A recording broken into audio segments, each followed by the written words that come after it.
Sylvan Road, leading up to Cleveland Avenue and Lakewood Avenue. How much of Cleveland Avenue did you patrol? It would depend on if we were short an officer. They would reposition my team. It was 2 officers assigned to the beat 304. So either one of us could get pulled, and usually around Cleveland Avenue, that was the 308 beat. And we pretty much control all of Cleveland, 75, 85, north and south, Jonesboro Road, and all the streets surrounding Old Hayville and streets like that. Okay. As a homicide detective, are you restricted to one zone only, or do you work the entire city of Atlanta? We work the entire city of Atlanta. Are you familiar with the neighborhood surrounding Cleveland Avenue and including Cleveland Avenue today? Yes, ma'am. Can you tell the jury whether it's different, the same, or in some ways both to 95 as between today and then? Sustained. All right. How do you describe the neighborhood of Cleveland Avenue back in 1995? How would you describe it in terms of the community? Community, like a better terminology, wasn't aggressive. That part of the Cleveland Avenue really was not a high crime area or gang activity respondent back in 95 to 97. And that was the length of time that you worked evening patrol, 95 to 97? Yes, ma'am. And typically, what types of crimes did you have the most opportunity to respond to in that area? Objection, Your Honor. Relevance. Overruled. Mostly shootings, like I said, robberies, burglaries, things of that nature. Would you describe for the jury your, you mentioned there was not a lot of particular kind of activity. Did that change? Has that changed today? Yes, ma'am. Is there a particular kind of crime that you see more of today that you did not see back in 95? Yes, ma'am. Would you tell the jury what types those are? Mostly gang activity shootings, related shootings. Now, after you left Evening Watch Patrol of Zone 3, what station did you take up at APD? Yes, ma'am. I was transferred to the Red Dog Unit, Evening Watch and Day Watch. How long did you work the Red Dog Unit? About 3 to 4 years. Now, after the Red Dog Unit, what was your assignment? I was promoted from the Red Dog Unit to a detective, and my first assignment was the Burglary Unit. And what year was that? 2000. About 2000, yes, ma'am. Prior to joining the Atlanta Police Department, would you tell the jury what your education was? Yes, ma'am. Graduate of high school on time, associate's degree, and at that time I went into the military, U.S. Army. All right. How long did you serve in the Army? Roughly about 6 years. And what was your station? What was your job in the Army? Without getting into too much detail, just generally speaking. Soldier. Okay. Are you originally from Atlanta? No, ma'am. Did you come to Atlanta after you left the Army? No, ma'am. I was here. Okay. After you joined the Burglary Unit, tell the jury what your responsibilities included. Investigating burglaries, whether it was commercial or residential burglaries. Was there a particular area of Atlanta you were responsible for? Yes, ma'am. My primary zone was the Zone 1, and my secondary was Zone 3. What area of Zone 1 were you responsible for? I'm sorry about that static. That's fine. We believe, if anyone's familiar with the Bluff area, Donnelly, Hollowell, Hollywood Road, everything over in that general Perry Boulevard.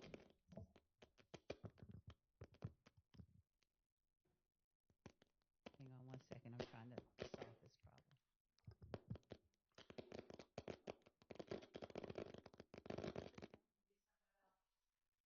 That's pretty constant. Sorry about that. And how long did you serve in the Burglary Unit? 2 years. After the Burglary Unit, what did you do? I was transferred to the Robbery Unit. Is that me, Judge, or is that? I have no idea. All right. After what was your position with the Robbery Unit? Detective.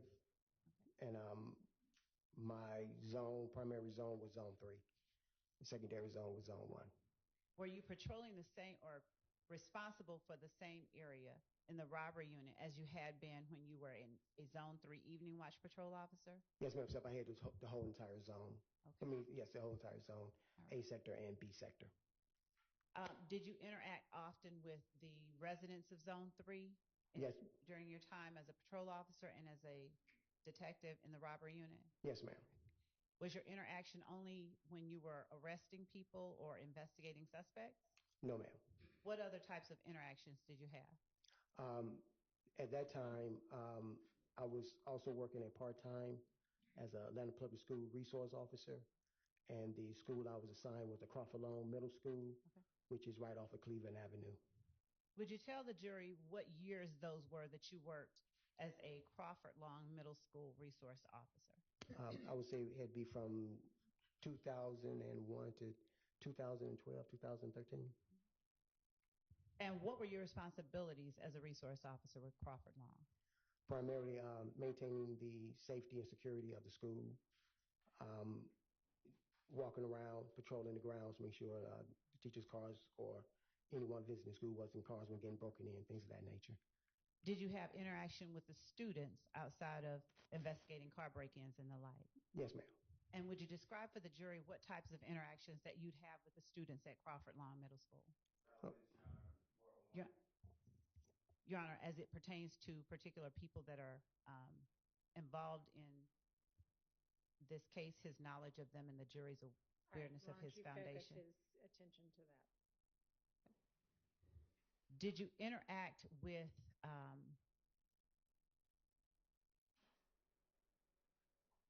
of course, indulgence? I'd just like to ask a broader question and narrow it down. I won't prolong that. Did you interact with the students and converse with them on a personal level? Yes, ma'am. Did you interact with the students' parents at times? Yes, ma'am. Did you interact with a student by the name of Quindarius Zachary? Yes, ma'am. Describe your when you first met Quindarius Zachary. How old was he? I say he had to be about 11 years old. And in what capacity did you interact with him? Was it usually times when he was misbehaving, and I would just take him to the side and talk to him rather than seeing him being suspended or suffering school punishment? I'd try and talk the kids to the side, get them out of trouble, and once again put them back into the classroom. What year was that you got to meet Quindarius Zachary? Cannot recall right offhand. Probably around 2010, maybe. Did you establish any level of trust with the students? Would they come to you and talk with you about things that they were encountering? Yes, ma'am. As students? Yes, ma'am. And when you say you talked to them, did you talk with them only about scholastic things, or did you talk with them about things like getting involved with groups that they shouldn't get involved with? Yes, ma'am. All of the above. Okay. Yes, ma'am. Back then in 2010, did you see any signs of what you believe to be the formation of gang activity within Crawford Long? Yes, ma'am. Okay. Now, what was it that you saw that led you to believe that? The kids was constantly discussing the gang that was starting to sprout. They was calling themselves the Red Cartel. No, I heard you. It looks like Mr. Short's also about to say something. Same objection. Thing. Overruled. You may continue. Yes, they would say something about a gang sprouting up called the Red Cartel. You may continue. Okay. They called themselves the Red Cartel, and they was becoming very prominent over in the Cleveland, Springdale, Cleveland Avenue area, Old Hateville area, Macon Drive area. Apart from hearing the name Red Cartel, did you see any indicators or signs of the ways that people calling themselves Red Cartel identify themselves? They mostly wear the color red. Did you ever see them, without specifically showing any gang signs? Did you ever see them display any signals that were seemingly unique to members of the group itself? No, I'm going to object to this line of questioning. I don't believe that there's a proper foundation for this witness. Your Honor, Is this the first time this witness has testified? yes. Okay, you need to lay a foundation. Okay. Sustained. Yes, Your Honor. Thank you. When you started out as a school resource officer at Crawford Long Middle School, would you describe for the jury what type of training that you had had with the Atlanta Police Department? Had basic academy training along with interviews, interrogation training, also burglary and robbery. And later during that tenure, I was transferred to the homicide unit, which I received numerous homicide classes and training. What training or experience did you have that caused you to form or to believe that you recognized gang activity when you saw it at Crawford Long Middle School? Basically just growing up. I was prominent in Chicago. You're from Chicago? Yes, ma'am. All right. What part of Chicago? South Side. Now, what did you see growing up that caused you to believe that what you were looking at Crawford Long were signs of gang activity? It was the same standard. Kids would wear like red bandanas or clothing of red, some article on them with red. Usually the red bandana, we called it flagging. Show people who you represented. At that time, once I received that information, I notified the gang unit. Your Honor, Yes, sir. I'm going to object to relevance, lack of foundation, and this line of questioning I don't believe is going to lay a foundation. So that's why I'm saying relevance as well. Okay, overruled. Thank you. You may continue. Please speak to the jury. Okay. At that time, I notified the Atlanta Police gang unit, and they confirmed that that it was. Sustained. Without speaking specifically about confirmation in particular instances, more broadly speaking, when you did see things that you believe were gang activity, did you notify the gang unit? Yes, I did, ma'am. Why did you do that? Just to alert them and to get more information for myself. In talking with the kids, Shout out to Rose at Mats for the Crawford follow. Middle School, did they confide in you about their involvement in, for instance, groups like Red Cartel? I'm not asking what they said. Sustained. Okay. Without speaking specifically about what they said, what types of things beyond what you've already testified about did you gather from the students that allowed you to help them navigate? Objection, hearsay. Sustained. How often did you talk with students' parents? Usually when they come to pick up the kids or student got in trouble. And when you saw things that concerned you that you alerted the gang unit about, did you ever talk to the students' parents about those same things? Overruled. You may tell the jury. The parents that were receptive of listening, there were some that wanted to hear, and there were some that didn't want to hear. Did you ever speak with groups of students, or was it just individual ones about trying to stay out of or trying to avoid particular pitfalls? Your Honor, I am... Overruled. You can continue. Yes, I would talk to them in a group or talk to them individually. About trying to stay out of or trying to avoid particular pitfalls. Group or talk to them individually.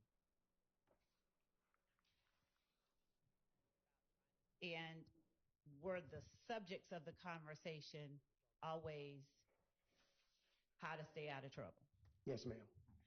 And were the subjects of the conversation... Did you share with the students the information that you had from growing up or other sources about gang activity. Did you share with the students the Sustained. information that you had from growing up or other sources? In what ways, beyond talking to the students, did you attempt to keep students from being involved in gangs? In what ways, Sustained. beyond talking to the students, did the information that you were able to gather from the students in any way inform your investigations and ability to get information about criminal investigations later on as a detective? Yes, ma'am. How? I developed rapport with several of the kids. Trust was formed, and they would, if they see me out on the scene, anywhere near that, they'll come to me next day in school and say, "Hey, officer." Generally speaking, Yes. they would come to you and would they offer you information? Yes, ma'am. All right. Other than Quindarius Zachary, were you familiar with any other persons that, through your investigation in this case, that you came in contact with? Yes, ma'am. Who were you familiar with during your time as a school resource officer?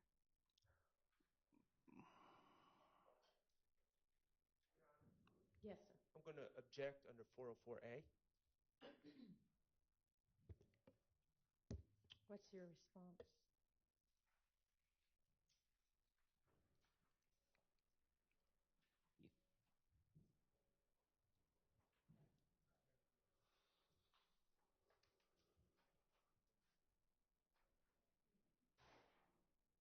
Your Honor, I'm not certain what exactly the... Maybe tailor your question. Okay.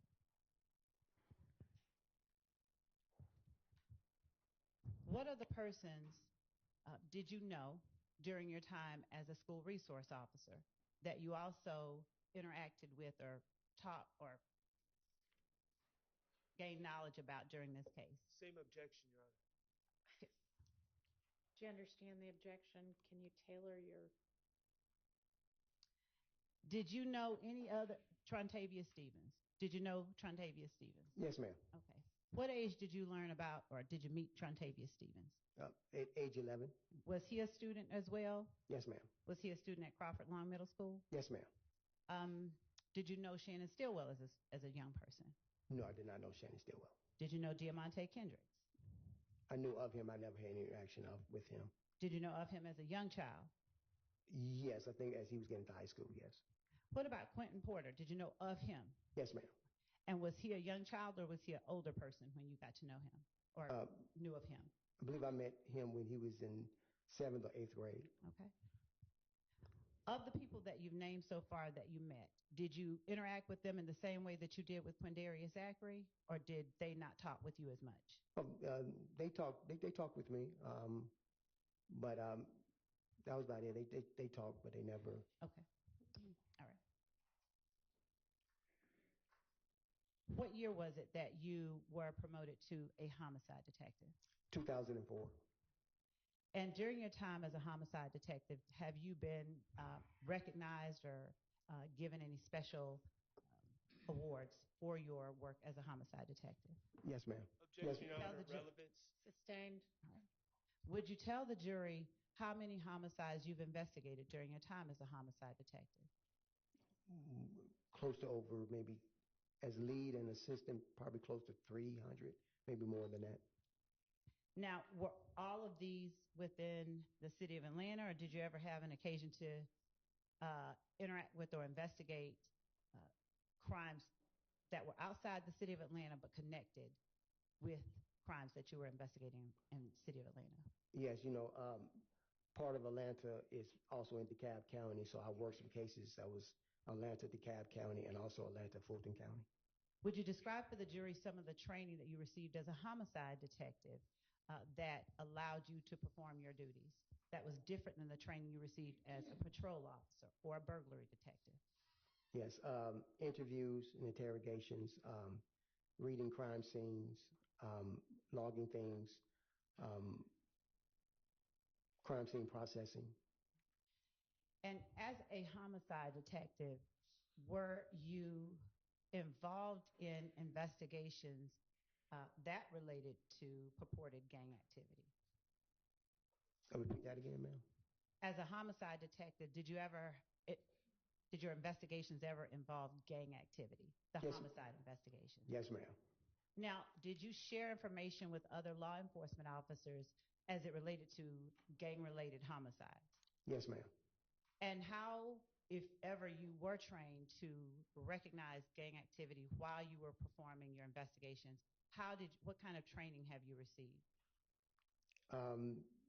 It was the processing of the scene, doing thorough background checks on the victim or witnesses, finding out different incidents may have happened at the location prior to the homicide incident. Did your rapport with community members aid you in furthering your investigations as it related to potential Objection, Your gang Honor, leading. homicides? Objection, what? Leading. Sustained. What about your interactions with the community, if anything, helped you learn more when you were investigating gang-related homicides? Yes, I would go talk to people that lived in the area of the incident, and at that time, I take them to the side and have a low-key conversation with them, and they'll advise me of, well, this is what they've been hearing, or this is what they know. Did you always identify the people who gave you information as witnesses, or were there times when people gave you information and didn't want to be identified? Correct. There's several times people want to give information, but didn't want to get involved any further than that. And did you respect their wishes not to be involved, or did you list them and sort of out them as having given you information? No, I respect their wishes. Okay. Would you tell the jury, as a homicide detective, how it is that you come to be assigned to any particular homicide? What we have in Atlanta Police Homicide Unit is called a rotation, a unit rotation. So it doesn't matter if you work one of the other shifts, day watch, which is 7 a.m. to 5 p.m., or evening watch, which is 2 to 12 midnight. It's kind of like a pitcher rotation in baseball.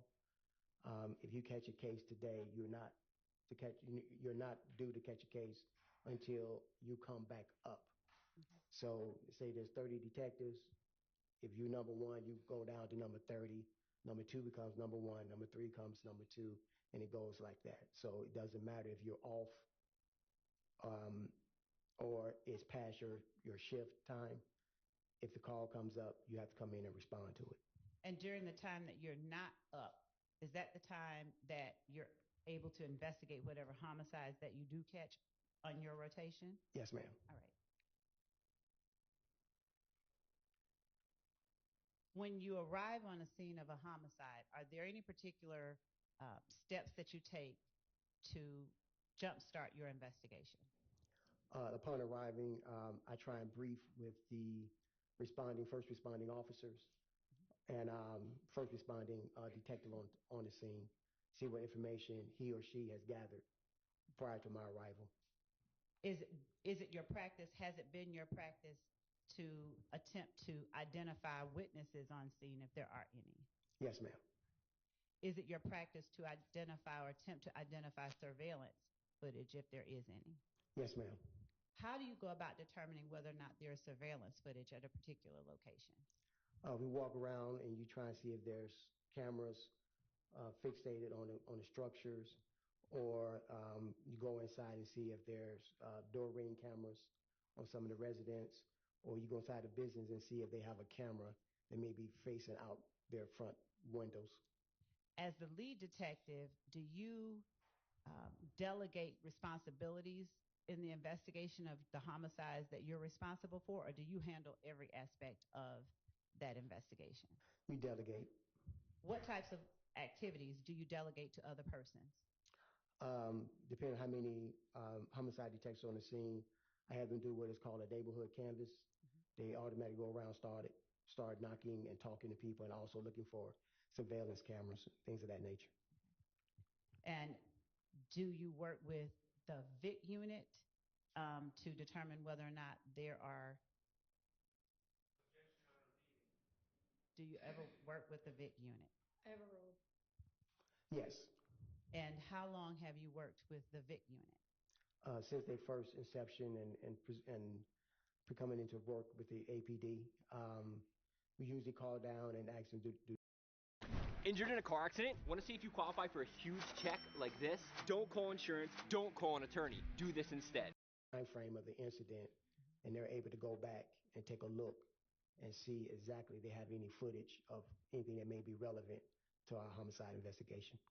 Has the number of VIC cameras remained constant over the time that you've worked as a homicide Don't detective? forget to like and subscribe. Could you explain how they've not remained constant? Have they increased, decreased? They're increased because of the success of the video integration camera systems. Because of the what now? Video integration camera system that is increased because of their reliability. Okay. Would you explain to the jury whether license plate readers and VIC cameras are the same or different?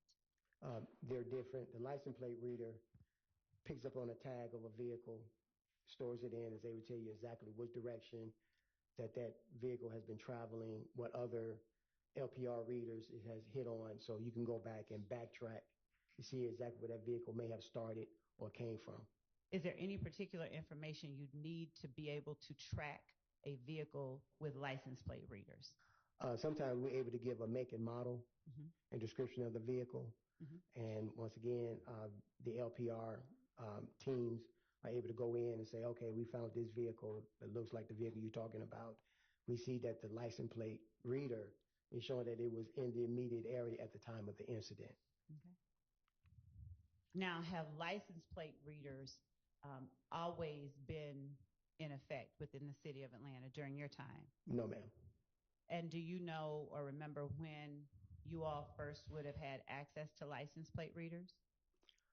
I want to say probably around maybe 2018, 2019. Has the number of license plate readers since that time that you're familiar with remained constant, increased, decreased, or something in the middle? Increased. And do you know how it's determined where a license plate reader will be placed? No, I tend to think that it's based on the high activity of traffic or whatever in that particular area, and also the crimes that may occur in that area. And does the Atlanta Police Department decide where license plate readers will be placed? I believe it's decided by City Hall and the police department talking together. All right. And what about video integration unit cameras, VIC cameras? Who decides where those will be placed? Same thing. I think it's a joint collaboration between City Hall and the Atlanta Police Department. All right. Do you obtain knowledge about whether license plate readers caught any particular information in the same way or different than you get information about VIC cameras? Or to ask a better question, how do you learn whether or not there are license plate readers that may have captured something you need in your investigation? Once again, we'll call and see. Sustained. Your Honor, how do you know where the license plate readers are that might have captured something of interest in your investigation? We call the unit, and they'll tell us if they have a license plate reader in the immediate area, and they'll tell us exactly where it's positioned and what direction it's facing. All right.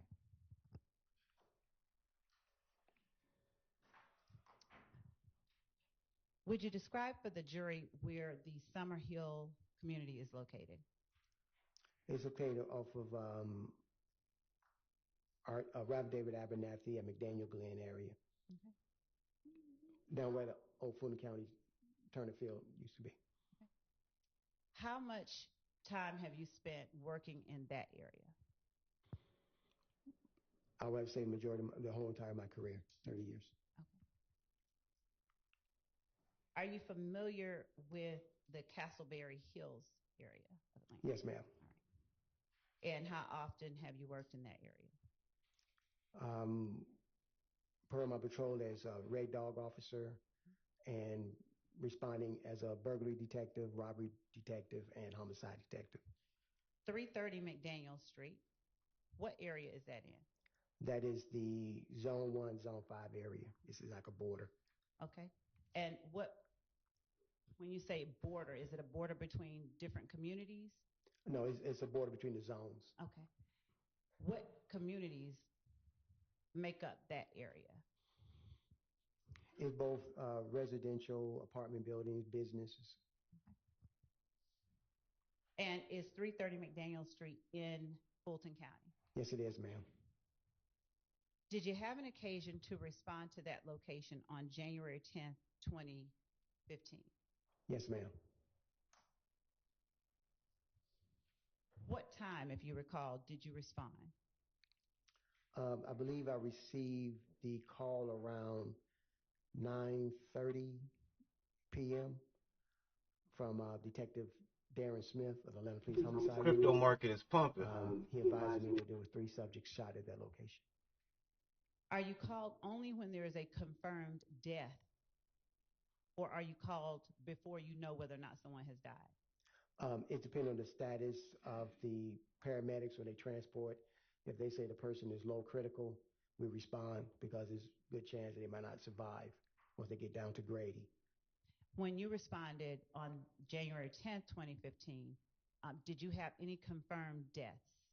Not until I arrived on the scene. What information or what were you responding to? I responded to 3 subjects that were shot. One is low critical, one is in critical condition, one is in critical but stable condition. And would you tell the jury what the names of those 3 subjects were? Yes, ma'am. The first subject that was in critical condition was Donovan Thomas. And I want to make sure I pronounce their names right. You mind if I look at my notes? No, and Okay. if you, I'll hand you a copy of your report. Okay. Yes, ma'am.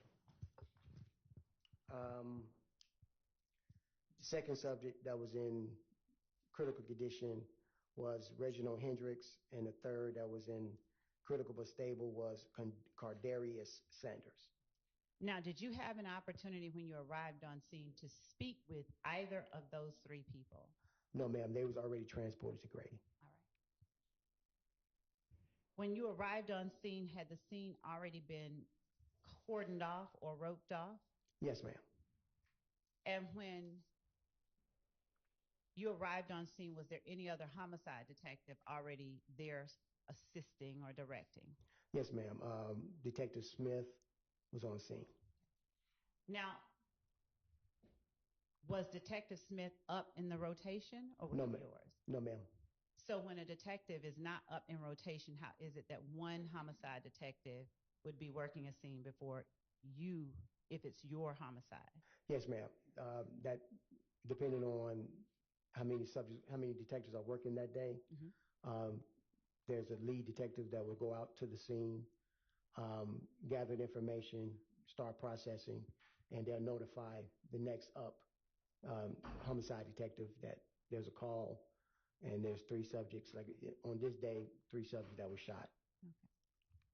How familiar with you were with the area of 330 McDaniel Street before you got that call on January 10th, 2015? Very familiar. Had you ever interacted with persons in that area on a casual basis as opposed to during an investigation? Yes, ma'am. Doing an investigation. And when you say during an investigation, is it only during investigations that you interacted with persons in that area? Yes, ma'am. Just about. Yes, ma'am. Were there or was there an apartment complex in that area? Yes, ma'am. Do you remember the name of the apartment complex? No, not off the top of my head, no. Okay. I believe that one across the street, down the street, was Castleberry Apartments. Okay. Were you familiar with or had you had any occasion to visit or be familiar with Castleberry Hills Apartments? Yes, ma'am. When you got on scene, did you make any efforts to locate surveillance footage? Yes, ma'am. Tell the jury what efforts you took to locate surveillance footage.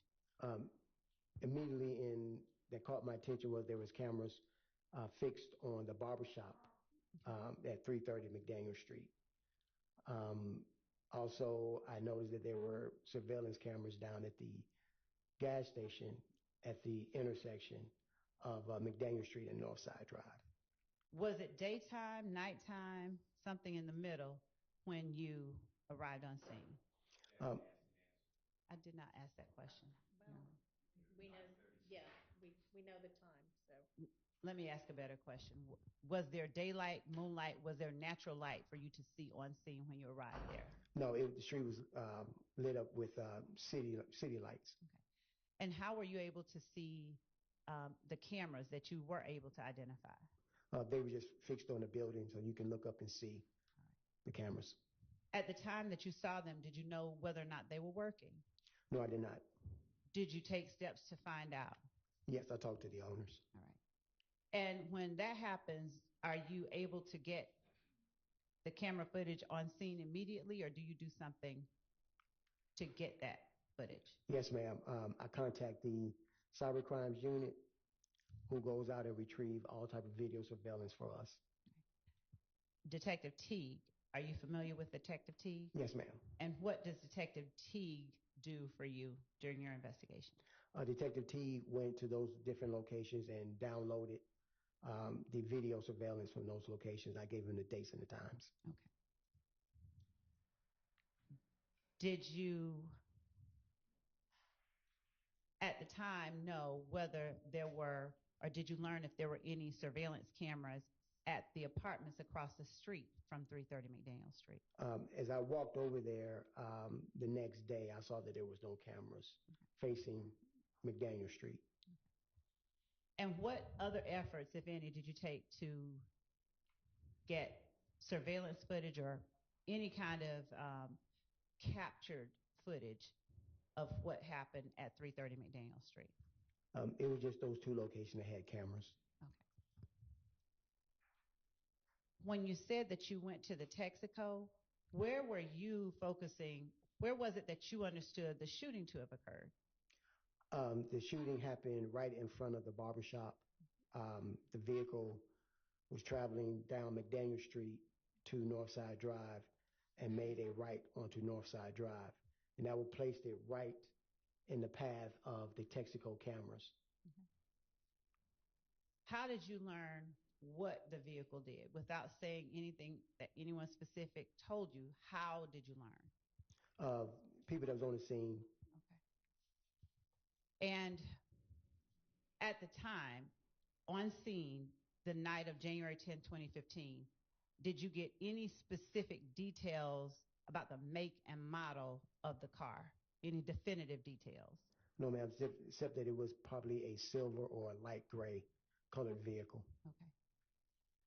When the Atlanta Police Department investigates a homicide, do they have ways of soliciting information from the public that might assist in the investigation? Yes, we have what is called the Crime Stoppers hotline. Information given that leads to a portion of the investigation or successful arrest of the investigation. There's a $2,000 reward for any information given. And where do you display that? Do you put it on TV? Do you put it in newspapers or something else? It is displayed on TV, and also we post flyers around the neighborhood. Did you do this with the McDaniel Street murder that you investigated? Yes, ma'am. What was it that you put on TV? Basically, there was a subject that came inside with an assault rifle. When I identified who that person was, because they were not on scene when I got there. Now, when you say a subject that came inside with an assault rifle, inside where? The barbershop, I'm sorry, the barbershop. And why did you put that particular footage on? Because I want to see what this person, They know what he did the barbershop shoot. Here they go backtrack. That he may have been one of the shooters. Did you later learn whether that person had any relationship to either of the victims? Yes. And what did you learn that person's relationship was to either of the victims? I learned through the parent that was their son and the brother of the decedent. Okay. Other than the footage of the person going into the barbershop, did you have any other footage displayed on television to try and help in your investigation? I believe we just closed captioned the screen of the vehicle coming by. We didn't show the actual shooting itself, just the vehicle. And when you say closed caption the screen, did you do a still shot or did you play a portion of of video surveillance? Yes, what we did, we condensed it down so that the shot would just show that's the vehicle coming down the street. And we had a couple of still shots in there of the vehicle, but we never showed the victims getting shot themselves. And did you show footage from the barbershop or the Texaco? The barbershop. Did you ever display any footage from the Texaco on TV? No, ma'am. All right. How do you decide which footage you're going to put out there and which footage you're going to hold back? Based on the relevance, because the Texaco did not show the actual shooting itself. The barbershop did. To your knowledge, did you all get Crime Stoppers calls or people calling in after you put up the video from in front of the barbershop? Yes, ma'am.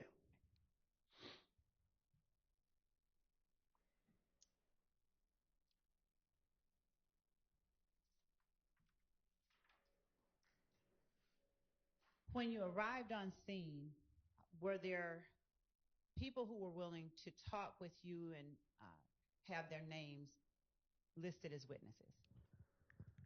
There are people willing to talk, but they don't want to list their names. And how did they make that known to you? Simply by giving me the information, and I said, "You want to come down and talk to me?" And they're like, "No, that's all. As far as I'm getting involved. This is who was involved." Are you able to force people to get involved more when you're conducting crime scene investigations? No, ma'am. Are you not able to take people down to the police station if they tell you that they have some information? We can ask for their consent. If they say no and we force them down, that's called kidnapping. Okay. All right. Did you have any persons that you were able to talk to, but you were able to also list out their names? Yes, ma'am. Okay. Do you remember who those people were? One person in particular was a person by the name of Spencer Wright. Now, let me ask you this. Was at the time you went to 330 McDaniel Street on January 10th, 2015, did you see a Spencer Wright on scene? No, ma'am. Did you talk with a Spencer Wright on scene? No, ma'am. How long after January 10th, 2015, did you talk with Spencer Wright? Without saying anything Spencer Wright said? Probably around the month of October 2015, maybe. And was there anyone with you when you learned of Spencer Wright? Yes. All right. Who? Detective Gaither of the Games Unit. When you first began your investigation into Donovan Thomas Jr.'s murder, was it a joint investigation with the gang unit, or did you do something to have them become involved? It was a joint investigation. They were providing me with information and intel stemming from their investigations on gang-related activities. And what they deemed may be relevant for my investigation, they passed it on to me. Did you delegate any duties to members of the gang unit to aid you in your investigation? Some just... Or better yet, did they offer up assistance? Yes, ma'am.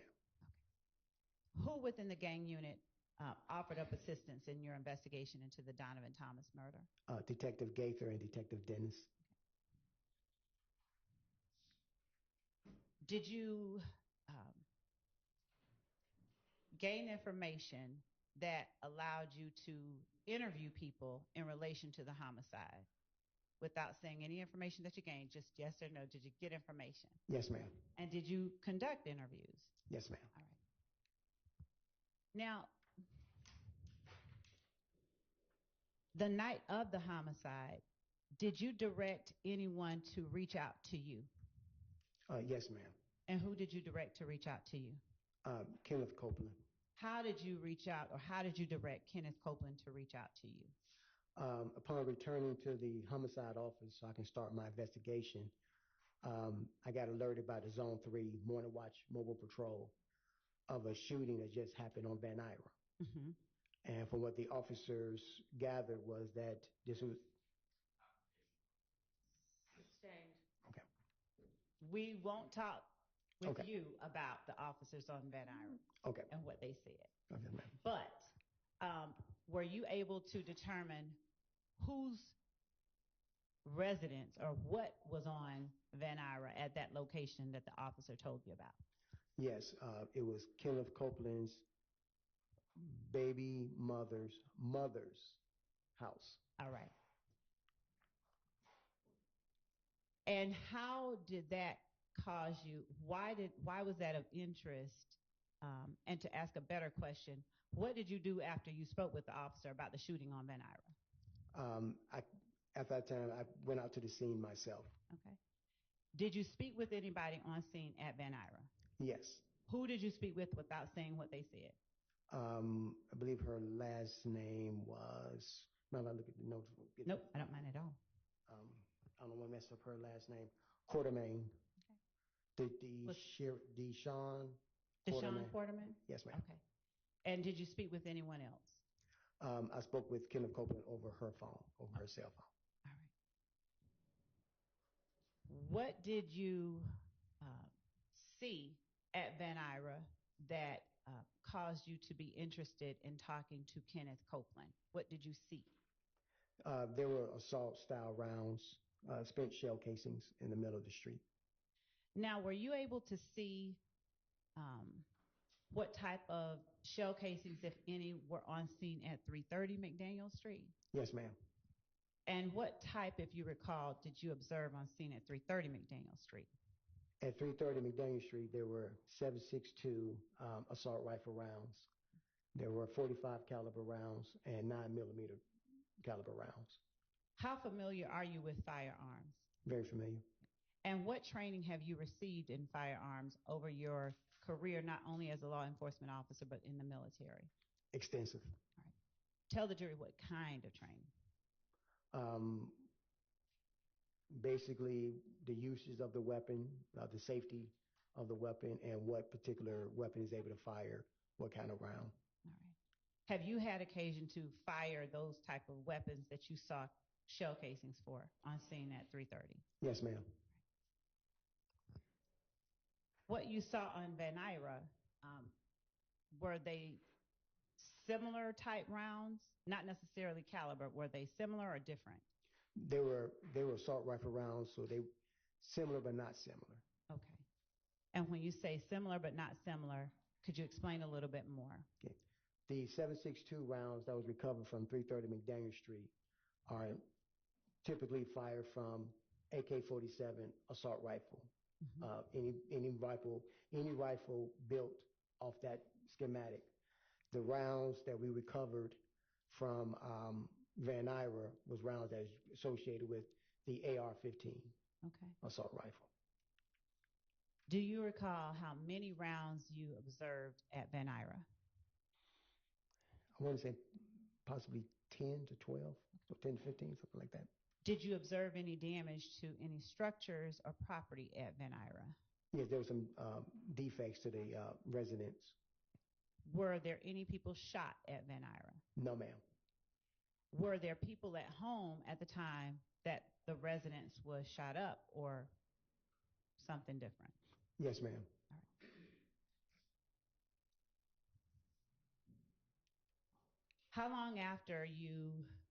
How long did you stay on scene at 330 McDaniel Street from when you first arrived? I believe I arrived probably about 4, maybe 5 hours. Okay. So approximately what time did you leave? I left probably around. Yeah, it look like it's heating up today for this little trial thing. They finally got a witness to hit the stand. Motherfucker. I want to say probably around 1:40, 1:45 a.m. All right. And where were you when that call came in? Had you made it back to police headquarters, or Yes, were you ma'am. still on scene? I made it back to police headquarters. And how long did it take you to get to Van Ira after you got that call? Probably about 10 minutes. Okay. Did Deshawn Quarterman offer to have you speak with Mr. Copeland, or did you ask her to call Mr. Copeland? I asked her to call Mr. Copeland. Okay. Did she tell you her relationship to him before you asked her to call him? Yes, ma'am. And were you able to get his phone number from her or any information like that? No, ma'am. How long did you speak with Mr. Copeland? Roughly about maybe 3 minutes, just to let him know that he needs to come down to the office and talk to me. Did he come down to the office and talk to you? Yes, he did. Do you have any idea how long after you asked him to come down and talk to you that he actually arrived at the police station? I want to say probably between 20 to 30 minutes.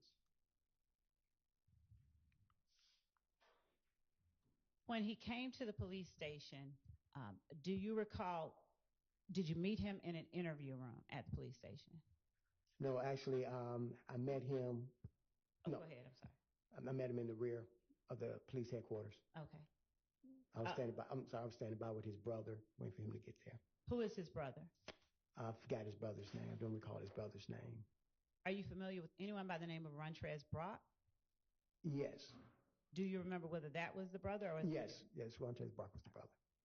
Now, how is it that you came to be standing there with Rontrez Brock? Because he got word that people was coming after his brother.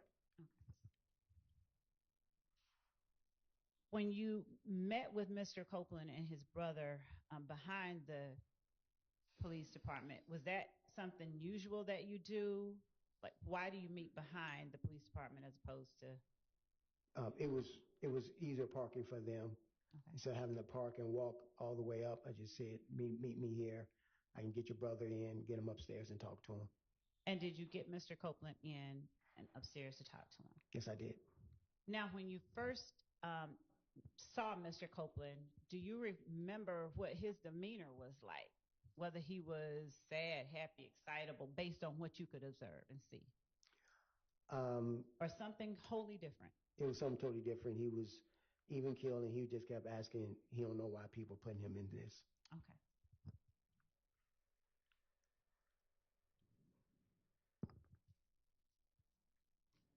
Did you tell him that he had to come upstairs and talk with you? No, I didn't tell him he had to come upstairs. Did you have the ability at that time to force him, or would that have been another situation like kidnapping? Yes, ma'am. That would have been another situation like kidnapping. Okay. Did his brother come upstairs and talk with you? His brother came up and stood by outside. All right. Did anybody else join Mr. Copeland in that police station? No, not that I recall. Okay.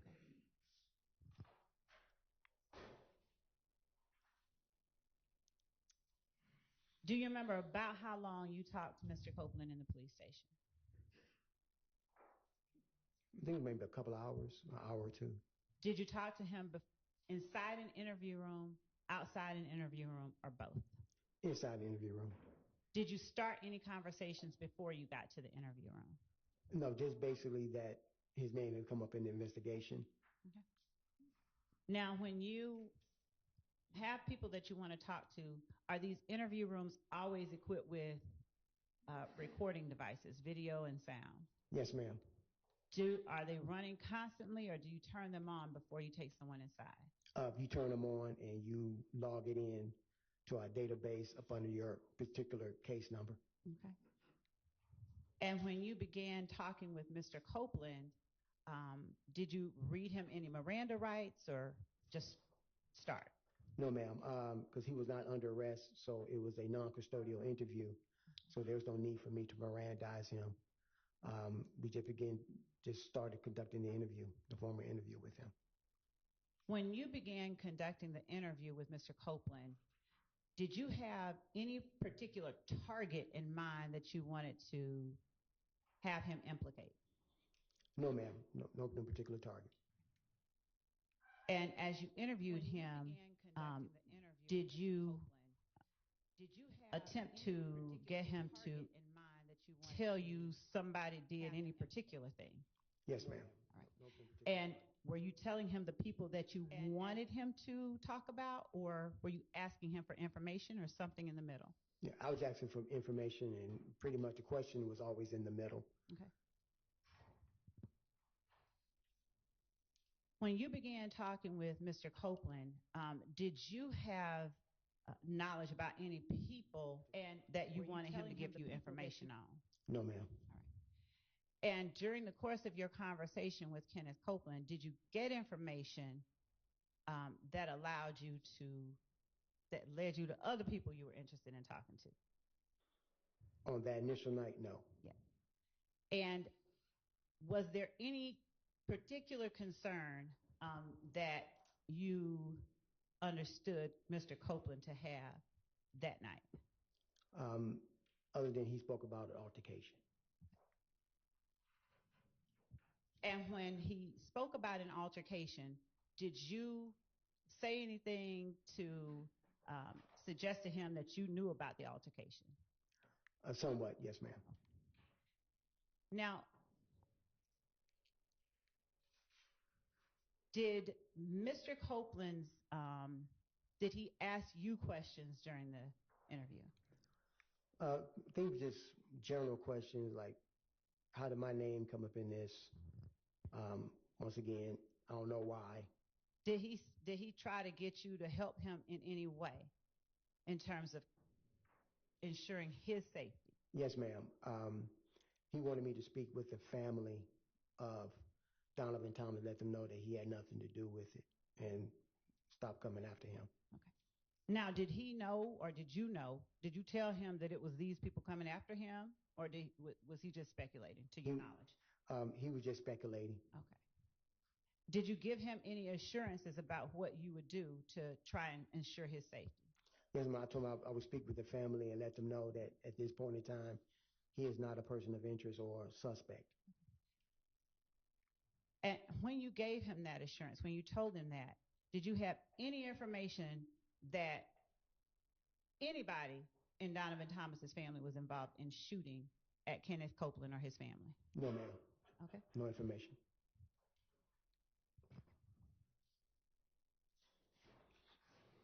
At the time that you told Kenneth Copeland that, had you spoken with any member of Donovan Thomas's family? Not at that time. Did you at any point go to the hospital where Donovan Thomas was taken? Yes, ma'am. When? The next day. All right. Well, the morning of the next day. 11th? Yes, ma'am, the 11th, the morning of the 11th. How long after you spoke with Kenneth Copeland did you go to the hospital? I want to say close to midday. About close to afternoon, because I went and spoke to the other two surviving victims. Okay. Without saying what they said, were they able to communicate with you at the time that you talked with them? Yes, ma'am. All right. And let's start with Mr. Sanders. Without saying what he said, was he willing to talk to you? Yes, ma'am. And did he offer up any information about who it was that committed the shooting? No, ma'am. And what about Mr. Reginald Hendricks? Yes, ma'am. He was willing to talk. Do you remember how long you talked to each one of them? Because they were down at Grady, I made sure I didn't do an extensive, interview with them. So I had to say probably about 20 minutes apiece, no more than 20 minutes. Were either of them under arrest at the time you spoke with them? No, ma'am. Did you do anything like read Miranda rights or anything like that? No, ma'am. Were there people in the room with Cordarius Sanders when you talked with him? Yes, ma'am. Who was in the room? His mother. Did his mother communicate with you without saying what she said? Did his mother give you any information that helped you in your investigation? No, ma'am. Was his mother the only person in the room with him? That I recall, yes, ma'am, that I spoke with. Do you remember how old Cordarius Sanders was at the time? I want to say maybe he was 14, something like that, 14, 15. He was a juvenile. All right. And what about Mr. Hendricks? Was there anyone in the room with him when you spoke with him? I don't recall anyone else in the room with him. Okay. Do you remember about how old he was when you talked to him? Was he older than Yes. Mr. Sanders? Yes, way older. And was he able to give you any information about who committed the shooting? No, ma'am. Was he able to describe whether there was any acts of aggression that he saw that could have prompted the shooting? No, ma'am. By the time you talked to Mr. Sanders and Mr. Hendricks, Had you had a chance to look at the surveillance video from either the barbershop or the Texaco? No, ma'am, not at that time. Okay. Do you remember when the first time it was that you had a chance to look at the barbershop video? I probably want to say probably later on that evening. Okay. And what about the Texaco footage? The next day. Now, as you're looking at the barbershop footage, did you personally recognize anybody that you saw displayed, faces of anybody that you saw out there? No, ma'am. What about the Texaco footage? Did you see anybody you personally recognize in the Texaco footage? No, ma'am. No, ma'am. Okay. And I mean when you first saw it? Yes, ma'am. Okay. Did you, in releasing the information you released to the public, did you ever release a make and model of a car, to your knowledge? No, ma'am. All right. When you spoke with Mr. Copeland, did you ask him about being involved in any kind of accident? Yes, ma'am. Without talking about what anyone else said, do you know why you asked him about being involved in an accident? Yes, ma'am, because I started a deep dive investigation on his name. Uh-huh. And put him through the APD, Atlanta Police database, and I was able to suss out several reports of him connected to being in an accident or traffic stops. Okay. And were your questions based on whatever vehicle you saw reflected in that report, or Yes, something ma'am. different? What was reflected on people's description of people was given of the vehicle. The incidents that you saw within the database, were they incidents that had occurred in 2015, January 2015, or earlier, 2014? Around what time frame? I think there was time frames of 2012 to 2014. Okay. Did you have the same kind of familiarity with Kenneth Copeland as a child that you did with Mr. Zachary? No, ma'am. When, if you recall, was the first time you knew about Kenneth Copeland? Like, how old was, like, around what year? 2015, the year of the incident. Okay. Other than what you learned as you began investigating the murder of Donovan Thomas, did you have any other knowledge about Kenneth Copeland? No, ma'am.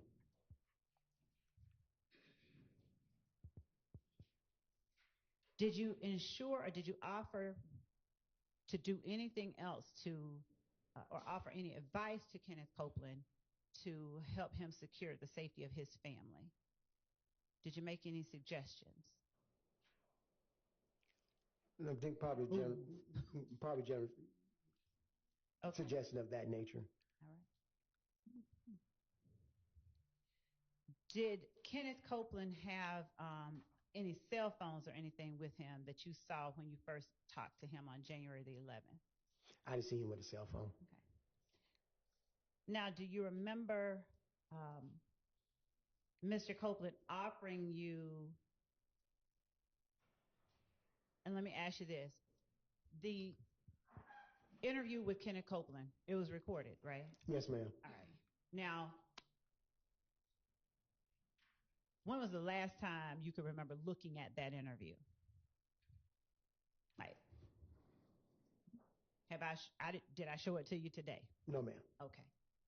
And do you remember everything about that interview? Everything? Not everything in detail. Okay. Like the kind of clothing Kenneth Copeland was wearing. Do you remember that? I couldn't remember. I think it was dark clothing. Okay. All right.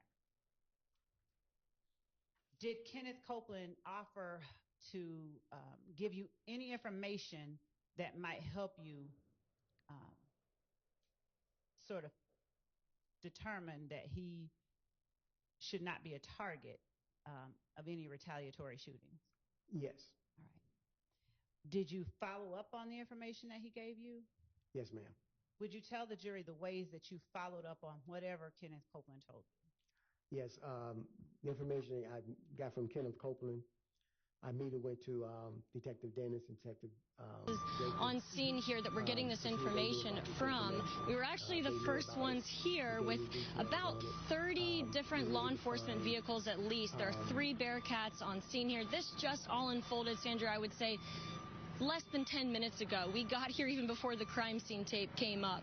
So we're just down the hill. If you look up this street where Tony is right now to the right, you'll see one of those Bearcats and law enforcement. And on the other side of those bushes, basically, is that home that is registered to Bad Boy Films, which is part of Bad Boy Entertainment. And the home, in particular, is registered not only to Bad Boy Films, but to one of P. Diddy's daughters. They are heavily armed, and they've been very tactful, would probably be the best word to use, as they made entry into this home this afternoon. We actually watched them as I had they to jump over to this made real their way quick. through one of these Breaking news side on gates. D. And as soon as they got inside the home, one of the things that first things they did was made their way into this garage that you see is open right there. Now, they did take a couple people into custody. We witnessed that. Now, are they under arrest? Are they just being asked about what they know? That I can't answer, but I can tell you there's 3 people right there that were taken into custody, were inside that home at the time of the raid. We did see a bunch of investigators going in, making the raid in there and clearing that as well. So they're going to do a thorough search as they conduct this raid. And so far, Stu, from what I understand and from Haley on the ground there, they have not seen, and we have not seen from our vantage point, any sign of Sean Combs, the 54-year-old who is believed to be the property owner of this.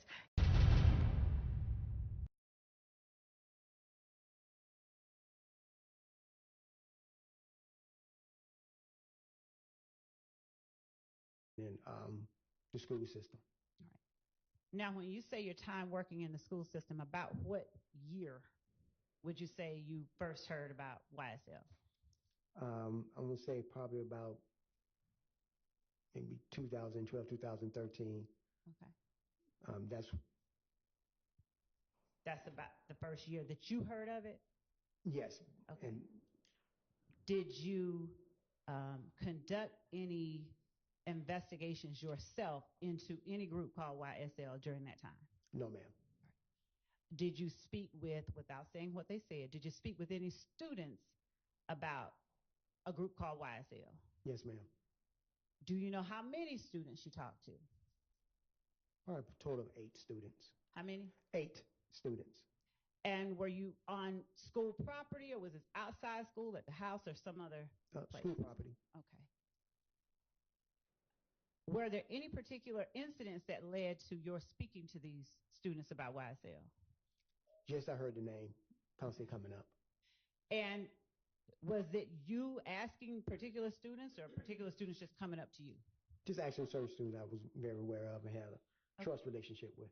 That you had a trust relationship with? Okay. Yes, ma'am. Now, was Quindarius Zachary one of the people you talked to about YSL or not? No, ma'am. Okay. Do you remember the names of the students that you talked to about YSL? No, ma'am. Okay. Do you remember the relative ages of the students? Yes, ma'am. About how old? 14. Okay. And did you, during the time as a resource officer, did you personally observe any things that were being used to identify people as YSL? No. Okay. Other than the name YSL, when you were a school resource officer, did you have any other information or knowledge about YSL? About the name YSL, I have no other information other than their previous names. What do you mean the previous names? The name went from the Red Cartel to the Rock Crew, which stood for Raised on Cleveland. Then it went over to YSL. All right. Is this information that you learned, how did you learn this information that you just talked about?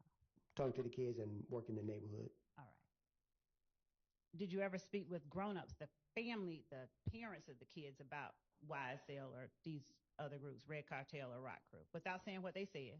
Yes, I did. All right. Got a live report from TMZ. I'm going to mute the trial for a second. We could always double back and come back with this. Did you ever arrest anybody during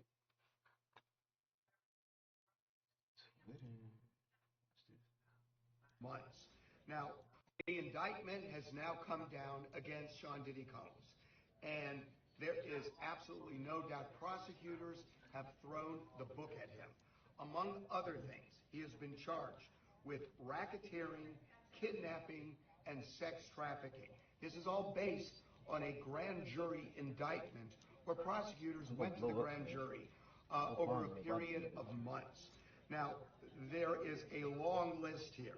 He's charged with prostitution, coercion, enticing to engage in prostitution, narcotics offenses, kidnapping, arson, bribery, and obstruction of justice.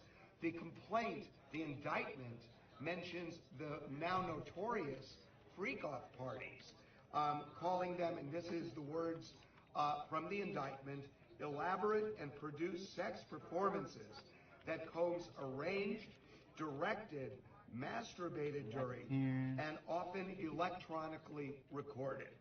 It talks about luring women, Combs luring women into his orbit under the pretense of a romantic relationship, and then using force, threats of force, and coercion to cause these victims to engage in extended sex acts with male commercial sex workers. Wow. There is more.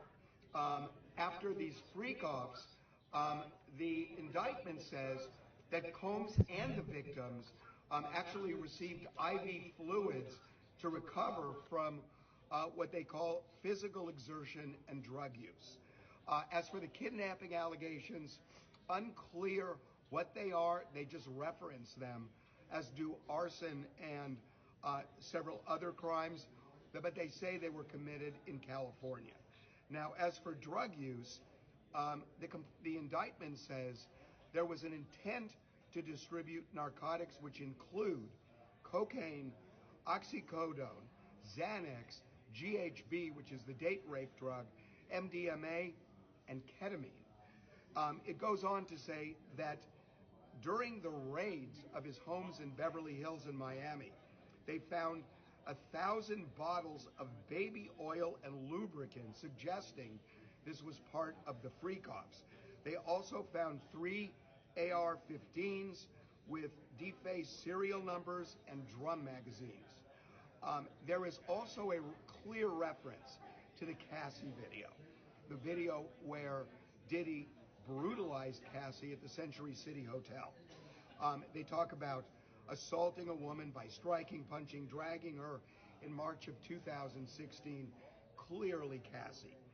And they say that after the indictments in 2023, Diddy tried to pressure witnesses not to cooperate with authorities. If he is convicted, he faces decades behind bars. His lawyer says that Diddy is not only not guilty, he is innocent. As I speak right now, he is about to go into federal court to hear the charges and answer. He is expected to plead not guilty. He has surrendered his passport, and it appears he is trying to get bail.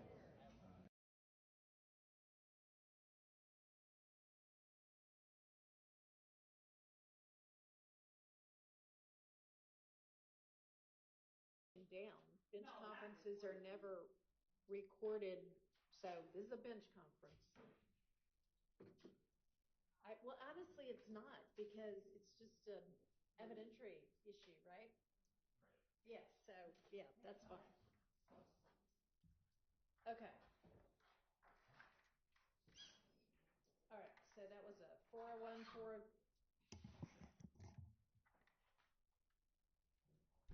and 403 objection to who the suspect was. Right. That's I believe I'll let Mr.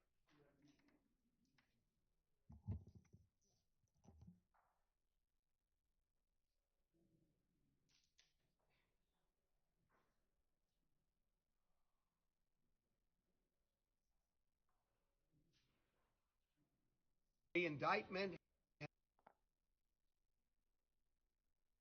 Are you going to respond beyond just, I believe it's relevant? No. Are you going to tell me why? Yes. Your Honor,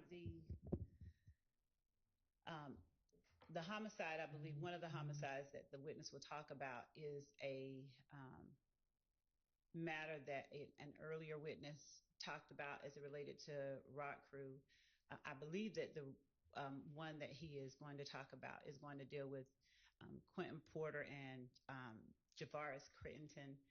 I believe that this information corroborates information given by other witnesses and allows the jury to determine the credibility of information that they have heard from other witnesses.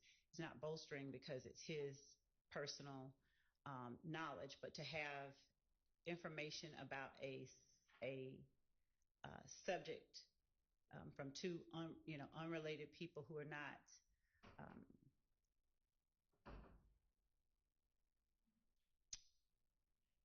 connected with one another, but are saying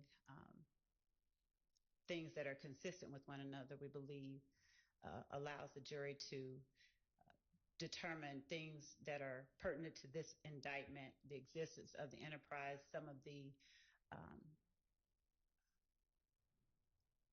information in the indictment about the start of the enterprise, its beginnings, the kind of crimes that have been committed, and some of the people that they've heard other witnesses talk about. So in as much as I think it was a 401 objection,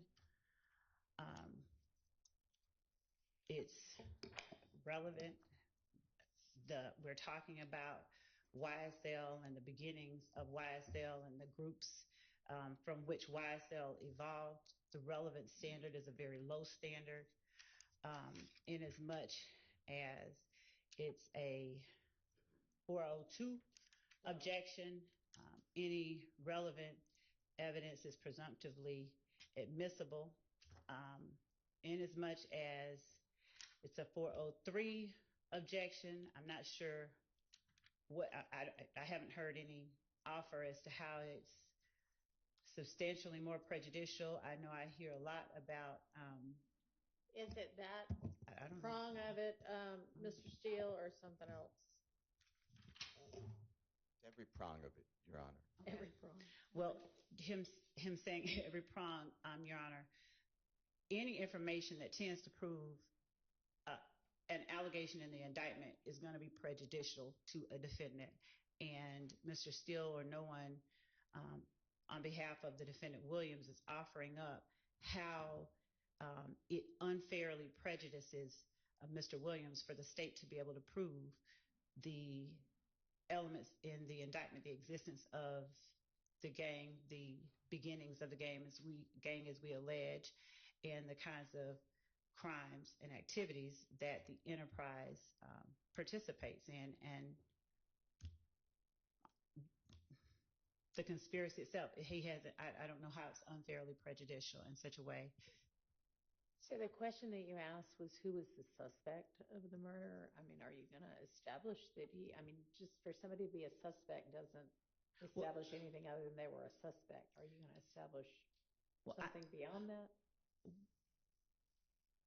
The person's involvement. I'm She not can't going establish to that. She full of shit. whole hog into convictions and statements and things like that. I wanted to have the jury know people who were alleged to be involved and people he talked to. And as I said, I believe that even when the jury doesn't know from one witness exactly what a particular person did as it related to an incident, that information is then supplemented by other witnesses' testimony. It corroborates things that they have heard and will continue to hear. What was that noise? What no? Okay, whose phone? Whose phone made that noise? Somebody knows whose phone made the noise. Whose phone made the noise? Somebody in trouble. Okay, whether it's outside a bag or not, phones aren't supposed to be making noise. So if you can't turn the phone off before you come into court, then you're not going to be able to have the phone in court. Understand? Whose ever phone it was? because that's disruptive, and they all need to be on silent. If you are permitted to have one at all because you have a Rule 22, it needs to not make any noise. If it happens again, you won't be permitted to have the phone in here. All right, go ahead, Ms. Love. And this is a case that Trontavia Stevens, I believe that we've heard a little bit about. There were objections, I believe, prior to Your Honor coming on about getting deeper into it, but Trontavia Stevens was a material witness in that case. In fact, had to be arrested on a material witness warrant because of his unwillingness to cooperate in that case. And Crypto steady pumping 61,000. I mean, I get, maybe I'm just not following. If the point of it is that Stevens was a material witness and knew something about it, how does... No, that I'm tying it into members, alleged members of YSL, and the activities that they participate in, and the steps to which they go. The way that they operate as an enterprise, the existence of the enterprise. All right, tell me how whatever you think this witness is going to say is going to do that. It gives the jury the information that this witness is aware of a particular murder that involved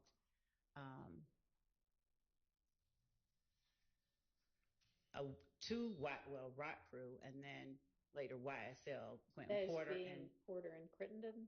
Porter and Trontavia Stevens. And Stevens? Yes. And he's going to be able to testify that they were involved in this murder? No, they didn't do the murder. So what is it then? Your Honor, their involvement and their association with one another, we have to prove association between members of YSL. We have to prove the type of enterprise it is. We have to, and the type of activities and the lengths to which they go to protect and preserve it. So, and what is it that this witness is going to say about either of those two people that's going to show that? Your Honor, the existence of those people and their associations, number one, and it's not always going to be a linear, this person saying this directly proves a fact. It's evidence that is relevant in that it gives the jury information. Don't tell me what it's going to do. Tell me what a bunch of reaching what she doing, man. She reaching like a motherfucker. I don't know what it is that you think this witness is going to say that's going to show any of that. That Trontavia Stevens was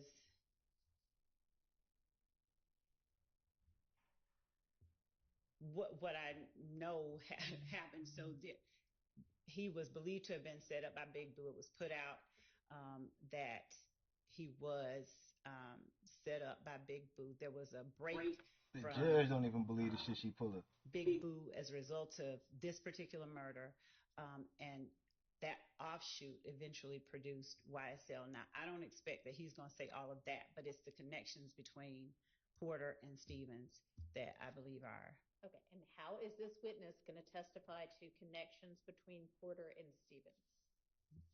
Based on what his investigation and his involvement in the investigation of the murder. He interviewed. Just going to show that these two people knew each other? No, you're not telling me anything. So I mean, I'm trying to follow you, but get her, Judge. To the extent that their relationship is one that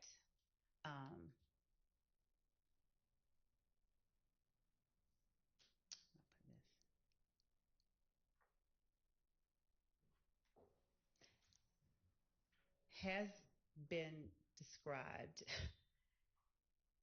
and will further be discussed. Your Honor, just 1 second. Okay. Give her 1 second, Judge, while she makes some shit up. Bathroom break, and then when you come back, yeah, she full of shit. We're gonna check in on this Diddy shit one more time. Let's all update on the new Trump assassination attempt. A few things we could do without them. I'd like to add my objection, which is going to be hearsay and confrontation clause, on top of Mr. Steele's objections. Okay, well, I, at this point, have no idea what this detective might testify to. So I don't know, maybe we'll everybody who needs to go to the restroom, and then we'll reconvene and try to hash this out.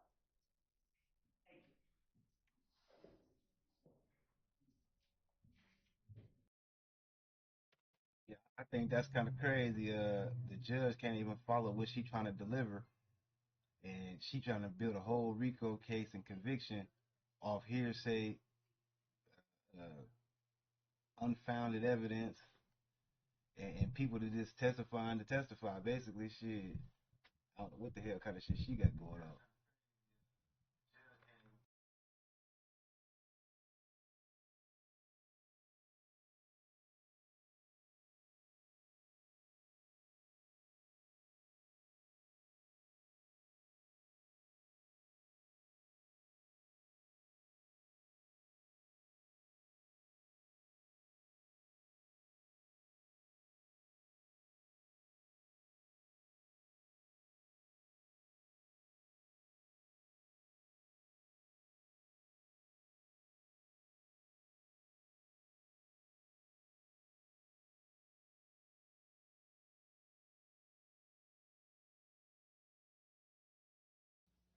I want you to hear that clearly.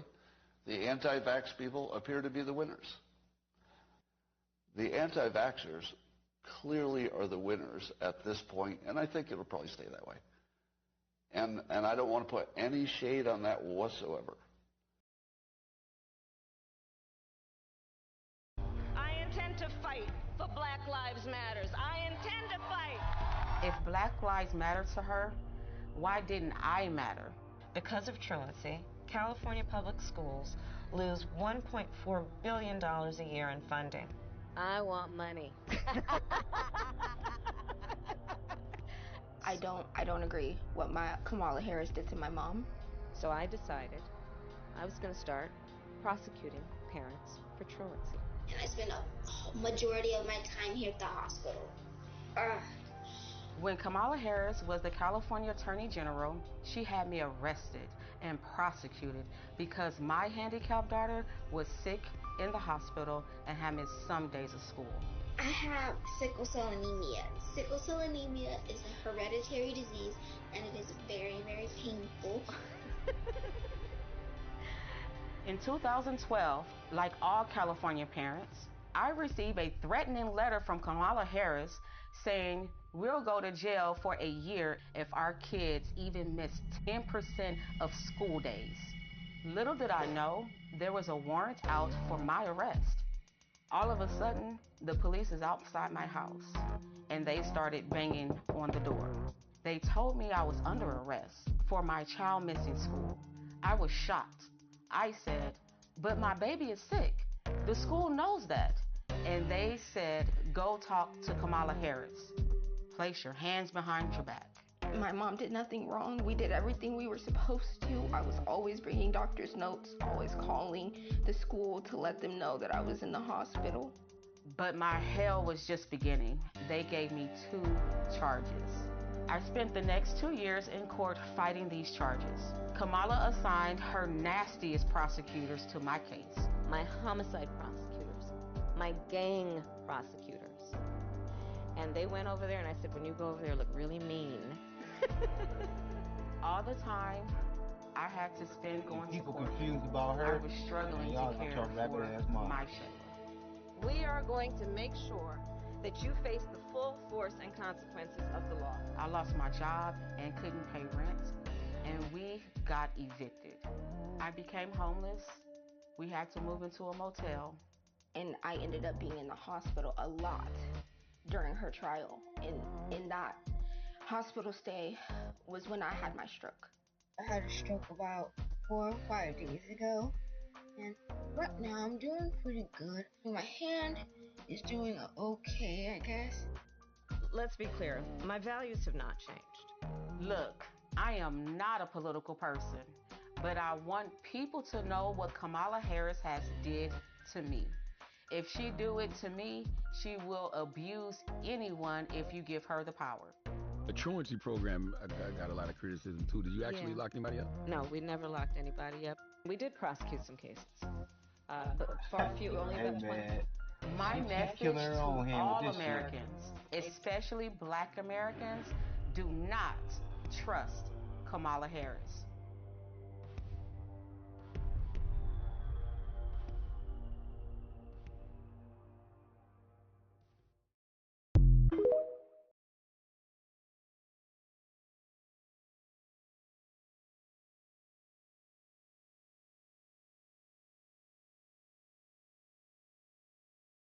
Pennsylvania assassination attempt, a visibly angry Klaus Schwab told WF members that they must keep trying to assassinate Trump, and if they miss, shoot, shoot, shoot until the job is done.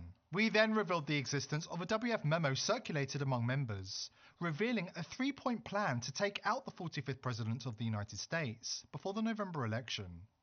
And the plot against America is playing out exactly as we warned. Now, insiders are warning the elite are planning a terrorist-style dirty bomb attack at a Trump rally to provide the shock and awe necessary to terrorize the population into a state of confusion and allow them to implement their agenda.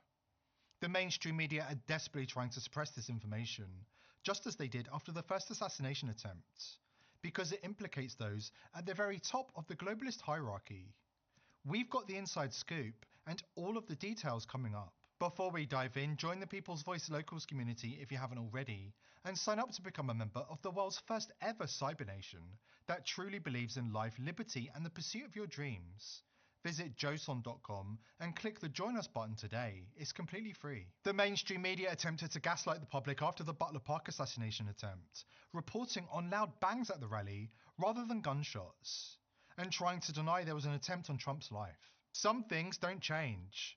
Following gunfire at Trump's West Palm Beach golf course on Sunday, the media immediately went into damage control mode, trying to control the narrative and suppress the truth. I saw the New York Post report that these were two people shooting at each other outside the course. I do know, and they did confirm that the shots were outside of the course, but certainly seemingly within range of the former president. Barack Obama rewrote the law to allow the mainstream media to propagandize the American people. But unfortunately for the media, they are no longer the sole source of information. They can no longer control the narrative and mislead the public on the scale the globalist elite require to hold on to total power. Thanks to independent investigators and citizen journalists at the scene of the assassination attempt yesterday, the mainstream media was quickly forced to backtrack and report on some degree of truth. This was not a gang-related gunfire in West Palm Beach. This was the second assassination attempt on President Trump in less than 2 months. In the area of the shooting, sources say they recovered a backpack and a semi-automatic rifle. It was described as an AK-47 in the preliminary reporting, and a GoPro camera. The last piece is very interesting because it suggests, if there was such a camera there, that this individual may have wanted to record himself in a first person doing this shooting. So a lot of questions to be answered. Is the suspect, they have the right person? Is that the right car? You know, the weapon that they have has to be processed for evidence and ballistics. If there's video on that camera, if in fact it was recovered as we are told, what will that tell them? But that is what we are seeing right now. The globalist elite left their fingerprints all over the Trump assassination attempt in Butler Park, Pennsylvania. The second attempt in West Palm is even more egregious. Anyway, so long story short is President Trump, they were on the 5th hole, they were about to go up to putt, and the way Steve Witkoff, now just as a little bit of background, Arthel, I happened to go to breakfast with Steve Witkoff and another friend of mine this morning, and I was invited to play golf. They happen to be really good golfers. I don't have a lot of time to play golf, so I said thank you, but I'm not going to go out on the golf course and get killed out there. But long story short, so they were playing, they were on the 5th hole, and the way Steve described this, the way the president described it, they both had exactly the same story, which was that they heard pop, pop, pop, pop. And Steve went into great specificity and great detail as to what happened right after. Within seconds, the Secret Service pounced on the president, covered him, You had snipers with tripods. They knew the direction where the shots had been fired, and they had eyes on the location where the shots had been fired. And long story short, they were. I have confirmed with both the president and with Mr. Witkoff that the gun has been found. They identified it as an AK-47, and thanks to Secret Service drone video coverage, they were able to identify one individual involved in this shooting getting into a car after dropping the AK-47. The elite have been exposed, they are desperate, and they need something massive to steal the election and lock humanity in the totalitarian prison they've been planning for decades. In July, we warned the WF was unleashing a wave of stochastic terrorism around the Western world to destabilize society and terrorize the public into compliance with their agenda. Ryan Ralph, the alleged shooter, was recruited by the elite in the open before our very eyes. Watch the start of this interview with the globalist Patsy and ask yourself if you've ever heard a 50-something man spout so much brainwashed garbage in such a short space of time. Please tell me who you are and why are you here? I'm 56, from the U.S., from North Carolina originally, so I live in Hawaii now, so flew all the way from Hawaii here.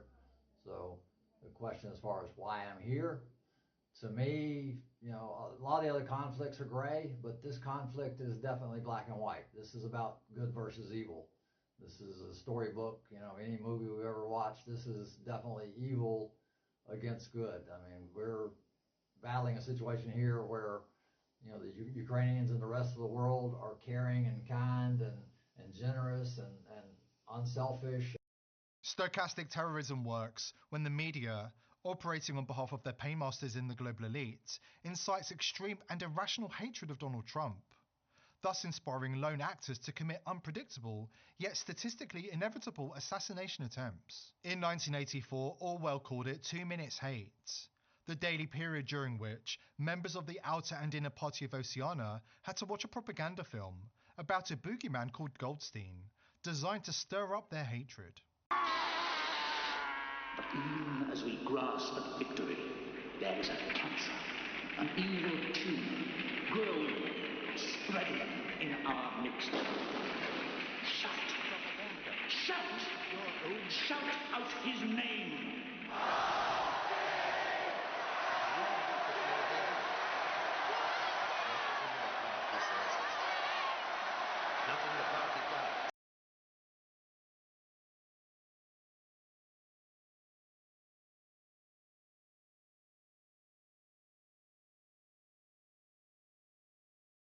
Him gone that bad. Apparently Trump is the new Martin Luther King, the white version. Apparently they want him gone that bad. Why if a person is no good?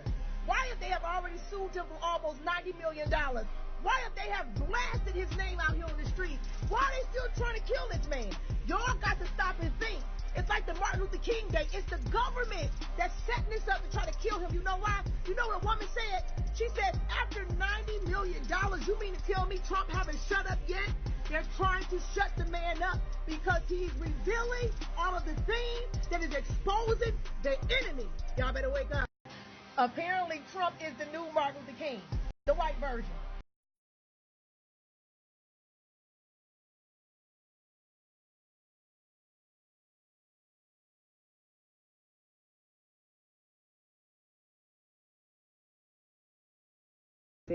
You were saying it doesn't matter what happens in the election. So you don't think you need sort of the protection of Trump's Justice Department to do some of what you're talking about? No, because we're going after the Justice Department. But like, they are the enemy. That's what you fail to understand. The individuals that I mentioned are the enemy of our constitutional order. We're coming for them, maximally. And how we're coming for them is because we are engaging with counties.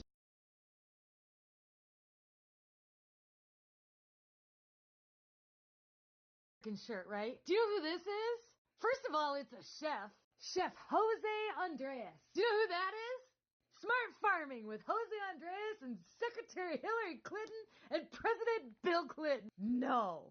He was just cooking for Kamala not that long ago. He's a humanitarian chef who works for a company called the World Central Kitchen. And they go around the world and they feed third world countries like Haiti and soon America if we don't get our shit together. How does something like this happen? So he was in Ukraine because there's a war in Ukraine and, he's the humanitarian kitchen guy.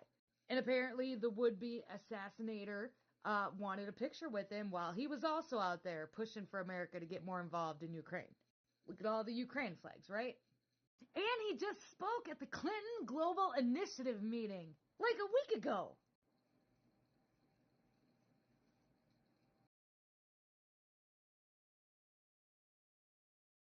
Loaded gun in his hand with a round in the chamber and a full magazine and is pointing it right at the head of the beast and the heart of the beast.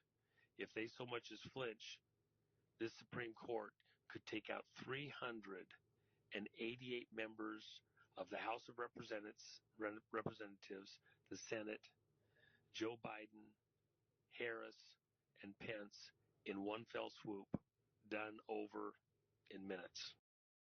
In other words, the Supreme Court now has a loaded gun in its hand with a round in the chamber and a full magazine and is pointing it right at the head of the beast and the heart of the beast. If they so much as flinch, this Supreme Court could take out 388 members of the House of Representatives, the Senate, Joe Biden, Harris, and Pence in one fell swoop, done over in minutes. Round in the chamber and a full magazine and is pointing it right at the head of the beast and the heart of the beast. If they so much as flinch, this Supreme Court could take out 388 members of the House of Representatives, the Senate, Joe Biden, 107. Harris, and Pence in one fell swoop.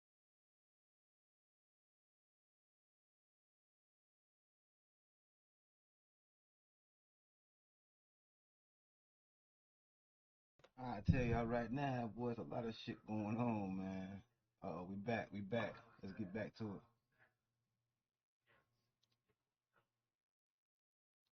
Voiced. Yeah, I can, what I'll do with the court's permission, if it's okay, if it's an okay question by the court standards, is just ask,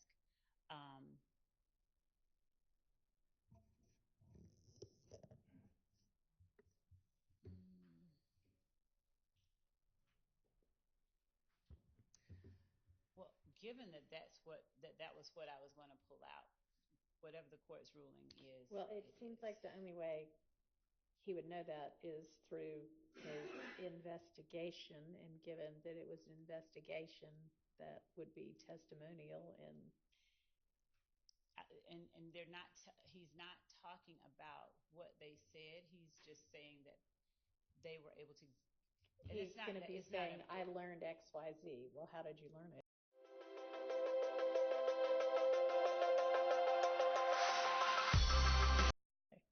I can withdraw. Okay.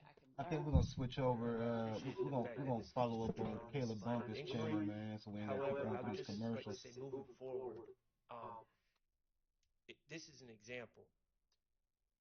This alleged crime, it was adjudicated in court from 2011, I believe, is not on the indictment. There was no 404B notice. There was no 418 notice. There was no 404B notice. There was no 418 notice. There was no discussion of this as an intrinsic act. So, I just don't think that we should just be bringing up wholly unrelated murders just willy-nilly without at least noticing the other side of our plans to do so. When she pop up and talk, I'm gonna get myself off the screen so she can take the floor. As it relates to the information that I elicited from the witnesses, it's nothing that hasn't been, number one, it's not 404B because I'm not saying that any one of the defendants committed this act. In fact, it was alleged that Trontavia Stevens was the intended target. So, in as much as the questions that I ask may involve incidents that YSL members were involved in, number one, is going to be things that have been provided in discovery. But number two, just because it's another act or overt act, and I think that my brief to the court sort of addressed this, but it's relevant information and evidence of the existence and the nature of the enterprise that they claim is a rap group. So every time that we present evidence of something that proves the existence of the enterprise and the nature of the enterprise, there has been and will be the objection that it's 403, it's too prejudicial. But the point is that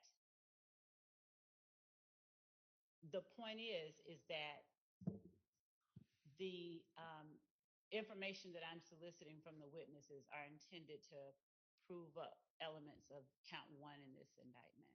Your Honor, he's talking about a lack of any kind of notice. But so he wants to know the questions, because I don't believe that a notice of my asking about questions regarding incidents that we've talked about. I don't believe that the defense is entitled to the list of questions that the state is going to ask. No, I agree with that. We've never spoken about this. There's no mention in the discovery, to my knowledge, certainly no police reports about the murder of, I guess, Julian Jones. I only know that because Detective Thorpe said that name. No mention of the Javaris Crittenton case. There's no mention of that in the discovery, to my recollection. So I don't know where the state's saying that they've given notice through discovery. But even if they had given notice through discovery, there's also Georgia rules of evidence that dictate when notice needs to be given when bringing up extrinsic, non-charged matters in a trial, and that has not been done. And I just don't want, at this point, I think that we've cut this off, this particular incident, but I just don't want it to repeat in the future. Your Honor, and that's another thing. These matters that are alleged by the defense as being extrinsic, uncharged matters, they're not. When we're asking about them, and just to cap off something Mr. Sharp said, we've had a witness already talk about the Crittenton murder earlier on, and Trontavia Stevens' involvement in it, just to put a point on that. But the assertion that these are extrinsic, uncharged matters are efforts, we believe, to curtail the state's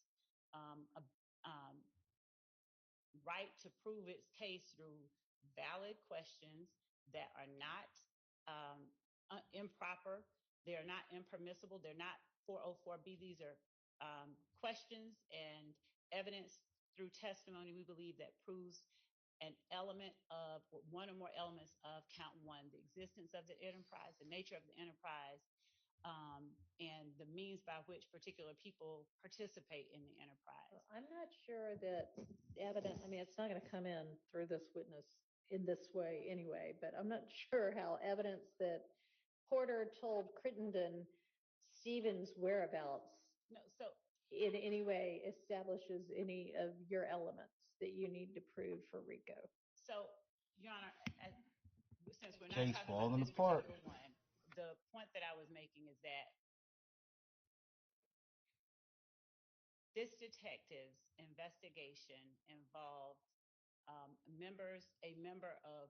two members of Rock Crew, and information he was able to obtain through other persons associated broadly. I'm not arguing or trying to get that in. I'm saying that there will be times when we are asking about matters that I have heard alleged are extrinsic, but they are not. And I guess it's on, if there's an objection, that's one thing, but the defense is in no way entitled to know every time we're going to ask about something that tends to prove.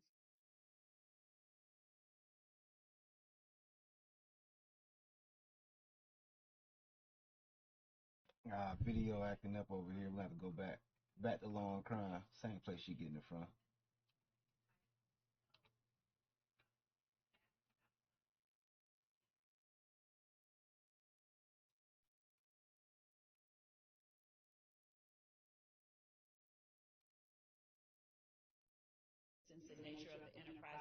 I guess we'll just have to see as the evidence plays out. All right, let's get the witness and the jury.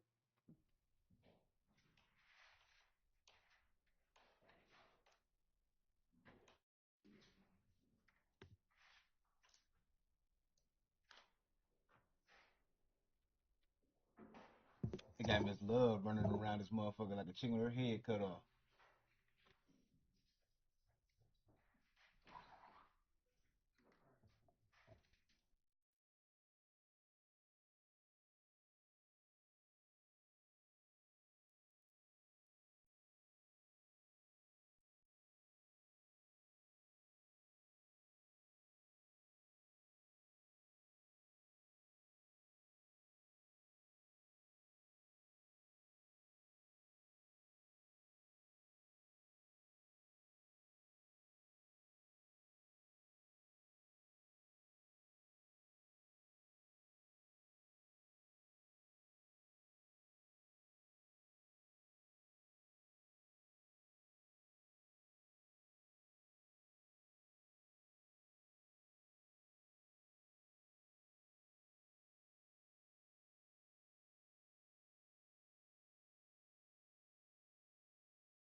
Thanks for y'all's patience. Go ahead, Ms. Love. I'm one of these the witnesses or what the hell is that? Detective Thorpe was.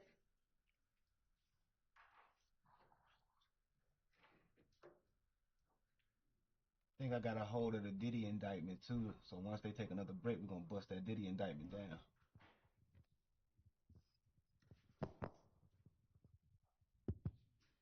I'll be right back. Was the investigation into the murder of Donovan Thomas the most exposure or most extensive investigation you've done that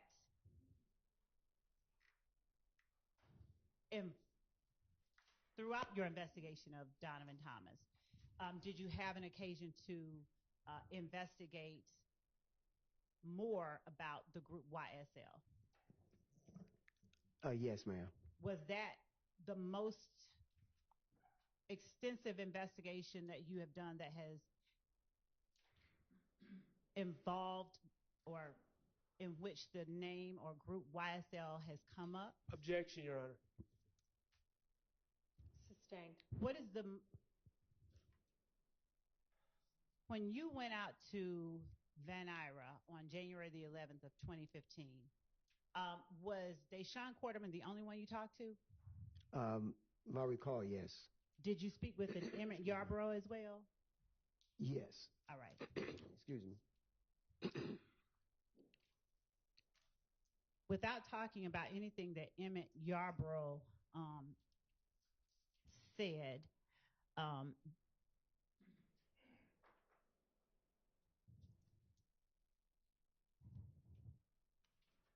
were there concerns addressed regarding the Donovan Thomas murder? I believe so.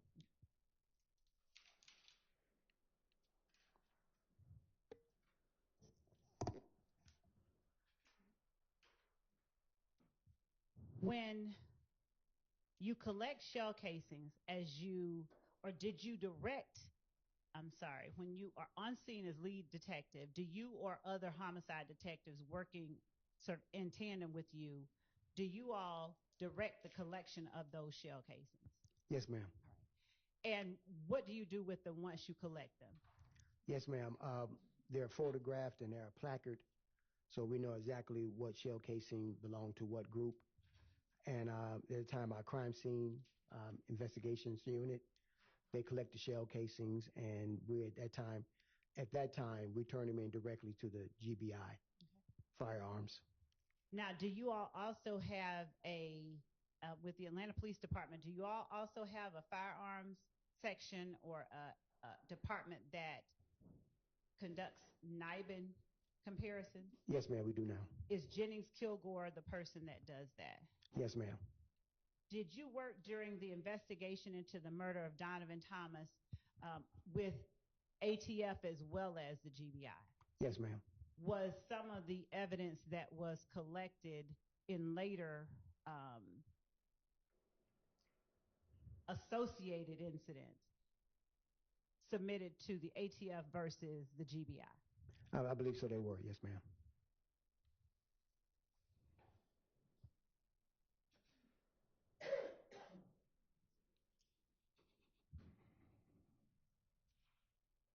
Did you collect the firearm, or did you interact with the person that you saw going into the barber shop with the assault rifle? Yes. Right. Did you collect that firearm? Yes, I did. At various points in your investigation, did you gain information that caused you to interact with a Quintez Griffin?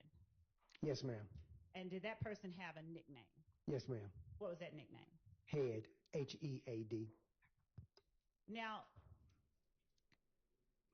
how was Head ever brought in as a suspect? Yes, he was. And was he interviewed? Yes, he was. Did you collect any information, any evidence from that arrest of Quintez Griffin? Yes. All right. And was that evidence submitted to the GBI or the ATF? Either one? Yes, ma'am. All right.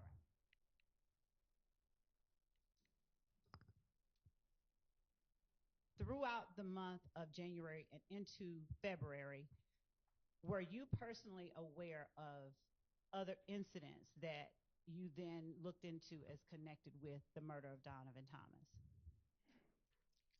Not myself in particular, but I was getting information from the gangs unit. All right. And when you were given information from the gangs unit, what, if anything, did you do to aid in your investigation into the murder of Donovan Thomas? At that time, we did a collaboration. Anything that they needed done, like search warrants or anything pertaining to that nature, or oral production for inmate to do an interview with, I would conduct that for them.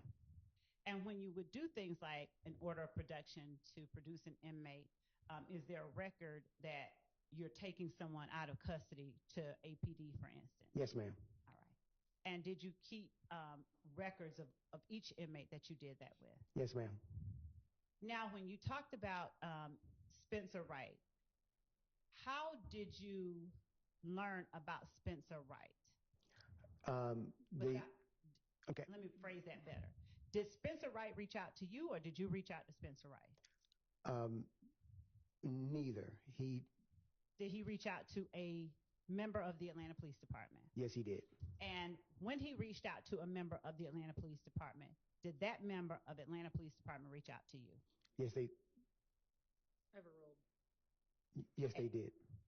At the time that you spoke with Spencer Wright, was that the name that you thought was his name? No, Spencer Wright was his real name. Right. Yes. Was that the name that you were first advised No, when ma'am. they talked to you? No, ma'am. Do you remember the name? I think it was Robinson, I believe it. Nicholas Robinson? Nicholas Robinson he used. How did you learn, or from whom did you learn that his name was Spencer Wright? Detective Gaither of the gangs unit. All right.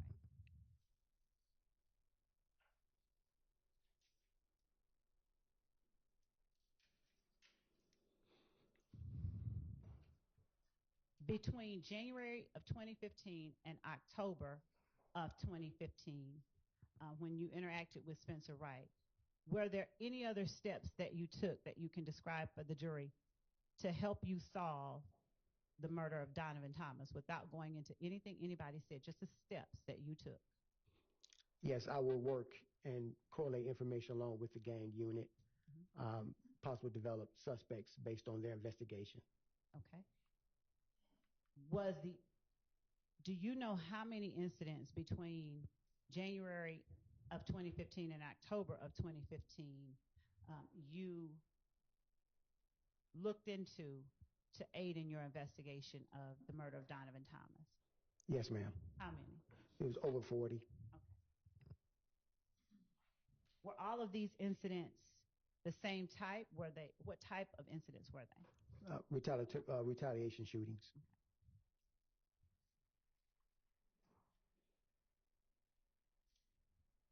Did you interview the people who were affected by the shootings?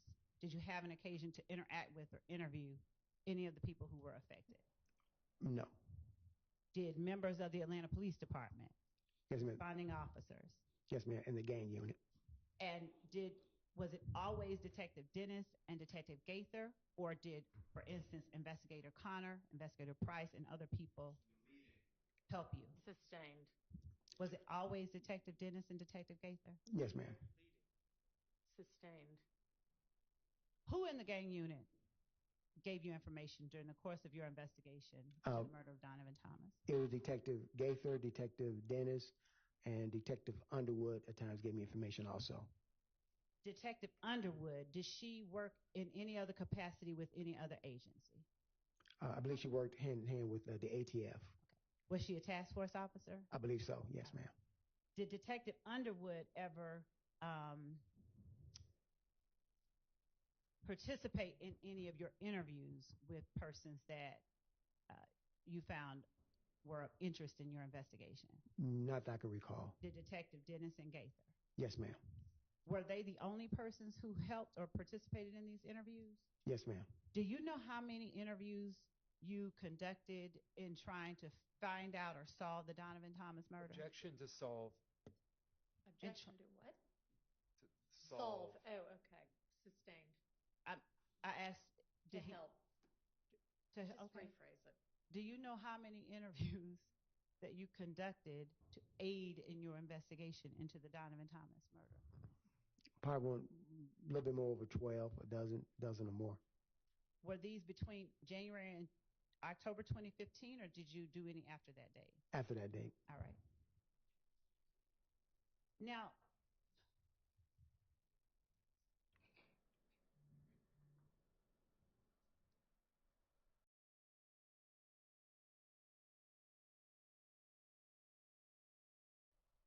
try to locate or determine what vehicle that is that you saw, that grayish vehicle that you saw in the surveillance. Yes, ma'am. What steps do you take to identify that vehicle? It was one based on a description given by one of the victims.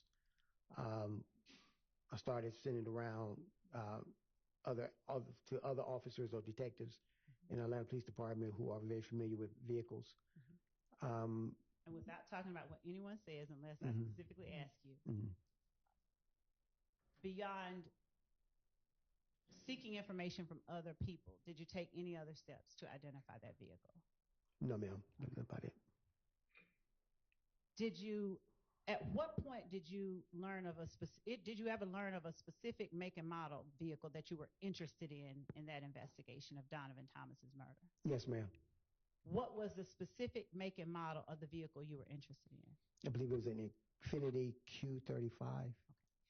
Okay. And do you know if the Infiniti Q35 preceded any other model? No, not to my knowledge. Okay.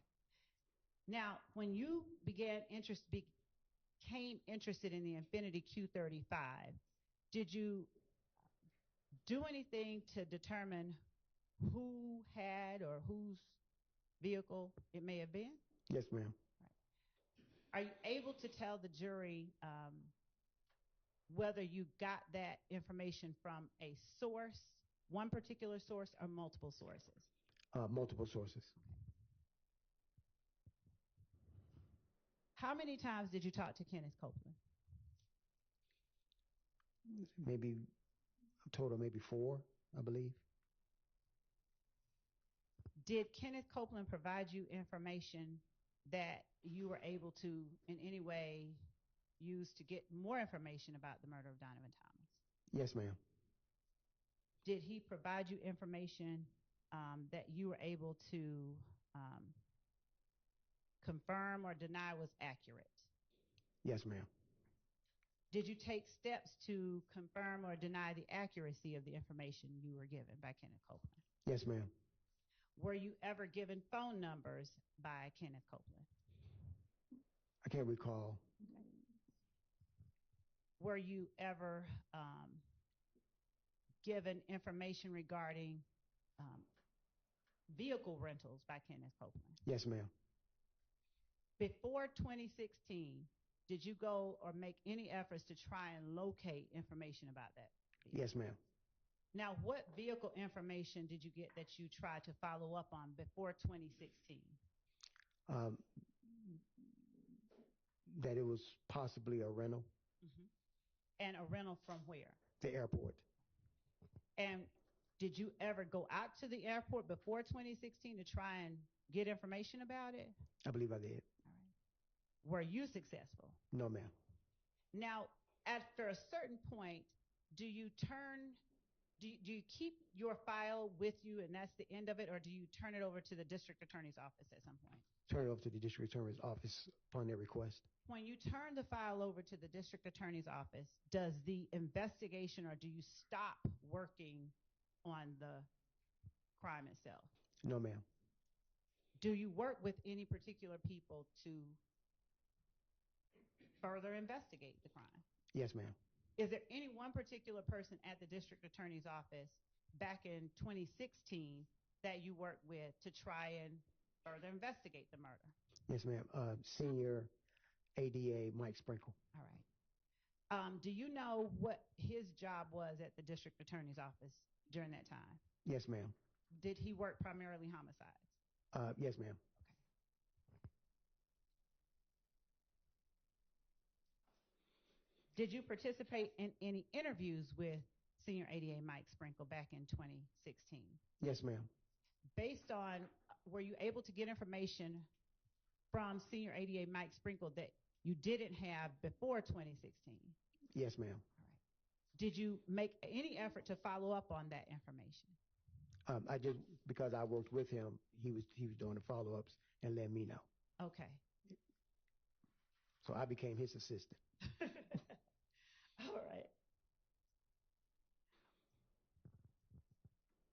During 2015 and 2016, were you familiar with social media? Yes, ma'am, somewhat.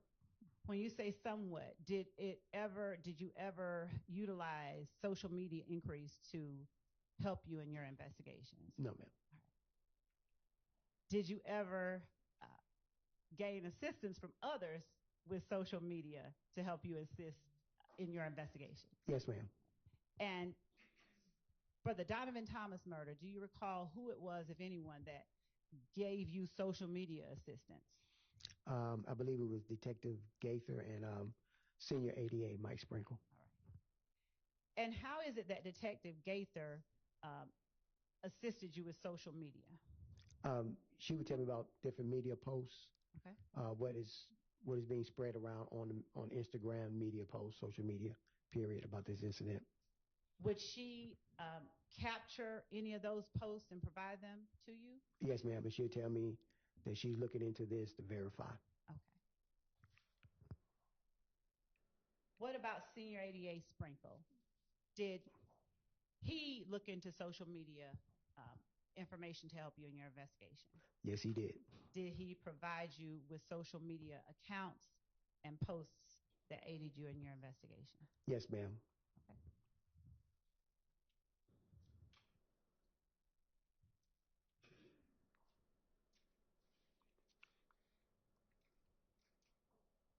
Going back to Mr.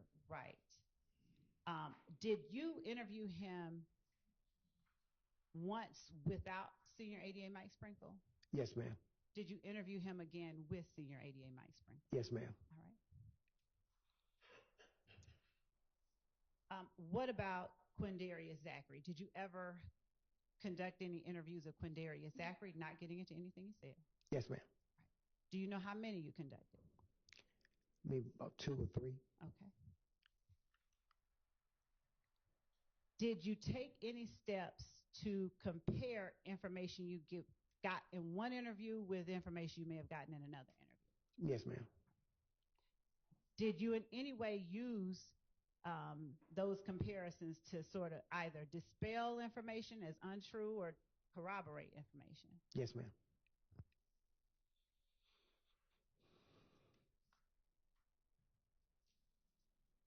Did you learn from anyone in particular who may have rented the vehicle that you were looking into, the Infinity? Yes, ma'am. Calls for hearsay. Your Honor, the evidence has come in, and if we may approach so that I don't speak more improperly.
Use this window.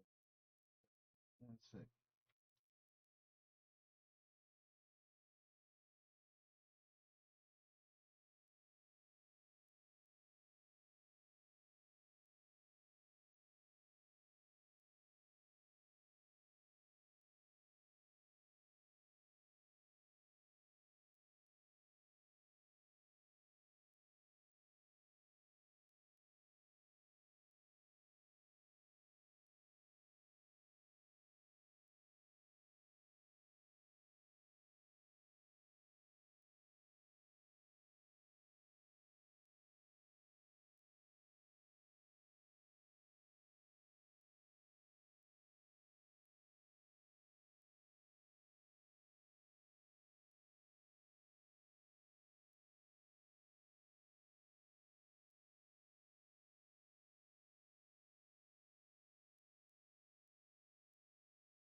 Thorpe, before you got the name Jeffrey Williams from Kenneth Copeland as being the person who rented an Infiniti from Hertz, did you know that Jeffrey Williams had rented an Infiniti from Hertz? No, ma'am.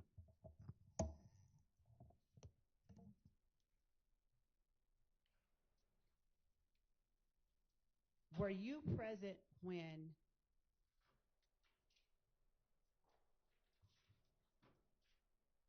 are you aware of whether members of the district attorney's office, in conjunction with the Atlanta Police Department, went back out to Hertz in 2016? Yes, ma'am, I'm aware. Did you all talk to the same set of people? When you went in 2015, do you know if who you talked to was the same persons that they talked to in 2016? I do not recall. I do not know if they were the same person. And were you able to get more information in 2016 once you began working with the district attorney's office? Yes, ma'am, a lot. Did you use that information gained from Hertz to aid in your investigation into the murder of Donovan Thomas? Yes, ma'am. Without saying what was said to you, were you able to determine during your investigation if people went outside of Atlanta after the murder of Donovan Thomas? I do not know about that part.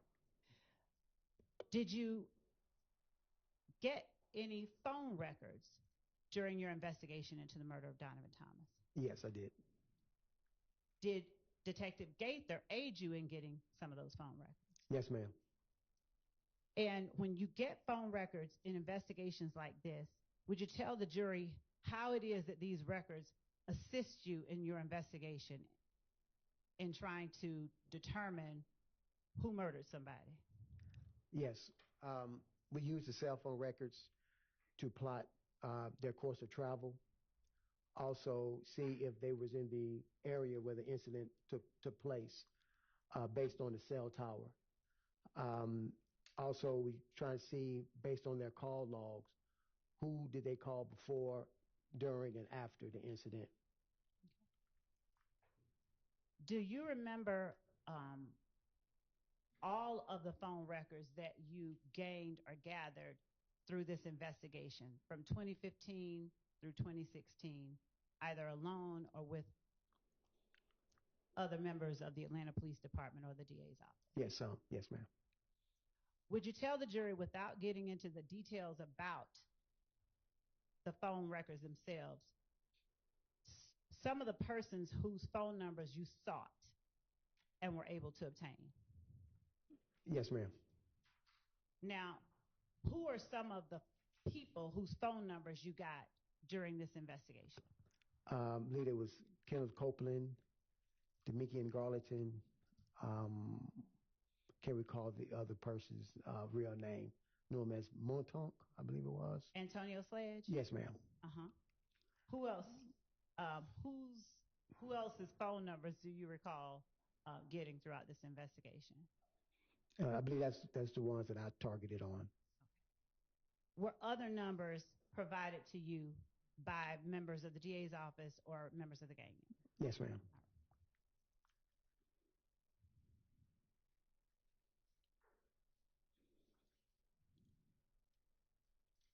When you met with the people that you interviewed, did you show them the surveillance footage and attempt to get information about this footage from the people you interviewed? No, ma'am. Why not? I did not, because I didn't want it to affect how they described the incident to me. Okay. Now, how is it that you reach a point where you turn the case over to the DA's office? For you generally, at what point are you saying, okay, here, DA's office, take the case? Usually have a conversation with the DA's office, a meeting. At that time, that ADA or senior ADA made a determination to transfer the file to me, your full investigation completed, and we'll take a look at it and move forward from there. And we need your assistance, we'll give you a call. Okay. Follow up for investigations. Is your completion of the file followed up by a determination or an indictment or a dismissal or something like that? Yes, ma'am. And who makes that decision ultimately, whether to present it or to dismiss it, as it relates to people that you've turned over to the DA's office? The ADA's office. And does the district attorney's office always agree with the determinations that you've made in your investigation? No, ma'am. And do they ever ask you, after you've turned over a file, to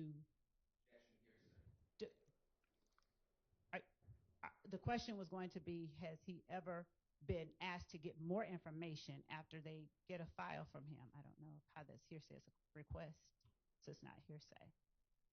And does he act on that? Why don't you just ask the second question? Okay. Sustained. Yes, Your Honor. Do you ever act on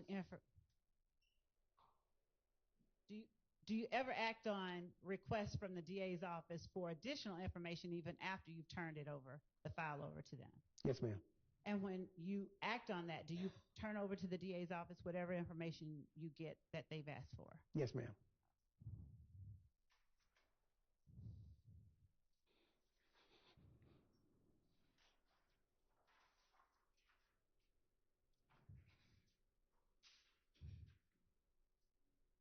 In the Donovan Thomas murder, do you know whether the shell casings from those scenes you described were compared to see if there were any NIBIN matches? Yes, ma'am. Was that done at your request, the gang units, or someone else's? My request.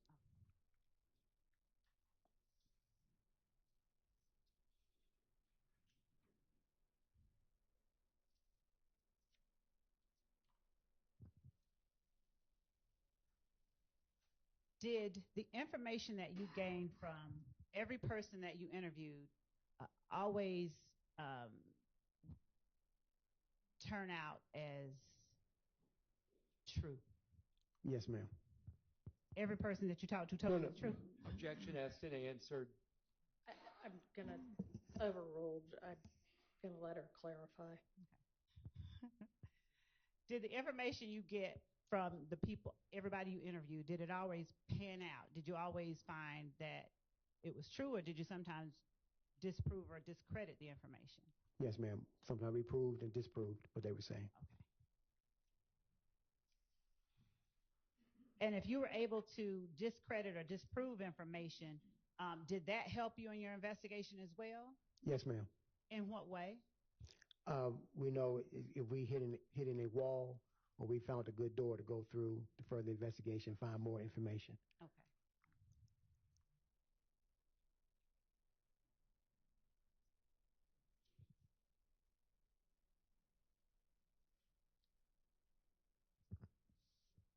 Do you particularly in your homicide investigations ever attempt to listen to jail recordings to get more information about your homicide? Yes, ma'am. And did the DA's office get you information about jail recordings that aided in your homicide? Yes, ma'am. Was that Senior ADA Mike Sprinkle? Yes, ma'am. Did you also work with David White? Yes, ma'am. And was that ADA Sprinkle's investigator? Yes, he was. Was Mr. White able to get you even further information that helped in your investigation? If I recall correctly, yes, ma'am, he did. Do you know where, did you ever determine where the vehicle that you were interested in from Hertz ended up? No, ma'am, I was able to determine what happened to it. Do you know if Excuse me. ADA Sprinkle and Investigator White investigated that further? Yes, ma'am. Objection on a calls for hearsay. Sustained. Okay.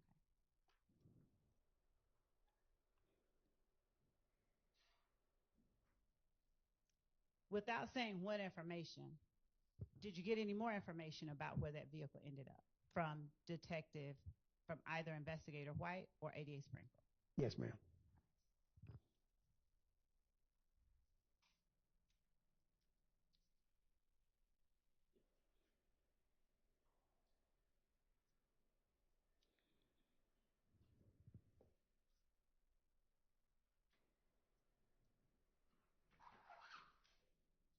When you got phone numbers to look into, were some of those numbers given to you during the interviews of the persons who, for instance, if you're interviewing me, I offer you my number.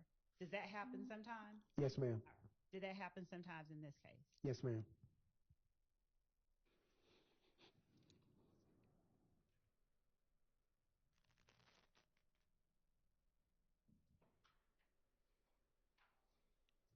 Where was Spencer Wright located when you first went to talk to him? He was involved in an incident and he was transported to the homicide office. Okay. I can't recall what street he was on. Had he been arrested? Yes, ma'am. All right. And was he trying to offer up information to sort of get some kind of help with his case? Not to my recollection, no, ma'am.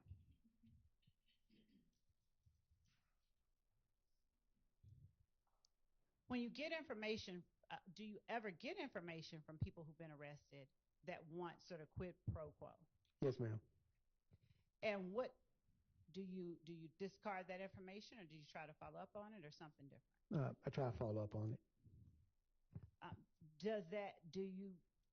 Why do you follow up on information when they're offering it in exchange for help? Because that's part of the investigation process. You got to figure out if they're telling the truth.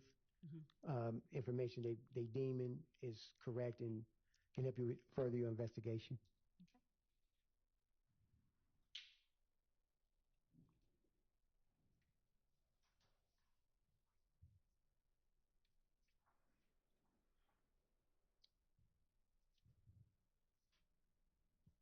Were you able to get information about persons you did not previously find of interest after you began working with ADA Sprinkle? Yes, ma'am.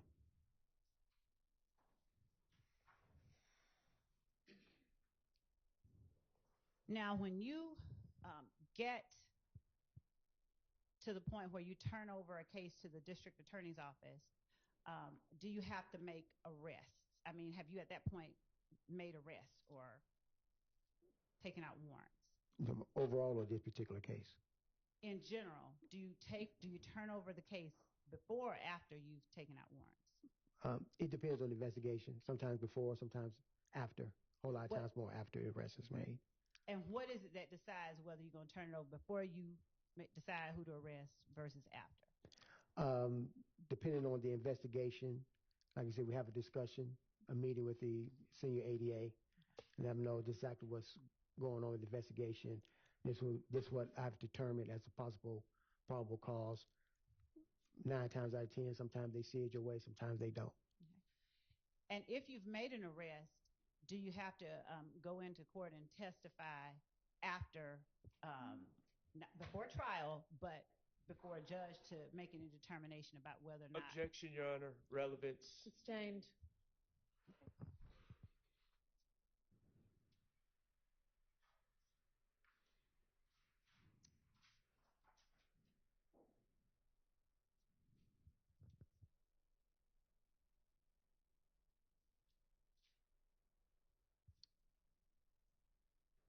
Were some of the people that ultimately you believe, Your Honor, I need to approach because there's a question that I don't, this is going to.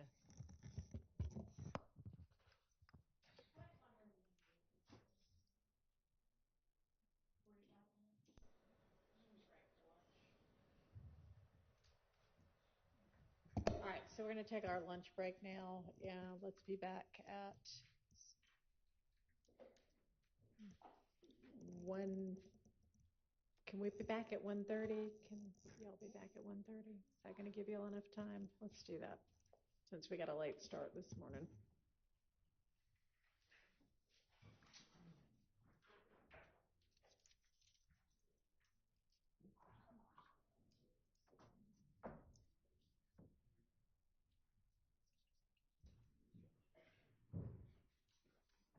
All right, they're gonna take a break to 1:30. Seemed like something that came up. They're gonna try to hash it out behind the camera, so shit, we'll be looking for it.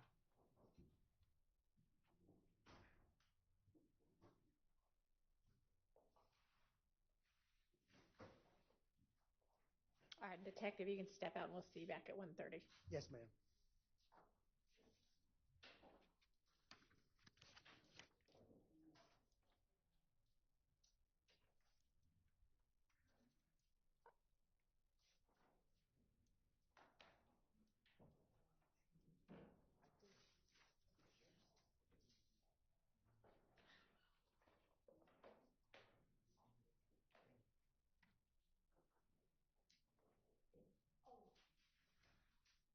Yes, ma'am.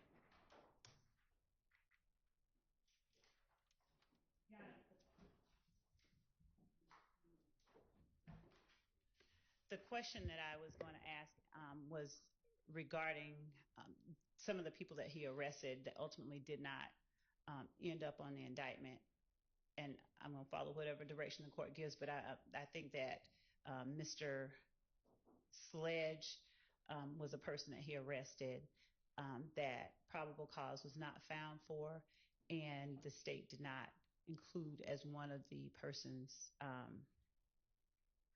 Mr. Sledge and I think Mr. Copeland. I think that that's going to come out, and that we not only did we not proceed on that, but probable cause was not found for Mr. Sledge. So I don't. That was what Not an appropriate question. Okay. Anything else before we break for lunch? Nothing. And Your Honor, just to get clarity, the court does the appropriateness comes with the probable cause and the preliminary hearing, not with whether or not he took out warrants for them, right? Right. Okay. Your Honor, to be exact, the state began to ask the question. They said, are there any defendants or whatever the noun was that you believed That's inappropriate. Well, that's irrelevant. And if they want to be precise, they need to say that you took warrants out for, not you believed. Judge, what this witness did and why he did it is relevant. I don't think that one side can tell the other the appropriate way to ask the question. I don't think it's an inappropriate question whether you had a difference of opinion regarding who. And you were allowed to ask that. Yes, But the court. Yeah. Well, his personal belief is not relevant. Okay, then. Did you take out warrants for people we didn't indict? I mean, and I was going to ask specifically about Mr. Copeland and Mr. Sledge. Okay, but you can't ask the other issues. Okay. All right. See everybody at 1:30.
Video arraignment at 2:30.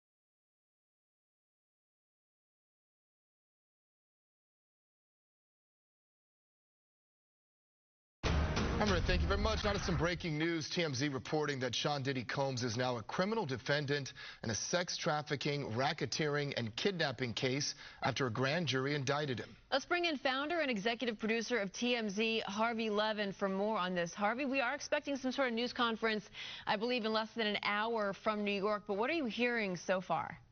Well, Melvin just mentioned a few of the allegations. There are so many more. We are talking, as you said, sex trafficking, prostitution, racketeering, kidnapping, narcotics offenses, arson, bribery. drug charges, including during the raids, they found oxy, GHB, ketamine, cocaine, MDMA. They found AR-15s. There is clear reference in this indictment to that Cassie video where she was brutally beaten at the Century City Hotel by Diddy in March of 2016. They mentioned that prominently in this indictment. Also, they mentioned these freak-off parties, these sex parties that Diddy had, and they say that he had pressured women into having sex with male commercial sex workers, freak-off parties, which they say he often recorded. So there are just a variety of charges here. His lawyer says not only is Diddy not guilty, his lawyer says he's innocent when he walked into the courtroom.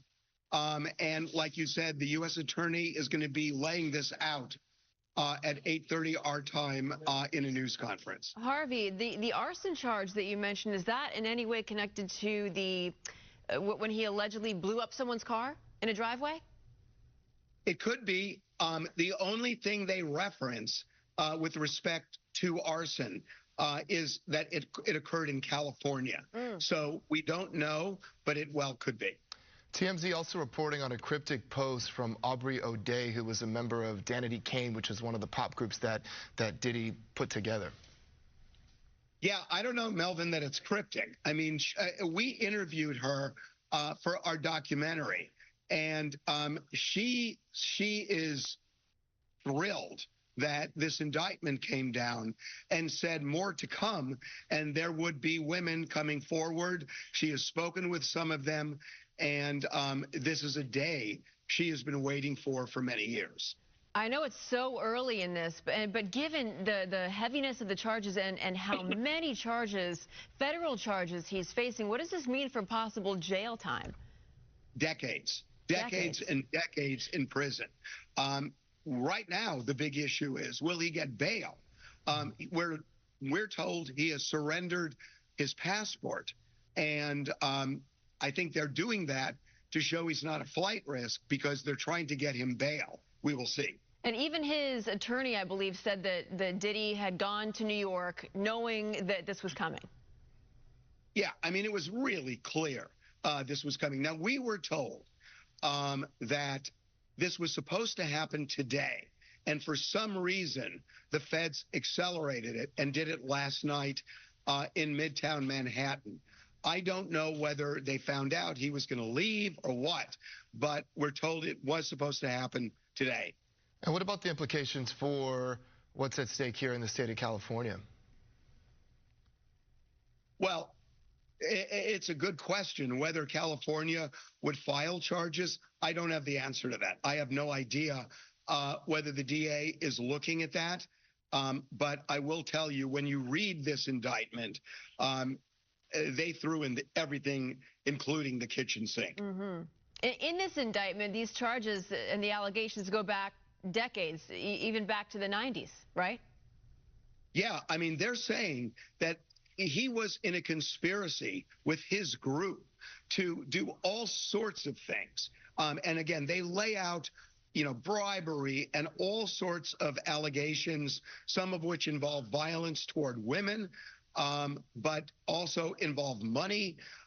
They say that this has been a decades-long criminal enterprise. That's essentially what they're alleging. Which brings to mind the issue of perhaps statute of limitations, especially when you consider some of these charges can get a little bit murky.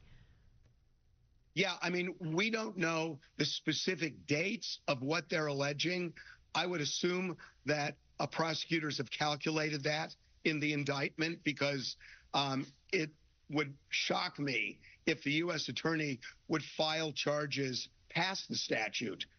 It could happen, and maybe there's an argument on both sides on some of it, but they seem pretty confident that they're buttoned up. What's been the most surprising piece of information that you've learned, Harvey? I was talking to Charles about this just a couple of minutes ago, and when you look at this Cassie video and how out in the open it was, I mean, it was in a hotel hallway. But it was in March of 2016. Yet this didn't come out until a few months ago. And that may speak to the power of Diddy. Yeah. That nobody would talk about this. Remember, he encircled himself with 1,000 big celebrities. And he was kind of the sun in the middle of all of that with various parties, the white parties he had. And, you know, crossing Diddy was a dicey thing to do. And so we were talking just about how flagrant the Cassie video was, yet it didn't come out till a couple months ago. But then you also consider what you were talking about this just earlier, the number of people who were there to insulate him and to protect him. What would be the accountability there? Can we expect some more arrests on the way? We don't know. I mean, I have no idea. I have no idea if they're looking at anybody else. But the clear target here was Diddy. All right, Harvey Levin, thanks so much for your insight, and we'll be awaiting that news conference out of Manhattan in just a few minutes from now. Thank Good seeing you guys. Thanks, Harvey. We'll be right back.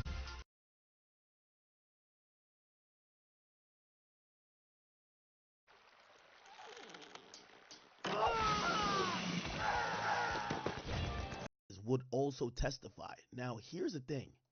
They say multiple witnesses. You know who this reminds me of? Said Diddy set fire Kid Cudi car. There's a few people who went on social media who said that. Not Kid Cudi. Who was it? Here we go. One of the other allegations in the question is, could Diddy be under witness protection? I wonder if they're saying they want to build a case against someone bigger. If it's the internet, it looks to Gene Deal, he will give an interview, and I think. Yeah, Gene Deal said this, right? I'm wondering if Gene Deal will be some type of witness. The allegations in their face. Well, actually, no, Gene Deal wasn't around during this time. Like, who are the people who came out and said this? By the way, we're still waiting for this press conference outside the thing. I always go back to the line. Who was the people who said this, chat? Who told the story of the Kid Cudi thing? We know Cassie said it, right? Yeah, somebody else said that shit though. Cassie said it, but they're saying multiple witnesses. So who else could have been the multiple witnesses? Jaguar, right? Roger Bonds, a former Roger Bonds said it, right? Didn't he? Diddy security guard, claims Diddy beat Cassie after learning about her 2011 affair with Kid Cudi, which he discovered. Yeah, Tiffany Red, thank you. Tiffany Red did say it, thank you. But Tiffany Red is the friend of Cassie. I know y'all saying Jaguar Wright, but they say witnesses, so we got to think about people who were actually around. No disrespect to Jaguar Wright. Tiffany Red was like Cassie's best friend, so she may have been a witness. Cassie's clearly a witness, right? Who else would have either, Diddy, I'm wondering if Lil Rod comes in here, because remember, they said that they have witnesses that will testify that Diddy bragged about it. So, Diddy was going off, and remember, Lil Rod has these videotapes of Diddy just in a room, just running his mouth. So maybe Diddy was like, man, y'all niggas gotta stop fucking with me. I get niggas. Yo, remember that one video of Diddy saying, like, he was with a barber and he was saying, oh, niggas get killed, like something like that? Diddy barber video. Let me see. I remember the video right here? Where he was talking crazy shit. He was talking crazy shit. Like, he was like, yo, Diddy threatening. It was like haircut. Like, it was while he was getting a haircut, I remember. And I remember the barber just kind of watching, like, all right, brother. Y'all remember the video I'm talking about? He was talking crazy.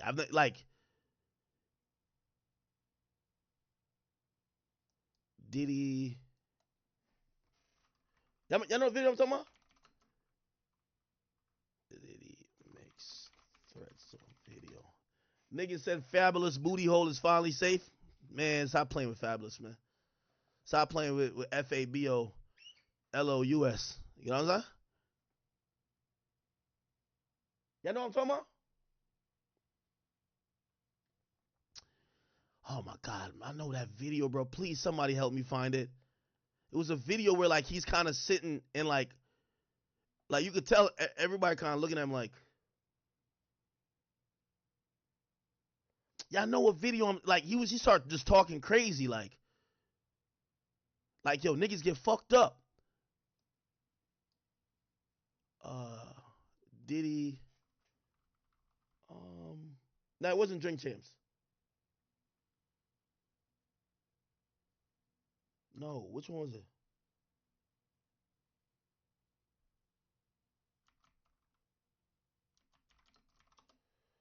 Fuck. Bro, it's a video like it's like a nonchalant video. He's talking crazy in it though. He's talking, I think it was like around a barber. He wasn't in a club. It wasn't Drink Champs. It wasn't Drink Champs. He was like, God damn it.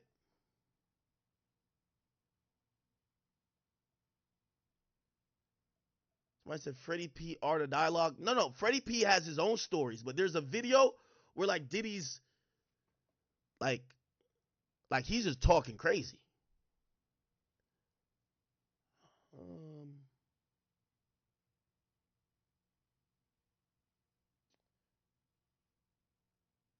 Nah, fuck. Y'all definitely know what I'm talking about. Oh my God. I'm gonna find it. It's okay. I'm gonna find it. All right. Okay, so real quick, we now know one of the acts of this racketeering criminal enterprise is him blowing up Kid Cudi's car. Okay? So more broadly, at least since 2008, allegations of the defendant's physical abuse of women have been publicly reported in the media, including Hollywood blogs and on podcasts. Law enforcement reports corroborate. Police responded to several instances, including assaults against victims, blah, blah. More recently, there's been outpour of public allegations against him. Okay, cool. Let's go back to this. I'm going to try to find it on my other screen real quick. That help them to go to the grand jury and get this indictment, and it's a big case. It's interesting, Bradford, that they haven't in this indictment, and you tell me if it's commonplace, they haven't listed what the evidence is they have, right? They haven't said we have this digital evidence, we spoke to X, Y, and Z witnesses. They haven't even publicly specifically identified any of the cooperating witnesses. They mention a victim one, but it's not like you see Cassandra Ventura's name. It's not like you see Joy Dickerson-Neal's name or Rodney Jones' name. It's comprehensive, but it's broad. It doesn't go into the specifics that I think many of us were anticipating, but having said that, this is also just the first charging document. This is the indictment. Is it not surprising we don't have that information? And when would we learn what information and what evidence the prosecution has? Sure, it's not surprising. Usually indictments don't have a lot of detail in them. It's unusual when they do. And usually when they lay out a ton of detail, it's because there's some weakness in the case. There's something they're trying to cover up with all these allegations. In this case, the indictment is what's expected. It makes the bare allegations. It lists victim one, which we can assume is Cassie because of the way that they address it. But you're guessing at who victim one is. You're guessing at who cooperating witness is. All these things that normally happen in an indictment happened in this indictment. I've had many, many cases in the Southern District of New York, and these indictments are commonplace anywhere. Southern District of Florida, same thing. Usually you don't find where there's an indictment with great detail as to individuals' names, individual places, different areas. Usually it's an area of time, so it gives you kind of a goalpost of what time they're looking at, what time frame, and the allegations that they're making during that time frame. Especially when it comes to Rico charges, you're not going to find something like the YSL case where the attorneys in that case went into great detail about all this Rico and racketeering and what they did and when they did it. You're not going to find that in a federal case. This is a more streamlined type Rico case. And you're not going to find, like, again, the circus that's happening in Atlanta. That doesn't happen in federal court. So a couple of things. One, at 11:30 a.m., we are waiting for a press conference to be held by Damian Williams, who's the United States Attorney for the Southern District of New York, who will go into more detail about this indictment and what the possible penalties are. We talked about it. I believe racketeering could be 20 years. You have another charge that could be 15 to life, another 10. So he's looking at very, very serious prison time if ultimately convicted. I do want to go over this with you, Chris. Sure. So this is a racketeering case. The first charge is the racketeering conspiracy to violate the racketeering statute. And you're talking about an agreement to violate the law. You're talking about a criminal enterprise. And there are all these underlying... Yo, all right, my boy. Thank you for finding it. Yo, this shit was going to drive me mad. I know I'm not crazy, bro. Got a memory of an elephant, bro. Thank you so much, dog. How do I get to this? It says, all I got to type in is this. This was the clip. P. Diddy talking about throwing somebody out the window. Like, listen to this shit. When I was, man, DJ, give me the thing, man. I'm loved now, y'all, so, you know, back in the day, somebody may got thrown out the window for that shit. But not no more. When I was, he said, back in the day, I would have threw a nigga out the window for that. God damn. Man. He said, my name is Love now. I don't do that shit no more. DJ, give me the thing, man.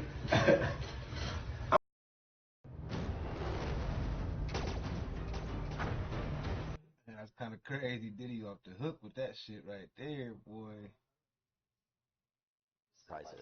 There is a section of this indictment that talks about the means and the methods of the enterprise, and I want your reaction to it.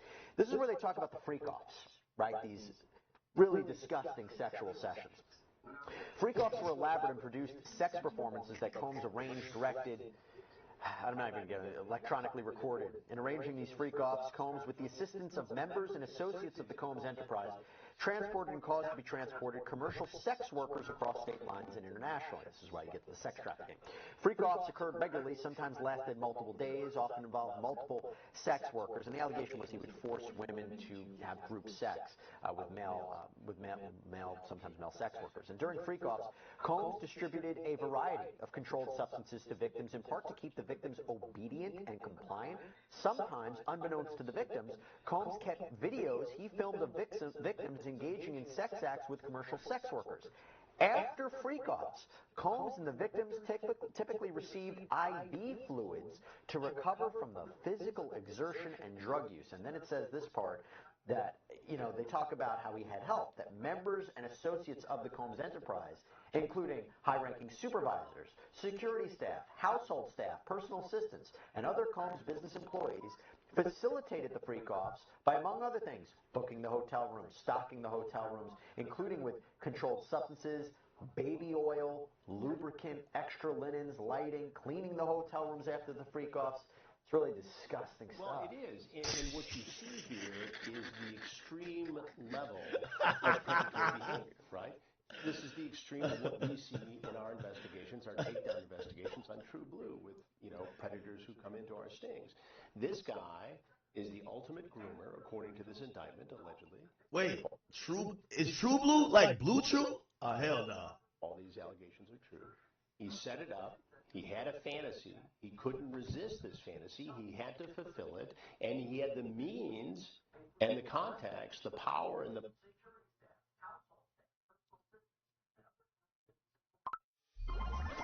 You guys, I'm starving. What are we doing for dinner tonight? I decided what we had for dinner last week, so why don't you guys decide? Pizza!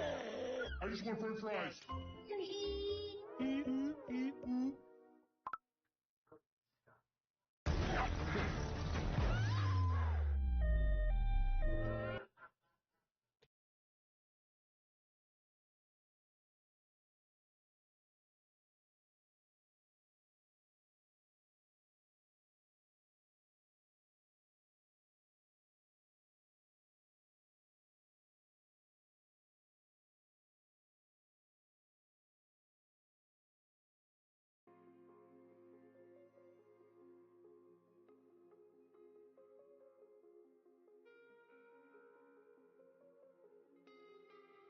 You got the rich homie Quan funeral. Pleasure to serve as Quan's music attorney, his entertainment attorney. I don't know, Mike spoke earlier talking about Jewish attorneys and that sort of thing, but Quan chose a black man to be his attorney. I don't know much about Yom Kippur, but Corey, you go to church with me, we're going to the Baptist church. back in Nashville, Tennessee, where I grew up. So much respect to Quan and Corey for entrusting me with something as important as their business and their music career. When I met Quan he was already hitting on all cylinders. He was a huge star by the time that we met. We were introduced by Cy Gray.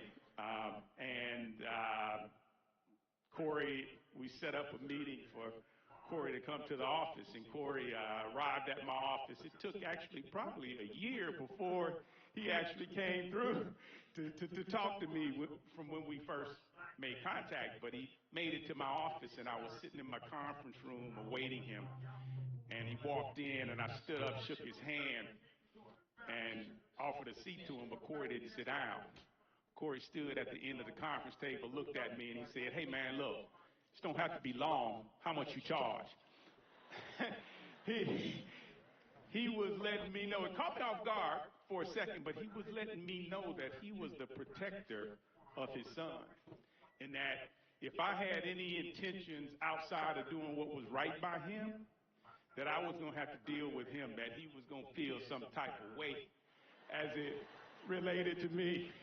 I might have to clear that sample. I sampled it for my speech, but Corey was clear to me that he meant business and that in no uncertain terms that he was the protector of his son. And so I said to him, my first words to him was, I said, well, let me first understand what your son's needs are from a legal standpoint. And then I can try to determine whether or not I can help. How can I help you? And so Corey at that point sat down, and that conversation went on for 3 hours. It felt like it was a 15-minute conversation. And at that point, we built the foundation that we now stand upon through doing the business for your son and protecting him in this business. And so shortly thereafter, I met Quan. Quan was as respectful and humble a talent as I had ever met. I've been doing this for almost 30 years now. I know I'm dating myself, but I've been doing music deals for 30 years, and I met a lot of different people. Quan was one of the most humble and respectful young brothers that I had ever met. And so one of the things I noticed about Quan and Corey and their relationship is that it was built in mutual trust for one another. If I was talking to Quan, I knew I was talking to Corey. I knew Corey was in his ear. There was no conversation with Quan that Corey was not, in some kind of way, interjecting his wisdom upon his son. If I was talking to Corey, I knew he was talking to Quan. They were a duo that worked and had unbelievable trust for one another. And so I respected that about them, and I was very grateful for the opportunity to be able to serve in that role for you all. As you heard from Mike, not a lot of us come to our own to be guided in this business, but they entrusted me, and I am grateful, very grateful for that. Let me say just one thing. Atlanta, as Mike said, is a unique and special place.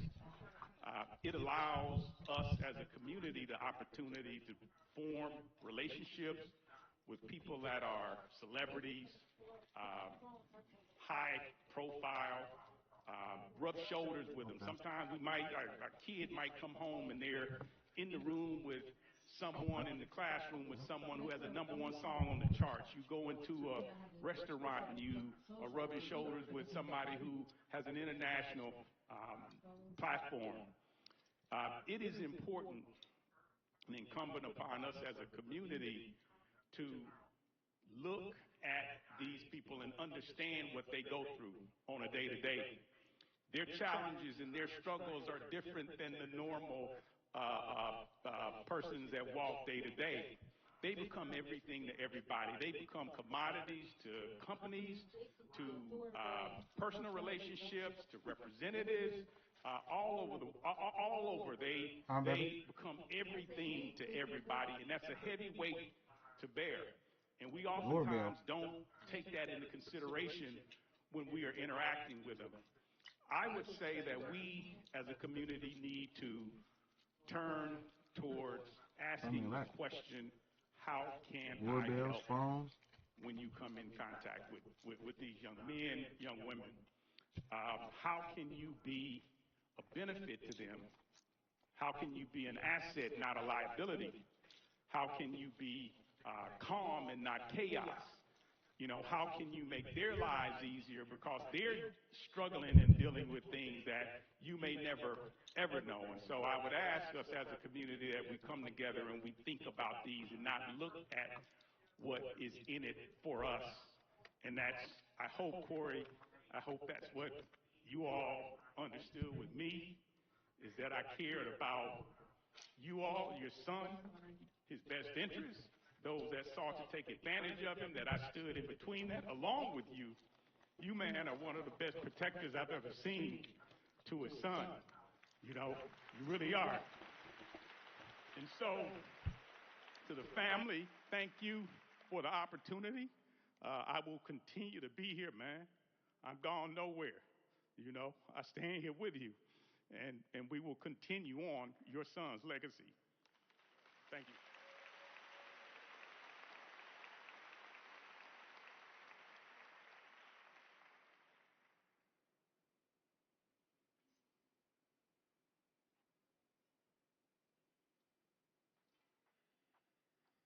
Good evening, everyone.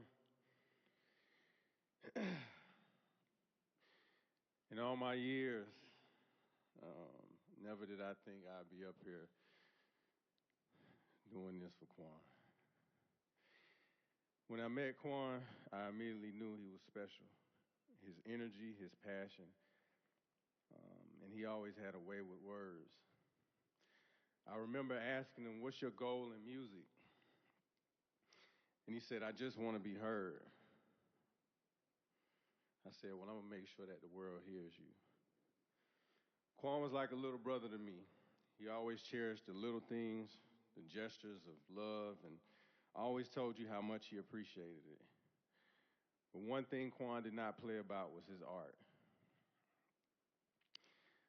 So with that, he always told you when he disagreed with you. He made it loud and clear. I'll share a story with y'all. Man. We had this record called Flex. And believe it or not, Quan hated the song. He fought with me, and he said, "I got so many more songs that's better than that. I don't want to release it." I knew that the record was a hit, so I had to figure out how to get us on the same page. Nonetheless, he was not changing his mind no matter how much I tried to convince him. I said, "You know what? He's just going to have to be mad at me about this one." So I put the song out. He tried his best not to support it, but the song got so big, finally he had no choice. He came back to me and said, "Okay, big bro, you were right." And this went on to be one of the biggest records of Quan's career to this day. Him being the grateful person that he was always able to double back and express his gratitude. I truly love that about him. Ironically, on the morning that he passed, I was in the gym listening to his music and reminiscing about the good times that we shared. I don't know why that was, but he was heavy on my mind and my spirit. I had no idea about what had already transpired. When the calls came in, I was in shock the entire day. It didn't hit me until the next day that he was really gone. Although he's not here right now, and as I stand here in front of y'all, I'm just still processing it all. It still doesn't even seem real. Quan was a light.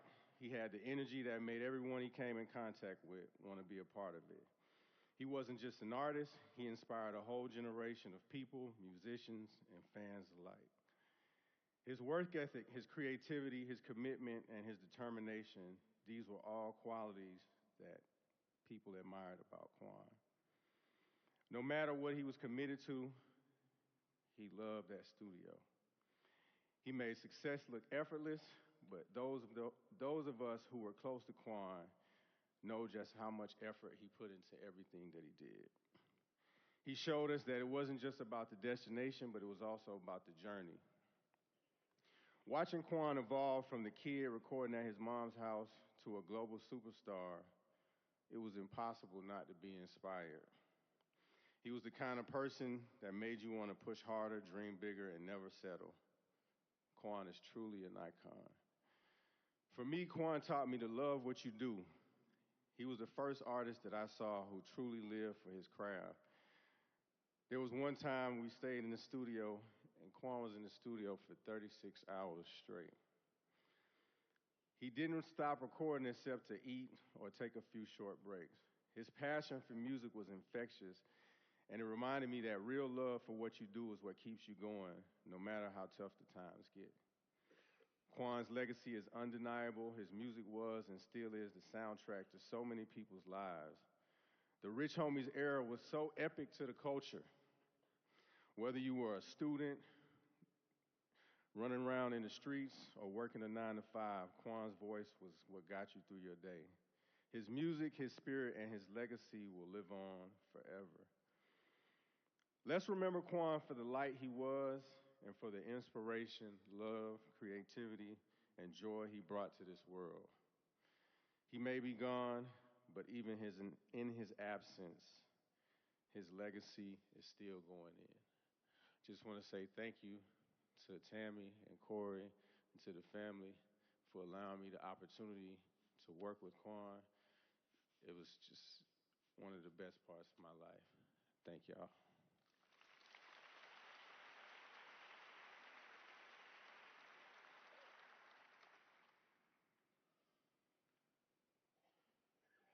Good morning. My name is Rico. Quan was someone that I held very near and dear to me. I want to start by saying Quan was that guy, and he knew it, you know? In the room he went in, he lit it up. You know, I remember seeing Quan one day. I was going through something. I had some on my mind, you know. I was frowned up. You know, by the time I left Quan, I'm laughing, joking, you know. That's just Quan, you know. He lit it up, you know. And it's hard for me, you know, because that was my boy. That was my brother, you know what I mean? And, but I got a crazy story. I got a call from Quan. He was like, you know, Quan talk fast. He was like, big bro, I need you. I'm doing my anniversary party at the Tabernacle. I need you come up, pop out. So I'm like, but you know, I'm from Atlanta, so I understand. I understood him. I was like, I'm in there, you know? I'm in there with you. But I'm a translator. He was like, big bro, I'm doing my anniversary party at the Tabernacle. I need you to pop out with me. You know what I'm saying? That's what he said. So fast forward, we do the show. He bring me out. He passed the mic off to me. I'm in there with him. We rocking. I look back through my peripheral. You know, I see Quan over. He's standing on something. He dancing. He rapping all my words. You know, that just gave me that extra energy to turn up some more and go harder. You know, and that's the type of person he was. You know, and we're gonna always hold Quan in that light. Quan is forever goated in this city. We're gonna champion Quan forever. We're gonna keep Quan music streaming. We're gonna keep listening to Quan. DJ's gonna keep spinning Quan. We ain't never let Quan name die, ever. And as you can see, my boy still going in. You see where we at? We in Creflo Dollar Church. My boy still going in. You know what I'm saying? That right too. Corey, I love you, brother. Tam, I love you. On one call away, you ever need me, call me. You already know. I talk to you every day anyway, my brother. I love you. Atlanta, we love y'all. Quan love y'all. Continue to keep my brother name going. We ain't never letting his name die. On God.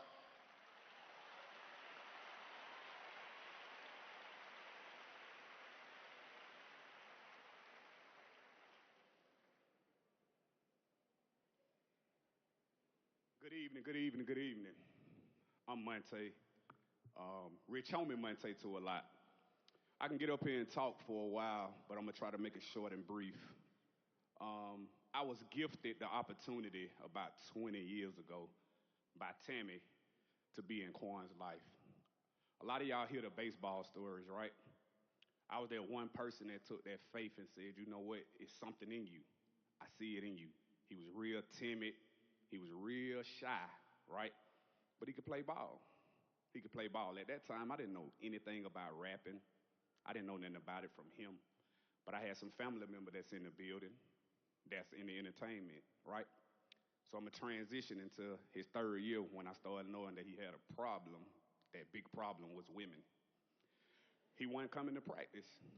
So I would go as I'm taking my journey. Rashad, his JV coach, is over there. He could tell y'all this.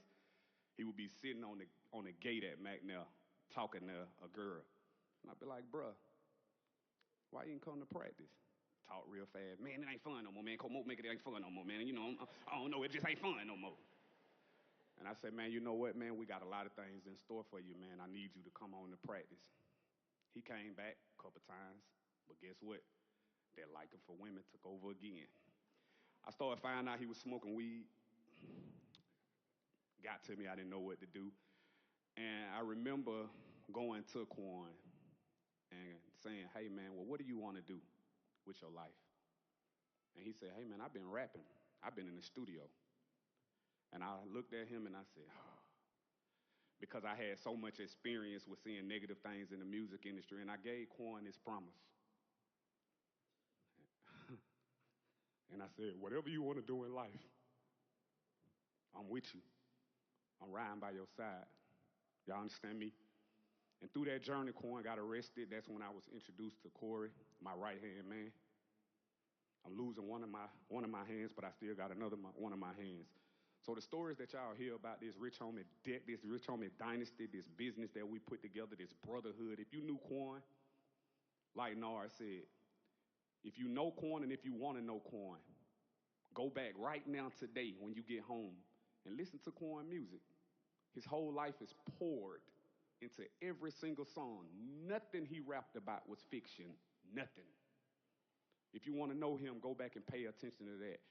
And for every single soul in this building, man, I appreciate y'all all for showing my boy the love that he deserves. Standing on his legacy. Standing on his legacy.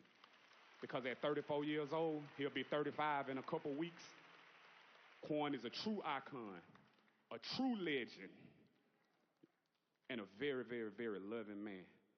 So to my family, not his family, to my family, man, I thank y'all for giving us this beautiful soul. You know what I mean? And to all of y'all out here, the supporters, I don't like to call people fans.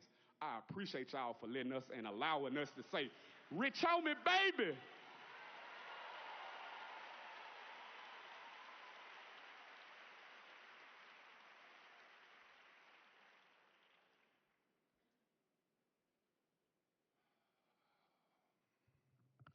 Good evening. I want to start. I need y'all to repeat after me. They don't know what I've been through. They don't know the half. They only know what I tell them. Yeah. Okay.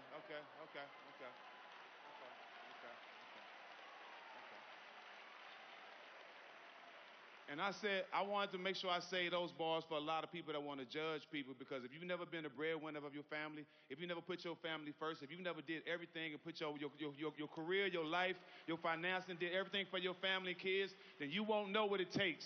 You won't know what people go through, the ups and downs that it takes to be great. So for all the people that judge, those bars are for you.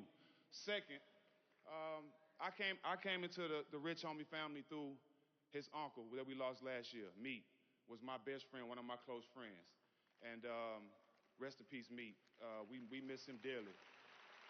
He was a big part of Quan's life. And I came into this family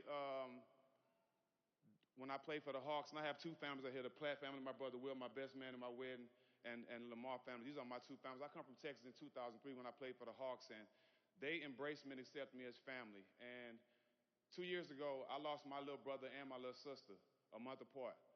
And I couldn't get back to Atlanta to handle some business. And it was a serious situation. And I had Corey, I had Dre, I had them to call. And I appreciated that because when you move to different places, you really don't have family out of state. And I was accepted by them. So I want to tell you, Corey, that meant everything to me. And I'm honored to be here to speak at your son's funeral. I'm honored to be here because he meant the world to me. Me and Quan had conversations. Our conversation was about, and Corey will tell you, say, big bro, how all these basketball players go broke after they get through playing? Our conversation was about, he asked me, how are you saving money for your kids? How are you putting money for your kids? What are you doing for your family long term? How are you still relevant? All these things because he cared about being there for his family and for his family being in a great position if anything happened. He always talked about putting his family in a better position. And I'm honored to be here to thank his family for accepting me. Grandma, I see you there looking so beautiful. I love you. It's good to see you. I want to say this to to Dre, Duke, and his sister. This time right now, when all these cameras are gone, when nobody's here, want to take pictures and be here for the wrong reasons, this is the time that y'all have to be closer than ever. Because your mother and your father is going to need you, because it's hard to explain how to lose a child, right? And I know y'all three are going to have tears every day of y'all life, but I want to tell you this. Don't hesitate to cry. Don't hesitate to cry, because when you're crying, the tears are just the way you show love to a person that's not here in the physical. So feel free to cry. And stay as strong as you can in your family, because y'all gonna need each other more than ever. Corey, I love you. You know I will always be here for you. And I appreciate y'all having me as family. Assalamu alaikum.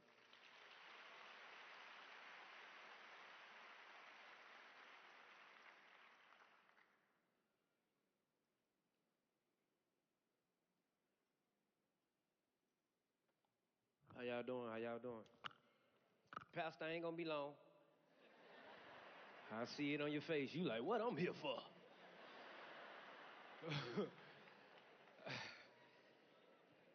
Then we got DC Young Fly on stage. First off, we want to say God is the greatest. All right? And when I talk with passion. So I want y'all to bear with me. Listen closely. Mama, I call you mama. We've been introduced since 2003. Big bro. So, you know, it's real family. Corey, what's going on?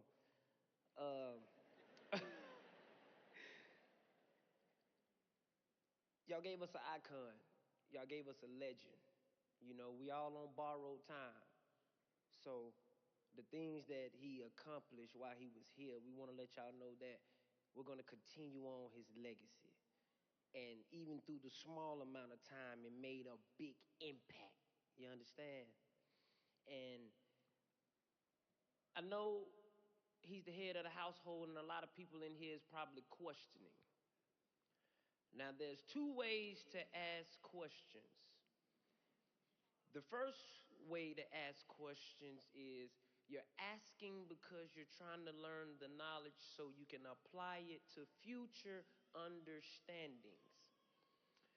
And the second way to ask questions is you're questioning because you want to question the reasoning for what's going on. And the second way of questioning can be disobedience. So we always have to go with the first way of how we ask questions. Not why is this happening? Not why is this happening to me? No, we have to ask God, what is the purpose? What is the lesson? How do I apply this to my future understanding? Because this is the end. He's at peace. One day we too shall do this. He's still leading. He said, I got to go to see what's going on. But as you can see, I'm still leading. You shall follow. So at the end of the day, y'all, Mom, I want to let you know, because we talked yesterday. And when we talked yesterday, I was just observing, and I want you to know that you are being obedient. The way you spoke, your energy, the way you talk, your head. Corey said it yesterday. She said, I'm going off how my mama going. But how you moving, Ma, is how we supposed to move during these times. Because all the morals and the doctrines, this is the only time that we really apply it. When we hurt Job, Everybody go read the book of Job. Just read the book of Job. He took everything from Job. He kept snatching everything from Job. And Job, like every Christian that, everybody like, I put so much good into the world. Why so much bad coming to me? He like, you know what? I ain't really been bad to nobody. I just want to talk to him. I want to ask him why. Why he doing this to me? God looked at him and said, who you talking to? Why not you? This is the time for you to praise my name. This is the time for you to tell the other people through the midst of pain, I'm the one that's giving you the strength, fool.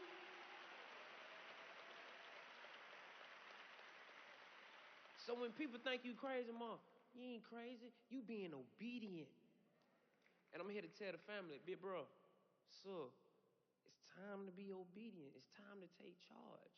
Because I know the twilight zone is real, but guess what? It's real. This is the real. And I understand the pain. This is a familiar pain. And I'm here to tell you as a soldier, I'm scrapped up with you. I'm ready to fight with you. You understand? So continue to be a leader to the family. Listen, it ain't over with, y'all. It ain't over with. He did what he was supposed to do. We all on borrowed time. Nobody in here know how they gonna leave. But when you leave and we meet our maker, we want to make sure, hey, wasn't I obedient?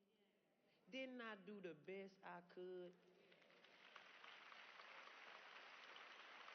So we're going to keep his name alive, and I want to tell the family, I love y'all, and I'm here with you forever. Keep God first, everybody. Quan, I love you, big bro. You a legend.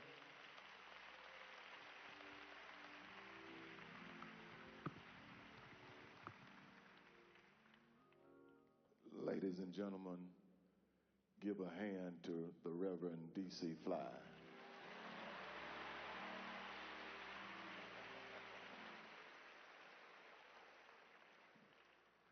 We come to a moment now where it says memories.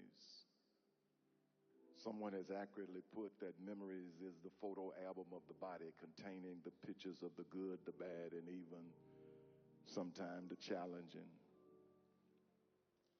But it says that the file boxes of memory are forever growing and flourishing every day.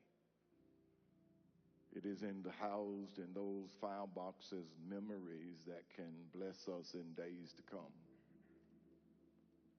The Bible tells us that when we think on certain things, we ought to rejoice. And one of the irrevocable facts is that we can rejoice because we're in this room. Your presence is indicative of the fact not that Quan died, but we're here because he lived. And because he lived with us, the word is, which is a third person singular indicative of the irregular verb be, means that he still is. He's in all of us. As he has intersected and touched our lives, he's in us forever. Jacorius Lamar and Brandy Griffin, Andre Monfort, Sequoia, Monfort, and then this father will come, Corey Lamar. Then we'll have a video, and then we will have Reverend Ashton Jackson will come. Let us proceed in that order.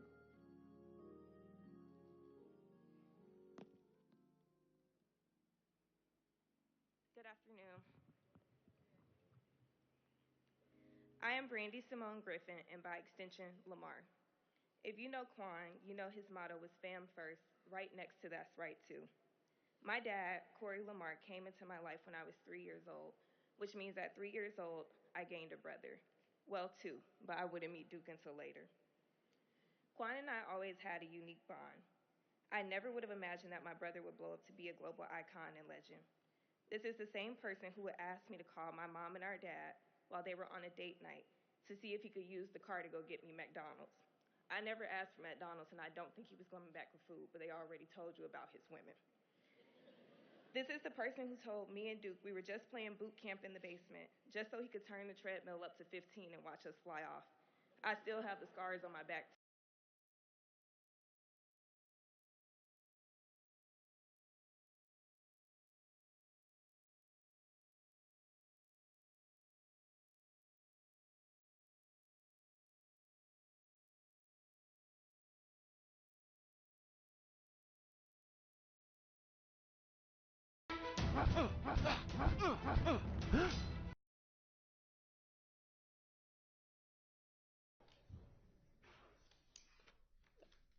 All right.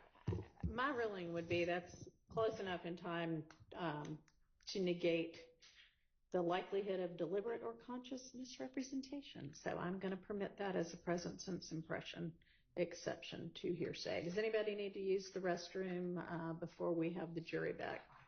All right, let's all take as quick of a break as we can because we've already been out about 15 minutes. Thank you. One of my esteemed colleagues across the aisle here, I believe that he is here as a representative for one of our witnesses. And I haven't spoken with him, so John, I didn't know if you wanted to approach. If we could, please. All right, what's your name? Dennis Child. Okay, I'm sorry I hadn't seen you in a while. You looked familiar to me, but. Everybody thinks I'm dead. Okay. Are you asking to approach without the defense? No, make a mistake. That's fine. I just want to put on the record. I'm representing Mr. Zachary, family defendant. I understand he was picked up on material witness warrant. I would ask the court to release him. He's got sickle cell bad. When he was picked up, he was just exited the hospital.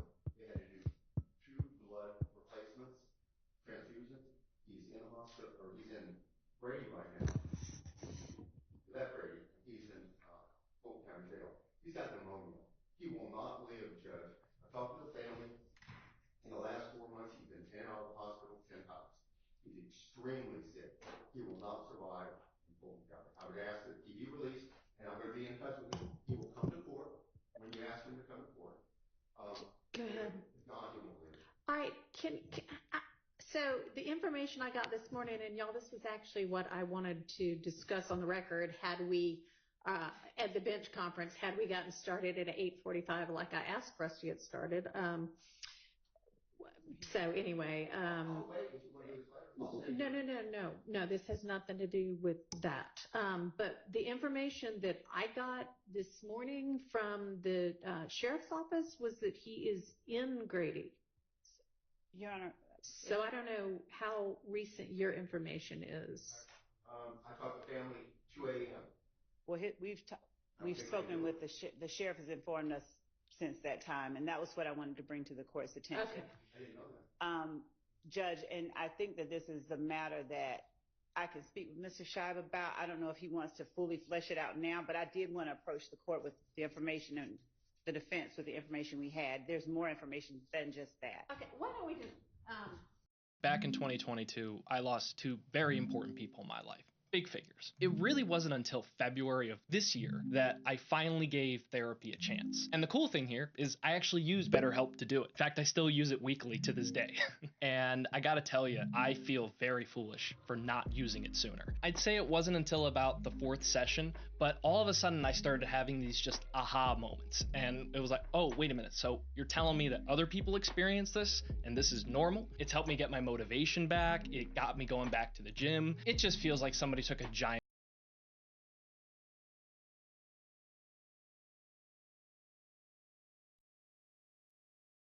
Damn, they going all of that. I hope they get back on time. They be late sometime, man. Check back on that rich homie.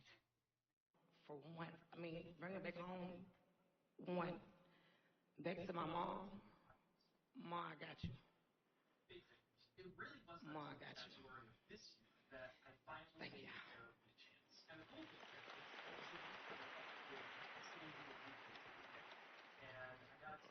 You know, I never really prepared anything to say to my brother in the casket, so I'm just gonna go. I lost my dad in 21, so to lose my brother in 24 is just, you know, like it's the hole is deeper. So to keep going forward for the kids and myself, I I ain't gonna say it's gonna be easy, but you know, I don't know how to fail. I wasn't raised on failure. I wasn't raised on quitting. You know, my mama showed me how to love. My daddy taught me strict behavior and taught me how to get up when I fall. And Corey taught me the same things, and he also taught us how to hustle. So if we don't know how to do nothing else, we know how to keep going. You feel me? So it's hard. And we never had these discussions. Like me and Corn would talk about everything. We never planned on talking about planning our funerals for each other. Saying what? So like this is still unbelievable. I feel like flies. I can't. I don't want to accept it, but I have to. You know. I don't know. My brother he hurt me with this. He the only one saying you look so hurt good. Me, man. But to see him grow and to know like we started this from a karaoke machine. Like my brother made his own beats. He recorded himself. He learned how to do all that with no school. You know, like I would be outside playing sports and he'd be in the house on the computer. It's just what he was. He perfected his craft, and I stood there and I watched him grow every day, every night. I traveled with him everywhere. He took us from around 285 to flights to Dubai. In 2014, I traveled the world with a passport. Like, since I was a child, my mama always made me walk to the bathroom with my brother, and he was the oldest. You know, I could be mid-bite. Like, get up, you better go follow him to that bathroom, you know. So, I was always his protector, you know. Even though he was the oldest, I always walked through them doors first. And he has now opened up doors for this family, for us to continue and be better than what we were yesterday. So I want to applaud him and tell him that I appreciate him for taking me from 285, Old National, to the east side, to endless flights, from instant oatmeal and cereal to continental breakfast. You know, and from continental breakfast to personal chefs. You know what I'm saying? Like we went from apartments. You know, sometimes no hot water, man. Like we didn't stop.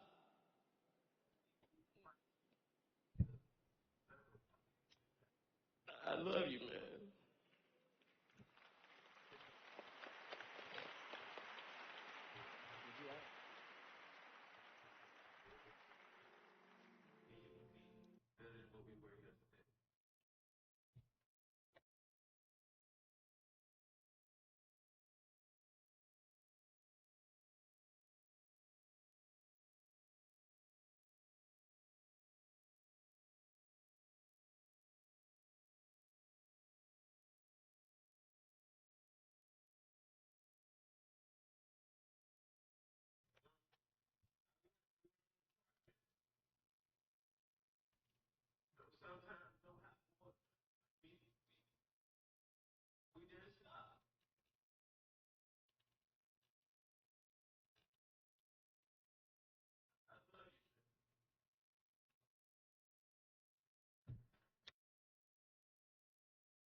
That shit true.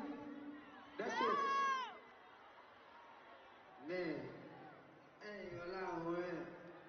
I'm a motherfucker. I'm a Trump supporter, bro. Ain't no secret.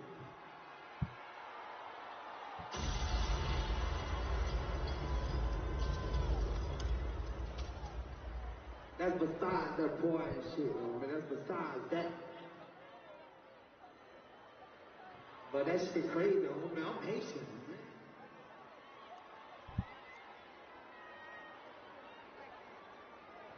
How y'all feel about this election shit? I feel like we fucked anyway. I ain't with that Kamala Harris shit either. I ain't with that shit neither, man. But it's like, bro, what the fuck going on in America, homie? I need to go. I'm finna go to Springfield tomorrow, homie. My boy over there. I gotta see this shit. I gotta see this shit, bro, cause it's like, I ain't smelling that, homie. I ain't smelling that. Other than that, I say vote for Trump. I say that. be certain that I move in limine that these I matters don't give not a be fuck, divulged right? Because it's like, homie, what evidence? on I ain't seen no cross-examination. Haitian eat a I cat. have intentionally not asked I ain't about seen no the Haitian eat no content cat, of homie. the When y'all say, when y'all show me a Haitian eating a cat, then y'all can say that shit. testimony Then y'all about can say that. After what that, homie, any particular I love God, I love Yahweh. Don't even praise me, praise Him, praise the Creator. Detective Thorpe, but I would ask that the court preclude questioning about what anybody said in an interview that has not yet testified. And I don't want to have to object like I'm trying to hide something, but I did specifically ask about certain people, but I intentionally did not go into what the content of any interviews were. So, in as much as that may be an issue, I would rather, if we can, address it before the jury comes out. All right. Anybody want to be heard on this?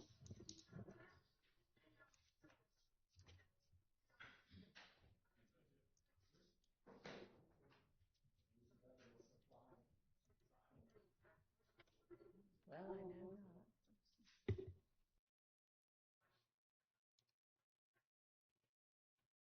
Would you be interested in collecting 5-figure paychecks for a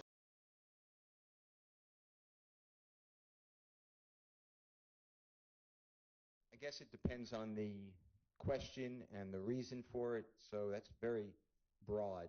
So I don't want to agree with, I don't want the court to just say, yes, that's off limits, but I think we should do a question by question objection. Okay. And what would your basis be? Hearsay as to any witness that has not testified.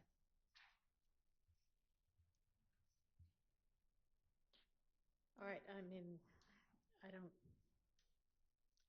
know that I can decide that before I hear sort of what questions being asked. I'll give you an example, if I may.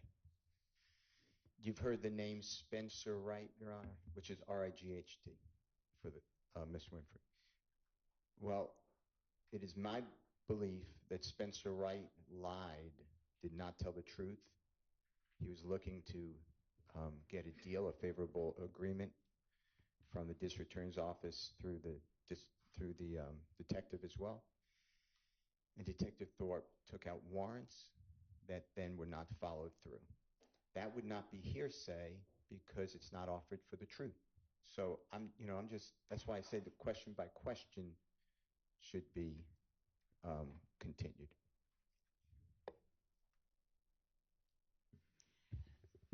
Your Honor, having Detective Thorpe testify that Spencer Wright lied necessarily gets to what Spencer Wright said. I think it's an improper question to ask him if he lied. I would not think that was what Mr. Steele would be asking. Mr. Steele. Example, it's a very broad objection, so you asked for a response. My response is we should go question by question. And Your Honor, the reason that since Mr. Steele used Spencer Wright, for instance, if the question is, did Spencer Wright tell you, or did you, given that Mr. Steele's assertion is he thinks he lied, and therefore asking him about what he said isn't really offering for the truth of the matter asserted, it's hearsay, it's an out-of-court statement, and I don't believe that it can be cured with the assertion, well, I believe he lied.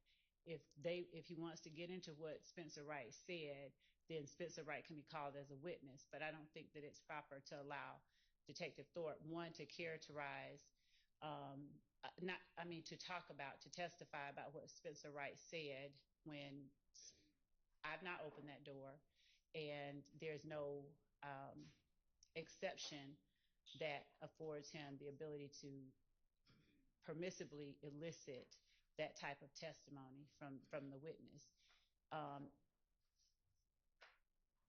I'll stop there. So I would think that If I understand Mr. Steele's argument correctly, if he asks, what did Spencer Wright say, or who did Spencer Wright say did X, Y, Z, that he wouldn't be eliciting that for the truth of what Mr. Wright said, but to then follow up and say warrants weren't taken out for whomever that person was, I guess. Is that what you're saying? Well, Your Honor, I mean, he could ask whether warrants were taken out based on what Spencer Wright said, but I think that him getting into whether he lied or what he said specifically would not be proper. Yeah, I agree with that, but we weren't talking about a question about whether the officer thinks that, or the detective thinks that Mr. Wright lied. It would have been, you had said this would be hearsay, and he's offering something that if he asked it wouldn't be for hearsay purposes because it wouldn't be for the truth of the matter. Your Honor, I mean, I can't make a blanket ruling that nobody can ask anything about. But go ahead. Asking about whether Mr. Steele believes that it's the truth or not, eliciting specific statements from the witness. It's an out-of-court statement that may or may not be considered true. He may say he's not offering it for the truth of the matter, but I think it's akin to asking what Detective Thorpe did based on information he got from other people. And the idea is that it wasn't that what they said is true, he followed up on it, but I can't talk about what the other people said. And in the same manner that the objection was sustained, that I can't even, it's somehow embedded hearsay, this idea that having Detective Thorpe talk about what Spencer Wright said that Mr. Williams' attorney believes isn't true, somehow is okay because he doesn't believe it's true. It's the same type of situation where he's asking a question that necessarily relies on hearsay and sort of almost implicitly puts before the jury information that without Spencer Wright testifying, they should not be made privy to. And he can ask a question, did Spencer Wright give you information? Did you try to confirm it or to disprove it based on what Spencer Wright said? Did you do certain things? But getting into the specifics of what Spencer Wright said, I believe, is even more improper than, is not proper. All right, well, thank you. Okay, we're ready for the witness and the jury.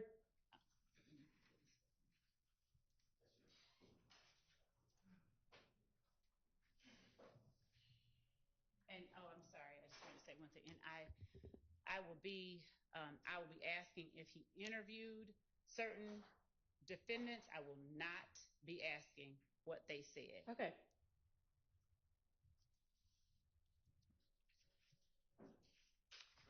Yes. Just as a protective measure, it is my understanding that Detective Thorpe did not interview Mr. Williams. I would object to any questions. Did you interview Mr. Williams? I just don't see the relevance of it. It already came out. I objected to it. Did Mr. Williams come down? It was with Mr. Sledge. I objected to that question by the prosecutor. Did Mr. Williams come down? Did you, Mr. Sledge, speak with the police with Mr. Coben? Did Mr. Williams come down? I asked the court that comments on pre-arrest silence under ORR. It's game day at Raising Cane's. We've got tailgates of hand-battered, cooked-to-order chicken fingers and cane sauce, and jugs of freshly made. I have a response if the court. Go ahead. Judge, on cross-examination of Mr. Sledge, it was elicited that it was talked about that Mr. Williams encouraged Mr. Sledge to take Kenneth Copeland to the police station, and that the state instructed the witness to not tell the jury that. The fact that, and then Mr. Sledge somehow said yes, but the fact that that happened And the fact that if that is what's out there, and of course I impeached him, I believe, but the fact that if it's relevant that Mr. Williams encouraged him before Mr. Williams, the pre-arrest silence prohibition does not apply to if Mr. Williams is encouraging someone to go. Did Mr. Williams go with him did Mr. Williams ever go down to the police station himself to talk about the fact that his stepfather's house was shot up? Asking about Mr. Williams going down to the police station after it's been talked about that he encouraged someone else to, I think is very relevant. If he's encouraging someone else to go, then he can go himself.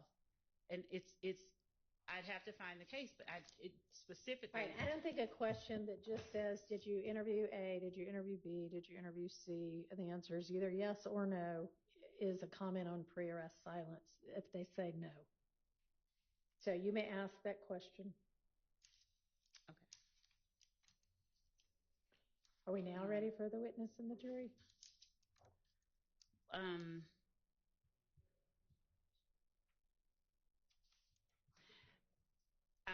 I wanted to ask the court, so will the court allow me to ask whether or not Defendant Williams ever, not just did he interview him, but will the court permit me to ask if he ever came to offer information about the shooting at his stepfather's house? No, I think that gets a little too close to pre-arrest silence. No.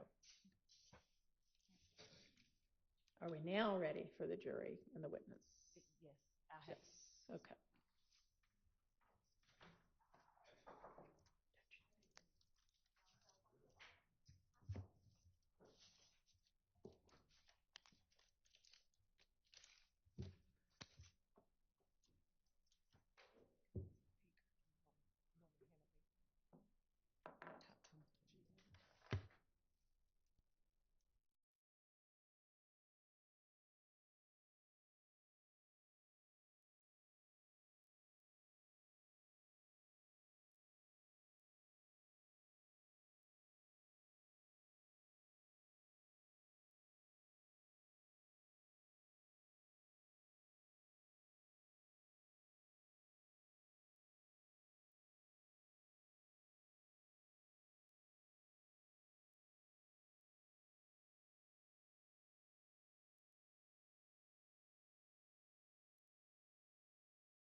Like it is it? I think it is. Okay.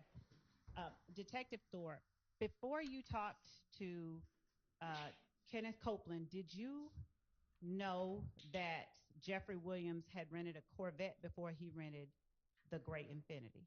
No, ma'am.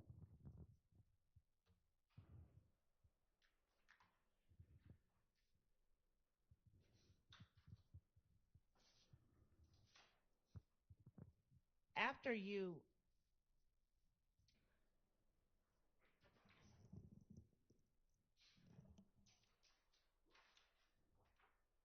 spoke with Mr. Wright, did you also, without talking about what anybody said, speak with a person with the last name Stillwell, Tremont Stillwell? Yes, ma'am.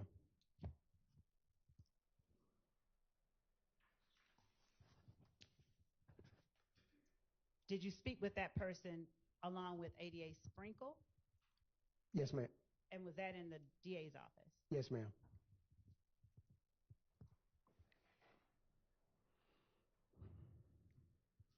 When you mentioned earlier that you put out a picture, a photo of the person entering the barbershop with a gun, I'm going to show you what has been admitted as State's Exhibit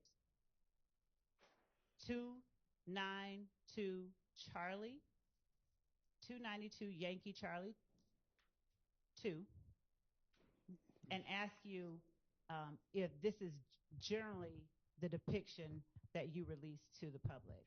Yes, ma'am.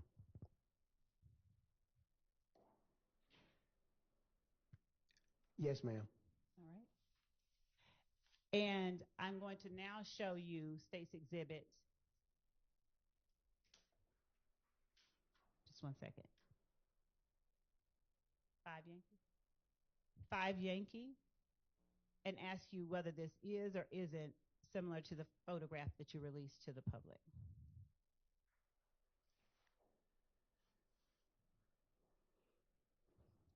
Just one second.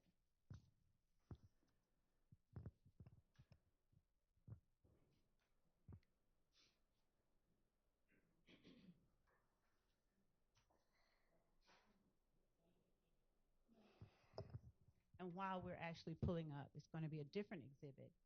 I'll ask you this. After speaking with Kenneth Copeland, did you also speak with Antonio Sledge? Yes, ma'am. Do you recall who all was in the room or in the interview with Mr. Sledge? Yes, should be Detective Dennis and Detective Gaither. All right. And did you also speak with Diamante Kendrick? Yes, ma'am. And who was in the room when you interviewed him? Detective Gaither and Detective Dennis. Did you also interview Shannon Stillwell? Yes, ma'am. All right. Who was in the room when you interviewed him? I believe it was Detective Dennis and Detective Gaither on that one also. And were all of these interviews captured in the same way that the interviews in normal interview rooms are recorded, audio and video? Yes, ma'am. All right. Showing you 296 Yankee.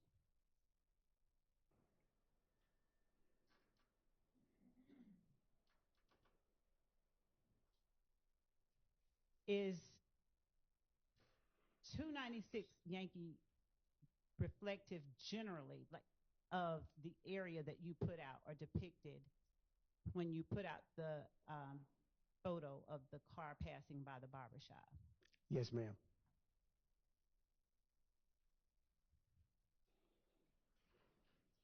After you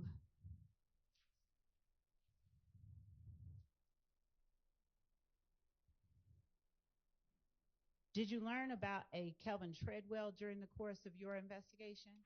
Yes, ma'am. Did you ever speak with Mr. Treadwell?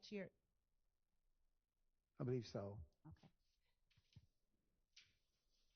After, did you know about a person by the name of Javaris Bradford before you turned your file over to the district attorney's office? No, I did not. Okay.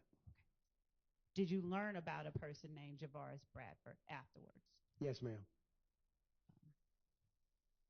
Do you recall where you first heard the name Javaris Bradford in the course of this investigation? The fall investigation done by Senior 88, Mike Sprinkle, and his team. All right. Ariel Bax, had you heard that name prior to turning over the case to the district attorney's office? No, ma'am. All right.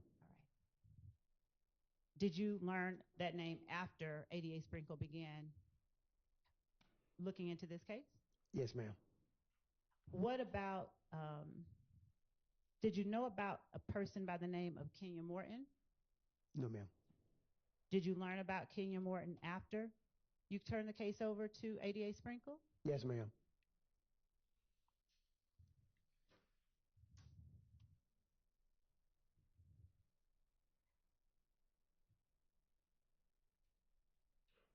Did you personally ever pull any phone calls from the jail from a Martinez Arnold? No, ma'am, I did not.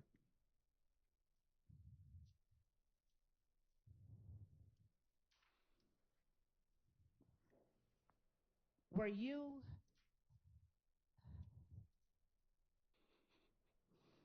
Now, did you personally ever interview or speak with Mr. Williams, Jeffrey Williams? No, ma'am. Okay.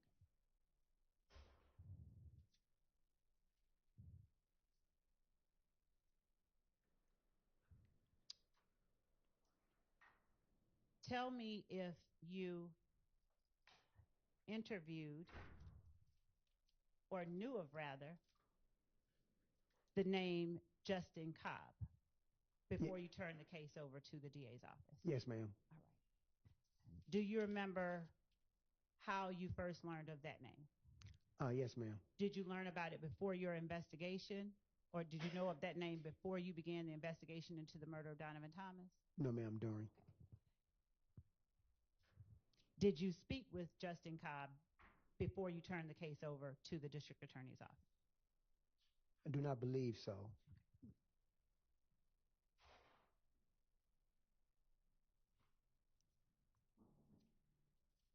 Would you tell the jury whether, after the interviews that you made, whether you conducted any other acts to further your investigation, either in tandem with Mr. Sprinkle or someone else, in order for you to further your investigation into the murder of Donovan Thomas, without telling what anybody said?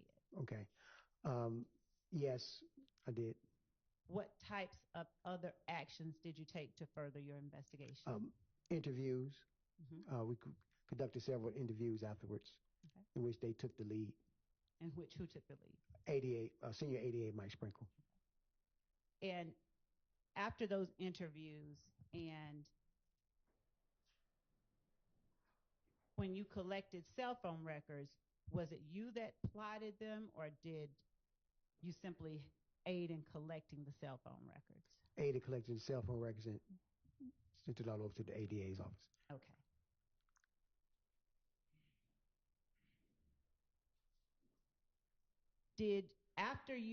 Before you turned your case over to the district attorney's office, did you execute a warrant for people who were not later indicted for the murder of Donovan Thomas?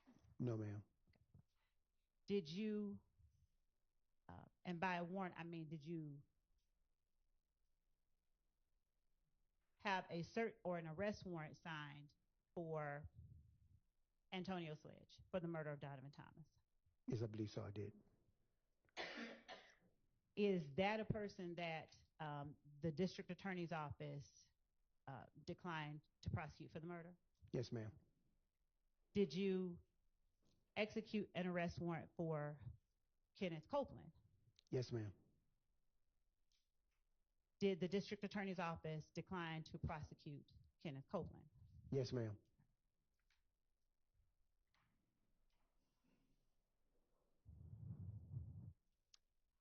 Did the district attorney's office indict people that you had not arrested or executed arrest warrants for? Yes, they did. Okay. Was one of those persons Javoris Bradford, as it relates to the murder of Donovan Thomas? I believe so. And what about Justin Cobb? I believe so also. And did the district attorney's office execute or indict the remaining people that you executed arrest warrants for? I believe so, yes, ma'am.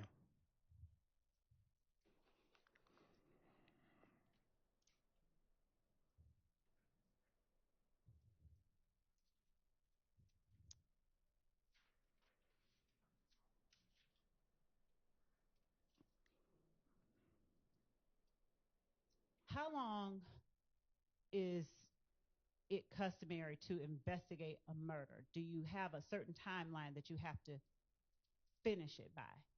No, ma'am. Do you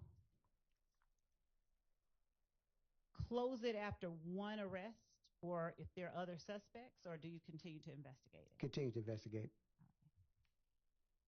Is it unusual for you to investigate a murder for over a year, or is that common? No, ma'am, it's not unusual. Okay. And so over the course of a year, can you tell the jury what is it that would take a year versus allowing you to finish a murder in 48 hours, like you might see on TV? Your Honor, I mean, sustained, you might be able to ask something different, but sustained as to that question. yes, Your Honor. Would you tell the jury some of the factors that led to the length of time that you investigated this particular murder, generally speaking? Cooperation, other substantial evidence, physical evidence from the scene, tangible, and that there was a series of people that we had to interview to suss out what was good leads, what was bad leads. Okay. Were you ever given any, were you ever able to obtain any surveillance footage from a McDonald's on Cleveland Avenue? I believe I was not to my knowledge.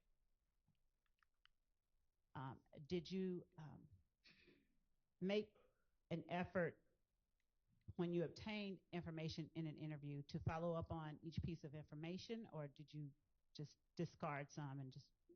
No, I followed up on.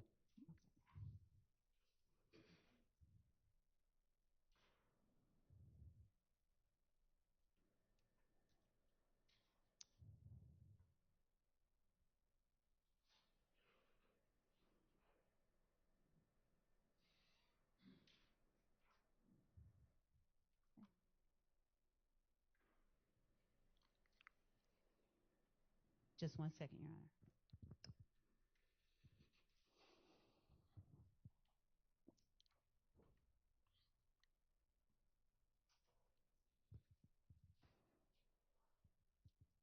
Can you describe for the jury where the are you familiar with a place called the Green Store? Yes, ma'am. What kind of place is the Green Store? It's one of the local neighborhood convenience stores. Okay. Mom and pops. Okay. Were you ever able, or did anyone ever give you reason to believe there was surveillance footage at the Green Store of interest to you? Not to my knowledge.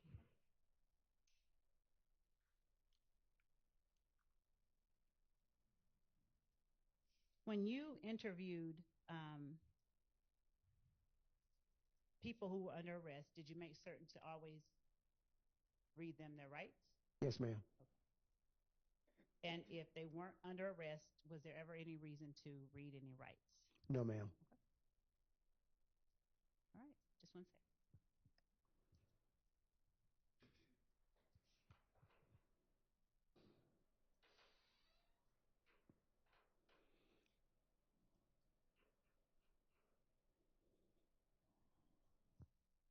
Do you recall the time, the exact specific time that you took the warrants out for the murder of Donovan Thomas, arrest warrants?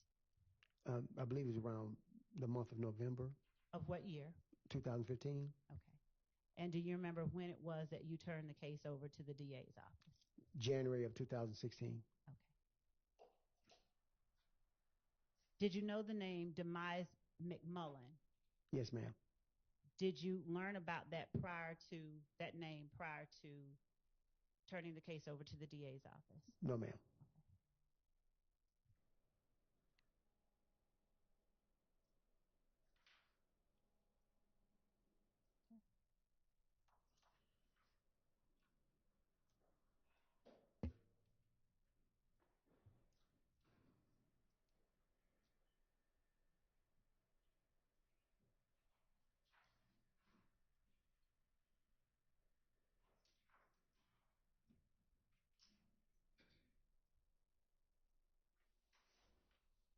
Your Honor, I think that that's all that I have at this moment. All right. Any defense counsel have questions for this witness?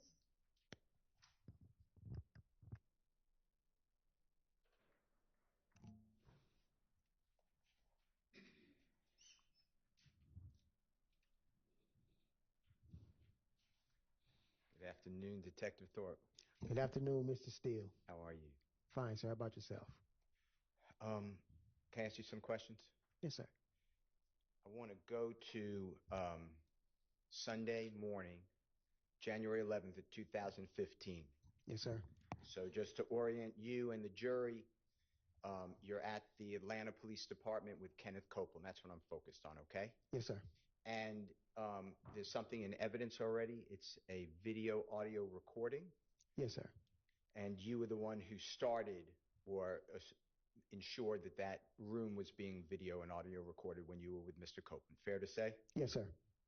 Your Honor, it's already in. It's JW, Jeffrey Williams, 241D. May I play it, please? You may. It should come up on your screen.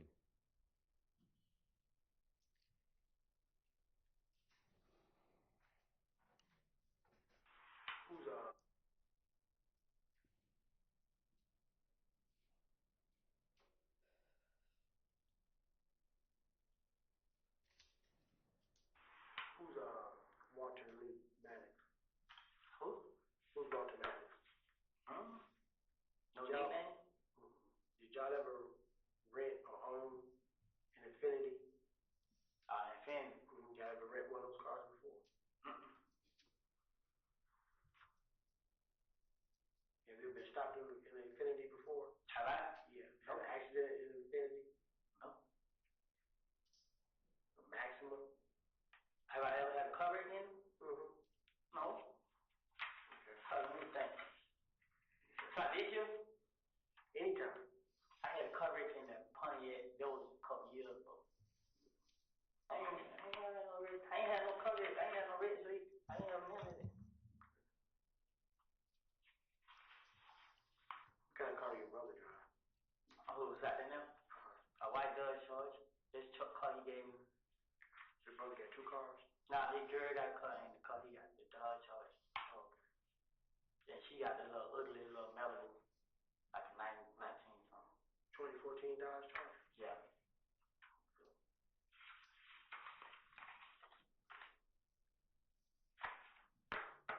White? Yeah.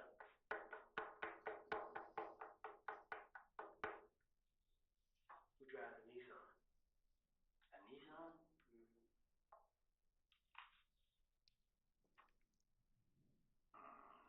What color? What color is it? Gray. How about that? Okay. Y'all ever had a Infinity Gray, a gray Infinity Q45 before? A truck? No. A cup? Yeah. Not that I know of. Were you able to hear that? Yes, sir. Okay, and that's fair. That's accurate. Looks true. Yes, sir. Okay. So you were asking Mr. Copeland questions about a gray, potentially rental car Infinity. Is that fair to say? Yes, sir. The world ain't set up for the honest man to succeed. America's a hustle. You're playing a dangerous game. And when you asked him those questions, Mr. Copeland was there because you had information, I believe, that the streets were calling his name about being involved in this crime, right? Yes, sir. So you gave him the opportunity through a conversation you had on the telephone. If he wants, he doesn't have to, but if he wants to come in and talk to you, that's what we're going to talk about, his possible being involved in the shooting, right? Yes, sir. All right. Now, when he told you, no, he didn't know Mr. Maddox, no, there was nothing to do with a gray-colored Infinity rental car, you had already, obviously, information that he may have been involved with that car. Is that fair to say? Objection made to that car. Sustained. The car that I just referred to, the gray rental car Infinity. Yes, sir. Okay. Now, he denied any knowledge or access to that type of vehicle that we just saw in Jeffrey Williams 241D, right? Yes, sir. And you had a reason to believe that he was not being truthful, correct? Yes. Objection, Your Honor, as to the improper form of the question. Sustained. You did not, at that point, you had information contrary to his denial, true? Yes, sir. Now, he also, at that same interrogation, meeting, interview, whatever you want to call it is fine, with Mr. Copeland, You also asked him where he was at and around the time of the shooting. Is that fair to say? Yes, sir. And he told you two places of interest. One is a McDonald's, right? Yes. Objection, Your Honor. Mischaracterizes regarding at or around the time of the shooting. Overruled. Tells you about a McDonald's, right? Yes, sir. He told me about McDonald's. And that McDonald's, the jurors have seen pictures and they've heard the address, but we're talking about on Cleveland Avenue. Fair to say? Yes, sir. And it's near a laundromat. If you're familiar with the area. Yes, sir. Okay. Near the laundromat, near the auto place, and across the street is other establishments, including a gas station convenience store. Fair? Yes, sir. And to your knowledge, at that time, were there cameras, when I say cameras, surveillance cameras, on the laundromat building? I believe so, there was. Were there cameras on the McDonald's? I believe so. Yes, sir. Were there cameras on the auto parts store? I believe so. Yes, sir. Were there cameras across the street on the convenience store or gas station? Yes, sir. Now, when you went, I assume you followed up on that alibi, true? Yes, sir. When you went to those establishments, or did you go to those establishments? Yes. I object on the basis of assuming facts, finding evidence. There was no. The question was regarding an alibi and base. I think it's an improper question. Overruled. Did you go to those establishments? Yes, sir. Okay. And did you attempt to locate and ask for, use subpoena power, the jurors may not use a search warrant, to get any of those video surveillance cameras if they existed? I went and checked to see the video footage. So if they had video footage that could be of use, then that's when I'll go and obtain a search warrant to indicate in the search warrant this is the time frame I'm looking for. But I believe at McDonald's, they already reached their 15-day mark. So the video footage, I think, was already overwritten, I believe. Now, who did you already told the jury that you would take notes and put this all in your reports, correct? Yes, sir. And you have to do that. You have to document what you're doing, right? Yes, sir. Because sometimes cases are tried. In our case, we're 9+ years after January 10th, 2015, right? Yes, sir. Can you tell the jurors whether you ever put in your report anywhere that you saw the video at the McDonald's or you spoke with somebody? No, I believe I did not. Is there a reason you did not put that detail in your report? No, because I didn't understand any evidence from that, so that's why I didn't document in my report, but I had it in my notes. Okay. How about your notes then? Did you ever, where are your notes today? I can't find my notepad. And to be fair to the jury, I asked you about your notes previously, fair? Yes, sir. And you said the same thing. You can't find it, right? Yes, sir. It's gone. Yes, sir. Okay. Now, how about you mentioned McDonald's. How about the auto parts store, that video surveillance? Can you tell the jurors what you did to secure that surveillance on January 10th, 2015, the relevant period of time? Same time, I believe I went out there maybe a couple of days later to look because I focused on the McDonald's since that was he was talking about. And I did not obtain any video from them either. What did that person tell you? If you remember. Objection as to hearsay. Sustained. Let me ask you this way. In your report, did you put anything about going to the auto parts store to inquire about their surveillance? No, sir. Okay. And it would be in your notes? Yes, sir. Notes are gone? Yes, sir. Can't find. Can't find. Okay. Sustained. Across the chewing his street, ass up there. the convenience store, gas station, their surveillance equipment. Did you go there and ask them for theirs? I believe I went and asked them for theirs. You did not? I believe I did not. Okay. And how about the laundromat across the street from the McDonald's? I don't think their system was working at that time. Do you remember who you spoke with? No, can't remember the name. And the same questions, it's not in your report, correct? Correct. Okay. You mentioned the green store. Do you know the true name of the green store by any chance? No, sir, not offhand. Okay, that's fine. But it's called the green store for the obvious reason that it was green? Yes, sir. All right. And how far, if you know, and if you don't know, just say, I'm not familiar, would you say the green store is from the location, God forbid, that Donovan Thomas was shot? I want to say maybe a couple of blocks. Okay. We're talking close, right? Yes. All right. Yes. Now, Mr. Copeland told you that on January 10th, 2015, and when I say told you, I'm still sticking to the next day or 8 hours later. He told you also that he was at around the green store at around the time of Mr. Thomas being shot. Fair to say? Yes, sir. And are you aware, did you find out, did you look for it, whether the green store had surveillance cameras? Yes, I did. Okay. And did the green store have surveillance cameras? I believe their system was down also. Okay. And who did you speak with? I can't recall the person's name. And did you put it's not in your report, fair to say? No, sir. And the notes are gone? Yes, sir. Now, surveillance footage is a good tool. Would you agree with that for Yes, law sir. enforcement? Yes, sir. Because a surveillance camera, if it's properly working, no one tampered with it, it doesn't really have any motivation or agenda. Is that fair? Yeah, vague and motivated. True. True.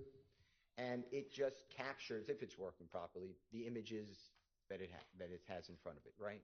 True. So we wouldn't really have to debate whether Mr. Copeland or others were at a McDonald's if we had that surveillance. Objection calls for speculation. Sustained. All right. Now, with regards to Mr. Copeland, when he told you he made the denial of the infinity, remember what we just played? Mm-hmm. At that point in time, that got you, I assume, so you tell us, that got you interested in maybe he's not being forthright. Is that fair? Objection, Your Honor, as to improper questions regarding. Sustained. You questioned whether he was being truthful with you. Is that fair to say? Still, Your Honor. Sustained. Did you have questions on his answers that he denied the infinity?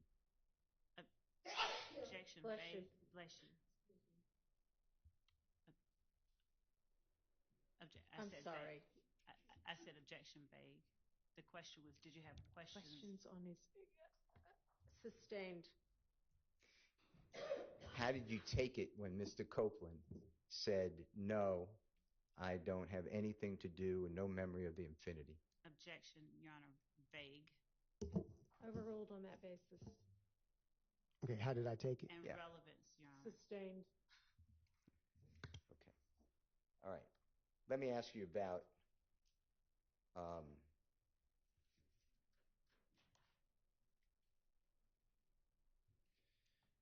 Jeffrey Williams, okay?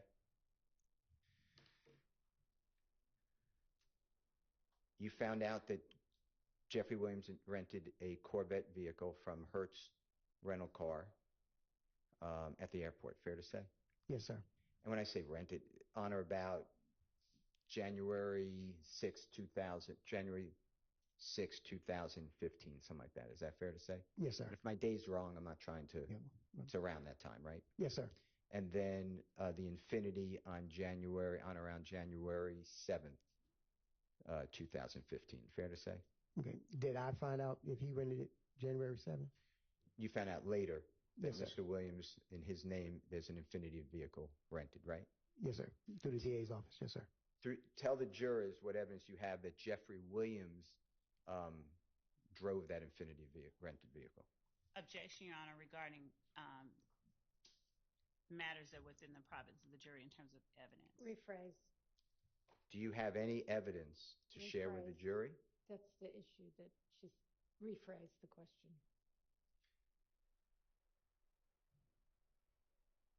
I think that's a proper question. Rephrase the question.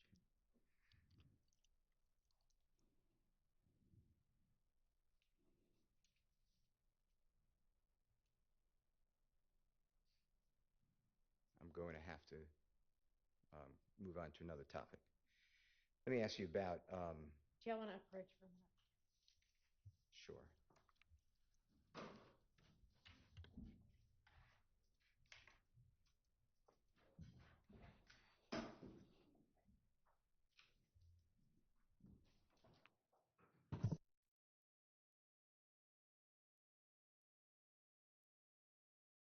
Just check and make sure it's a little distracting. Check and make sure your things aren't getting picked up by.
You've taken it anyway, so go ahead.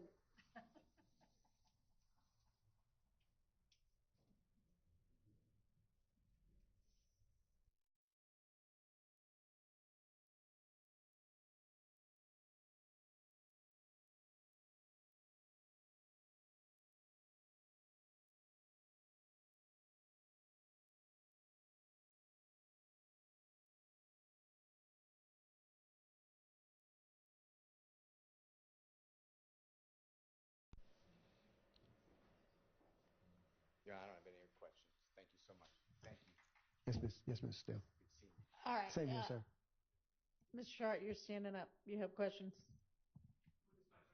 Well, I mean, you're up and nobody else is, so I guess you can take your turn now, and then we'll see whether anybody else has questions.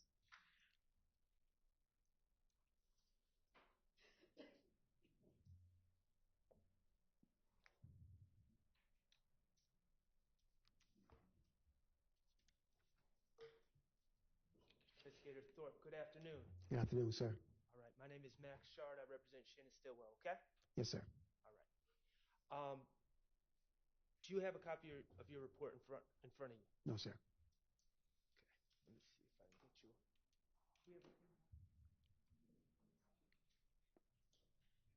I can't hear you. What?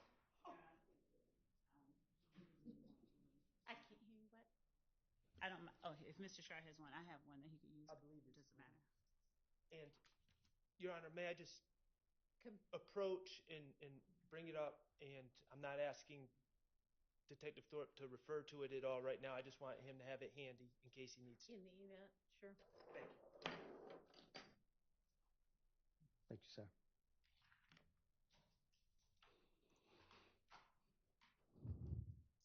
Okay. Detective Thorpe, I'm going to ask you about October 19th of 2015. Okay. Okay?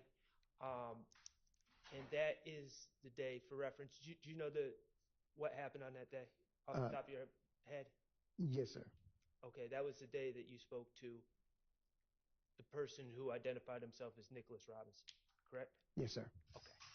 All right, I'd like to talk to you about how that happened. Zone 1 Day Watch contacted you about having a person in custody, correct? Yes, sir. And you were informed by your fellow officers that this person was named Nicholas Robinson. Yes, sir. Okay. And that's the way, to your understanding, this person identified himself to the police. Yes, sir. Okay. Now, this Nicholas Robinson, he was in custody, correct? Yes, sir. Okay. He had, on that day, on October 19th, 2015, he had been arrested for a felony offense of theft by receiving, correct? Yes, sir. Objection, Your Honor, as to, never mind, withdraw the objection. All right.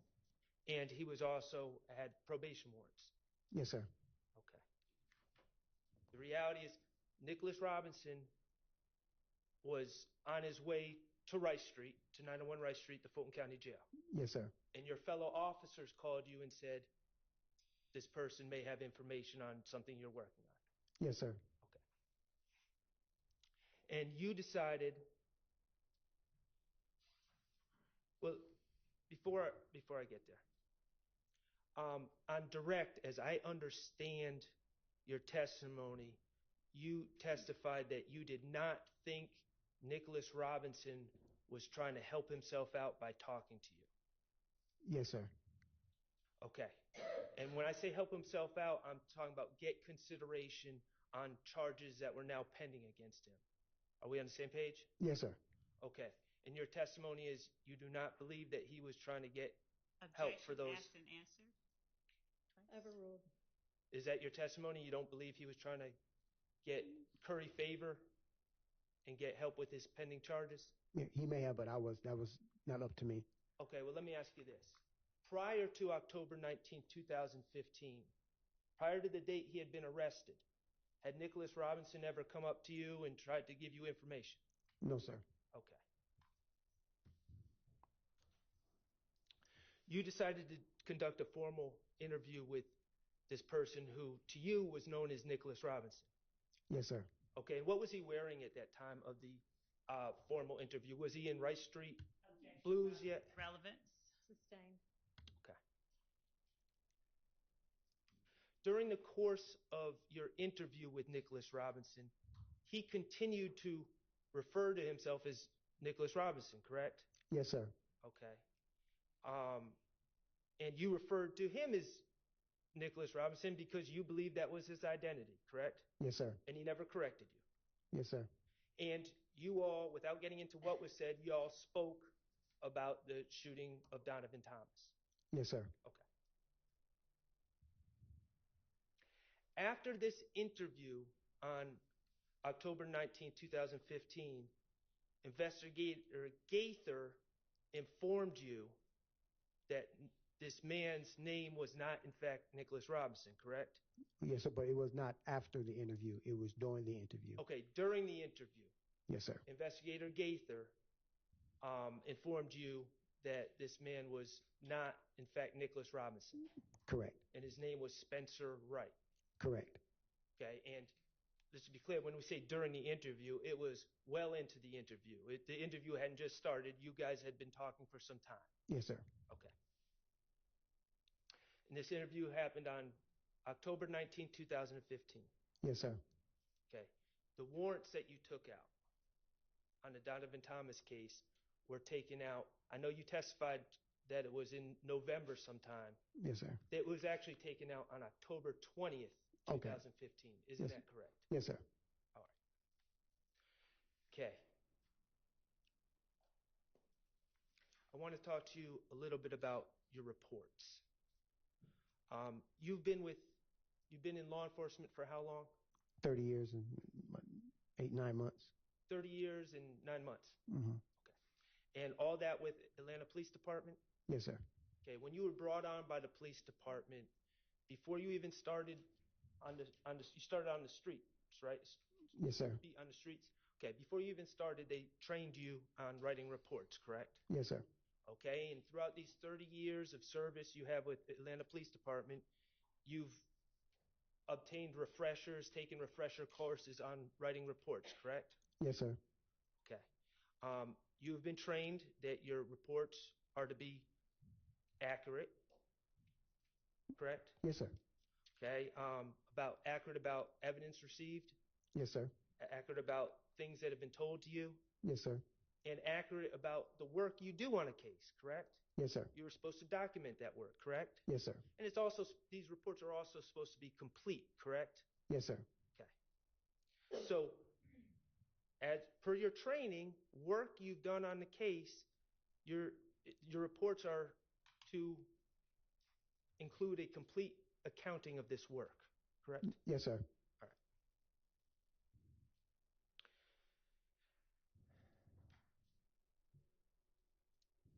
Now, you testified, and I'm not going to retread over things that Mr. Steele covered, but just briefly.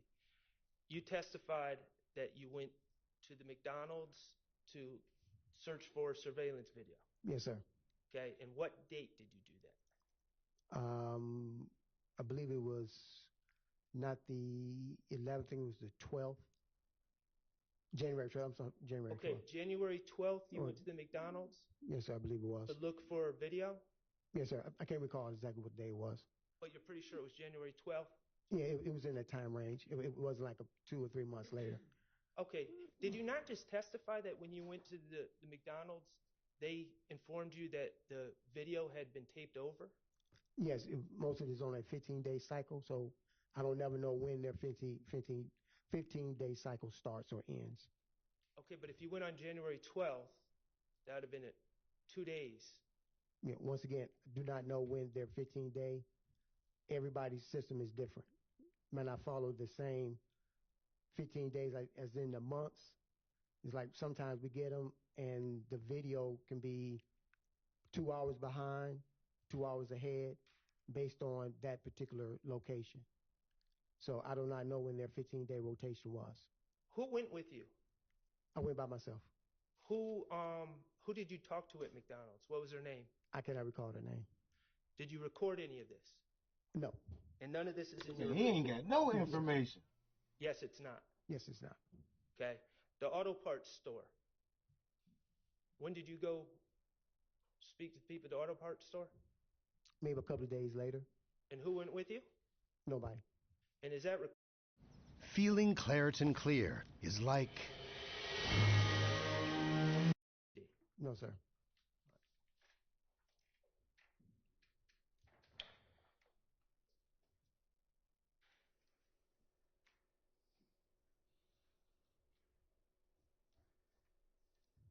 When did you realize you lost your notepad?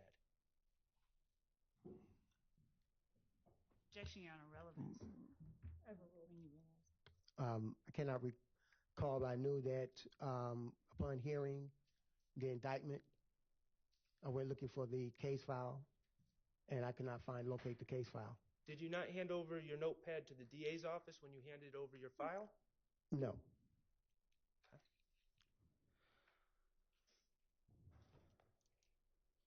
Okay. Let's talk about the Green Store. The Green Store is formerly known as Mommy's Grocery. Is that correct? Yes. Okay, and that's on Glen Street. Yes, sir. About 100 yards from where Glen intersects with McDaniel Street, correct? Yes, sir. Okay. You would agree quarter mile from the scene where Donovan Thomas was shot? Yeah, about a block and a half, 2 blocks maybe. Block and a half to 2 blocks. Yeah, probably. To drive from the Green Store to that scene about a minute? Probably less than that. Less than a minute, okay. Depending on the traffic.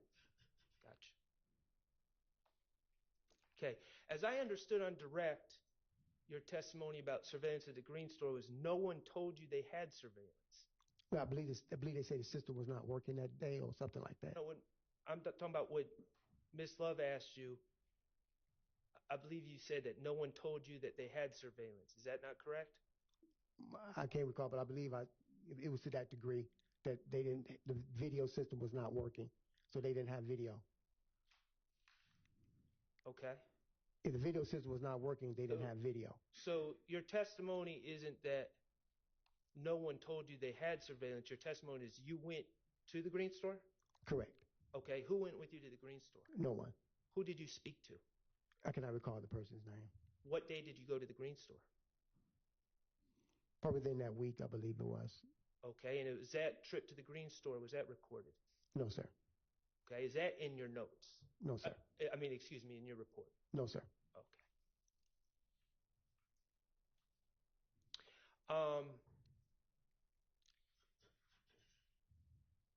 You testified that on the night, well, early morning of January 11th, you had a brief conversation with Deshaun Quarterman.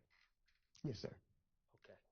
Deshaun, other than that brief conversation with Deshaun Quarterman, did you speak to Deshaun Quarterman any more about as part of your investigation? No. Okay. Mr. Copeland, Kenneth Copeland, you said that you were involved in about four, I believe the testimony was four formal interviews with Mr. Copeland? I believe so it was. Yes, sir. Okay. Did you have Mr. Copeland's phone number? No. Did Mr. Copeland have your phone number? No. Did you ever speak on the phone with Mr. Copeland as part of your investigation, other than that first night when Deshaun Quarterman called him and you? No, I can't recall ever talking to him on the phone. Okay. Or interviewing him on the phone. No, sir. Well, okay, I want to be clear. I'm not saying just an interview. I'm saying talking to him on the phone. No, sir. So your testimony is you never spoke to Not that I recall. Kenneth Copeland on the phone. Not No, that sir. you recall, or you never did it? I can recall if I ever did. So I think I did not talk to him over the phone. Okay. Are there any mentions in your notes, your reports about speaking to Mr. Copeland on the phone? No, sir. All right. And Kelvin Watts, you know him as Shell Kel, correct? Yes, sir. Okay. Did you ever interview Kelvin Watts as part of your investigation? Yes, I did. Okay. When was that? I cannot recall when it was, but he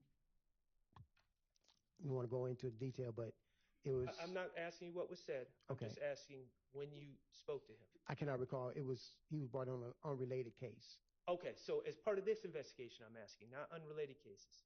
Yeah, well, I asked him because he was there at the time of the incident. So I asked him roundabout questions, and he was like, "Don't want to talk about it." So let me ask you this. In your investigation, were you able to determine Kelvin Watts' whereabouts on January 10, 2015 at 7:20 p.m.? Yes, sir. I'm going to object based on hearsay. It would necessarily require Overruled. And where was Kelvin Watts? He was at the location, the incident location. Where Donovan Thomas was shot? Yes, sir. How far away was he from Donovan Thomas? Your Honor, may we approach? I need to. You may. Thank you.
Hey, it seems like she got this motherfucking detective on the stand trying to lie, but he can't even tell the lie right.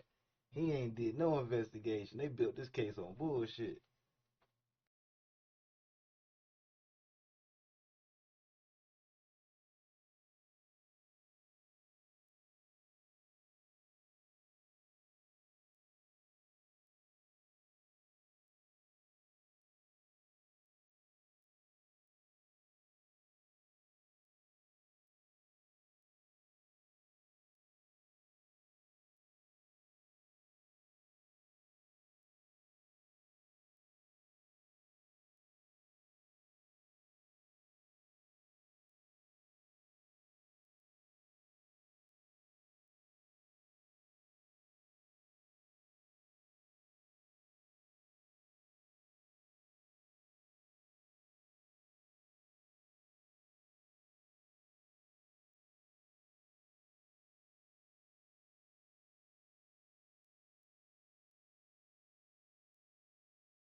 Good. Investigator Thorpe, how did you determine that Kelvin Watts was on the scene? Your Honor, I'm going to object to assuming facts not in evidence, and I'm going to ask that a proper foundation be laid. That's overruled. The video surveillance footage of a person coming inside the barbershop was presented to the media, placed on the news, and his father called me and notified me that the person I'm looking for with the assault rifle is actually his son, Calvin Watts. Oh, okay. Let me try to clear this up.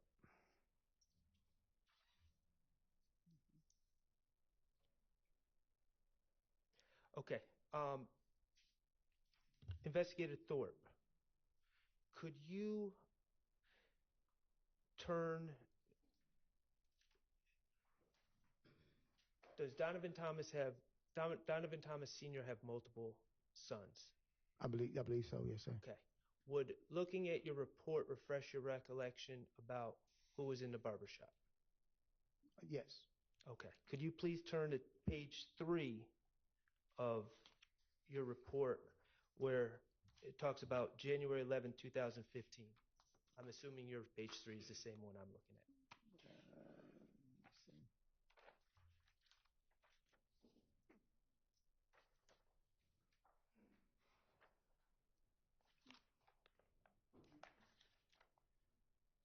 Do you see where it says on January 11, 2015 at approximately 18:45 hours? Yes, sir. Okay. Could you read that to yourself and see if that refreshes your recollection about who was in the barbershop with the gun? Yeah. Okay. Yes, sir. Okay. Who was in fact the individual that was in the barbershop with the gun? Okay. DeMonte Thomas. Okay. And is that another one of Donovan Thomas's senior's children? Yes, sir. Okay. Now, Kelvin Watts, I'm going to ask again, do you know whether he was at the scene or not? No, sir. You don't know one way or another? Yes, sir. Okay. And did you ever specifically ask him, without giving me the answer, did you ever specifically ask him when you interviewed him about a different case? Relevance as to whether he asked him, it would Overruled. Did you ever specifically ask him if he was at the scene or not? Yes, sir.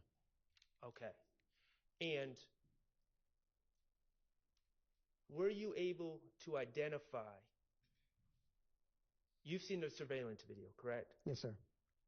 Were you able to identify all of the people that were standing by Mr. Donovan Thomas Jr. when he was shot? No, sir. Okay. Thank you. I have no further questions.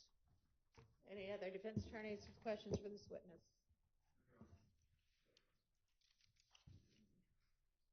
Mr. Williams? Questions for this witness? Okay. Is there redirect? Yes, Your Honor. Detective Thorpe, you were asked on cross-examination about an alibi that Mr. Copeland gave at the time of Donovan Thomas's murder. Do you recall that? Yes, sir. Yes, ma'am. I'm sorry. And do you recall exactly what it was that Mr. Copeland told you he was doing at the time of Donovan Thomas's murder? Yes, if I recall correctly, he stated that he was home in the bed asleep. Okay. So, did he ever tell you that he was at the green store at the time of Donovan Thomas's murder? No, ma'am. Did he ever tell you he was at the McDonald's at the time of Donovan Thomas's murder? No, ma'am.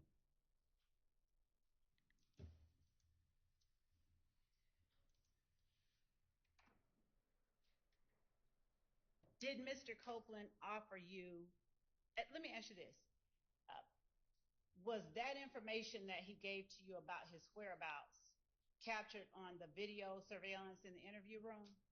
Yes, ma'am. Did Mr. Copeland ever tell you anything different about what he was doing or where he was at the time of Donovan Thomas's murder outside the interview room? No, ma'am. Now, how many, you said you worked 300 homicides or more during your time with APD? Yes, ma'am. How is it that you give to the district attorney's office the results of your investigation? Do you normally just turn over your notepad, or do you summarize it in a report? I summarize it in a report.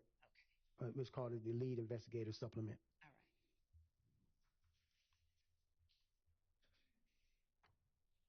You were also asked on cross-examination about the time it takes to get from the murder scene to the green store. Do you remember that? Yes, ma'am. Did Kenneth Copeland ever give you any indication that immediately before or immediately after the murder, he was at the green store? No, ma'am. He never gave me any indication. Sorry. In all of your interactions with Kenneth Copeland, did he ever change his whereabouts as to where he was at the time of the murder? No, ma'am. He did not. You were also asked whether you interviewed Kelvin Watts. Yes, ma'am. And when you said it was in the course of another investigation, do you recall what investigation that was? Yes, ma'am. What investigation was that? It was a homicide. A homicide of who? I can't recall the victim's name. It was a young lady. Okay. Now, as it related to that particular homicide, did you interview Shannon Stillwell? Yes, ma'am. Okay. And when you were asked on cross-examination about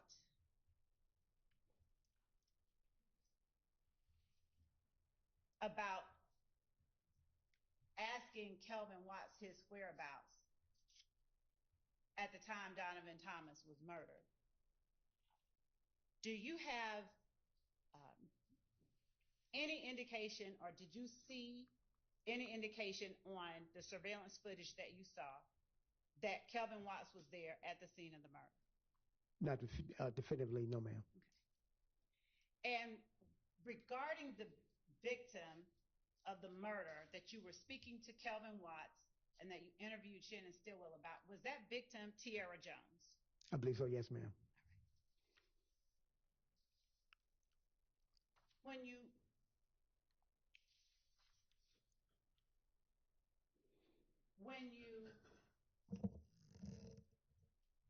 take notes about what you learned in your investigation, do you include every negative outcome that you have? In other words, I went to this store and found nothing, this store and found nothing. Do you include all of that every time in your investigative summary? No, ma'am.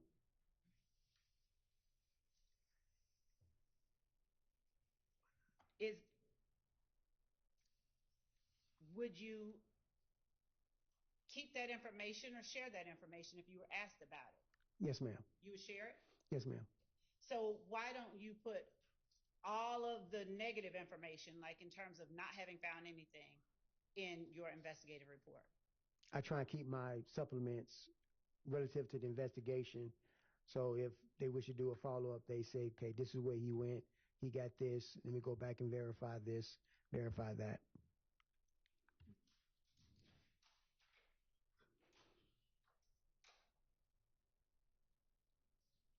You were asked on cross-examination as well about questions that you spoke with Mr. Copeland regarding. Yes, ma'am. And specifically, if he rented a gray Infiniti. Yes, ma'am. Did you have any knowledge that Jeffrey Williams had rented a gray Infiniti at that time? No, ma'am. None.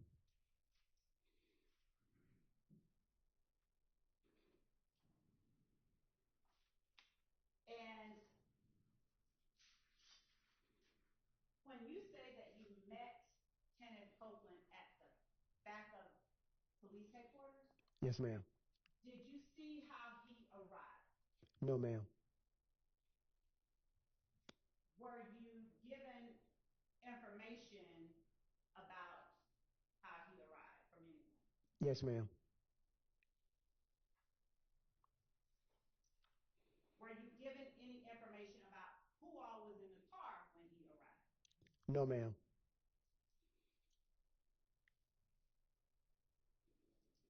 Did your questions regarding what kind of car that Mr. Copeland may have owned or rented have anything to do with what you believe he arrived in? Yes, ma'am.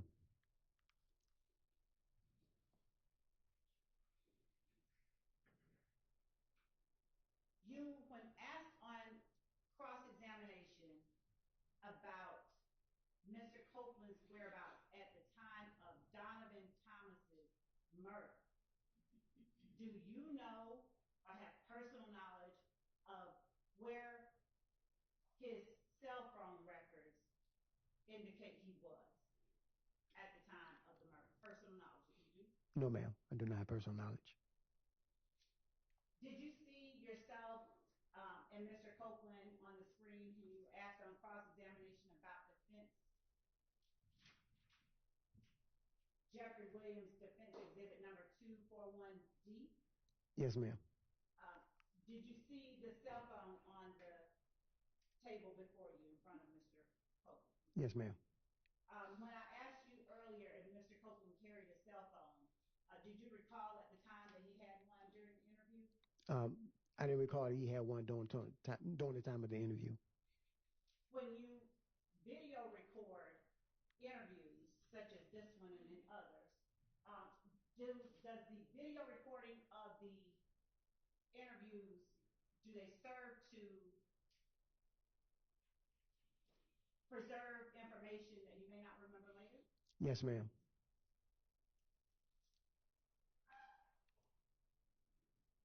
And do you turn over all of the video recordings of interviews that you do to the district attorney's office and to be provided in discovery? Yes, ma'am.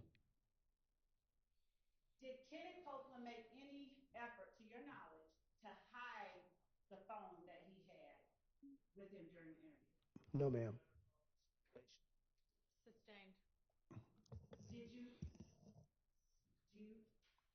see Kenneth Copeland attempt to cover up the phone? No, ma'am. Did you see Kenneth Copeland make any moves to conceal the phone from your eyesight?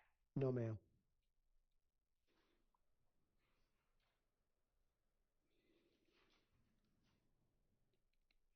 Do you recall whether Kenneth Copeland pulled out that phone during the interview and offered to show you stuff? Do you recall? No, I do not recall him doing that. Would looking at that interview, a certain portion of it, refresh your memory? Yes, ma'am.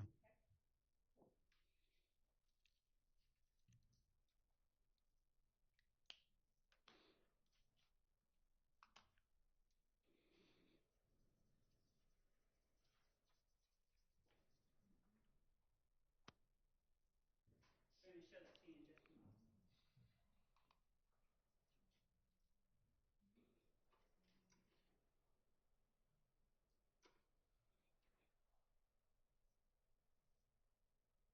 Do you know who or where it is that you got the name Walter Lee Maddox? I believe. Without saying what someone said, just do you believe? Law enforcement database. Okay.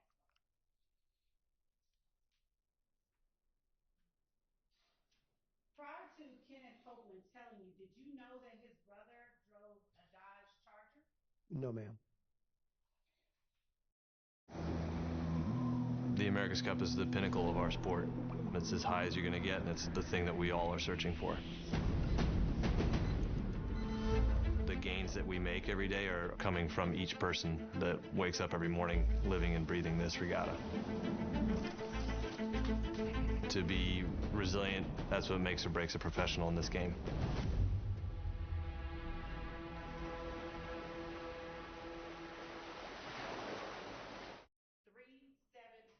Yankee Echo at timestamp. And I'm going to show it to you. Just to see if it refreshes your memory.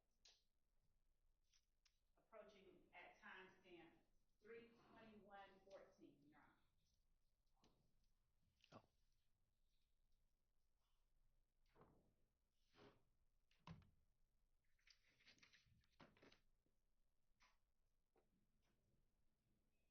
Make sure it's moving.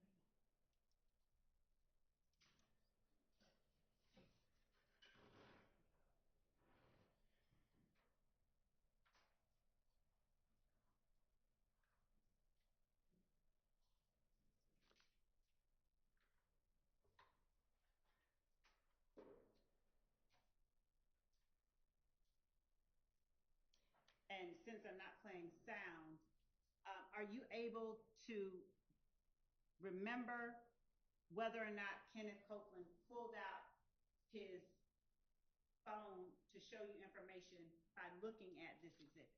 Yes, ma'am. Okay. Is your memory refreshed after reviewing it? Yes, ma'am. Somewhat. Yes, ma'am. During the interview, did Kenneth Copeland, and it's 378 Yankee Alpha, during that interview, did Kenneth Copeland pull out his cell phone and show you and offer to show you information? I believe he did. Yes, ma'am. Did you see him pulling it out and extending it towards you?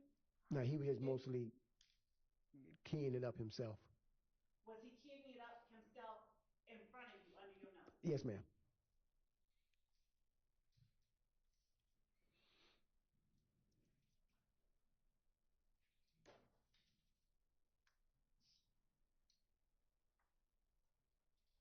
During the course of your investigation,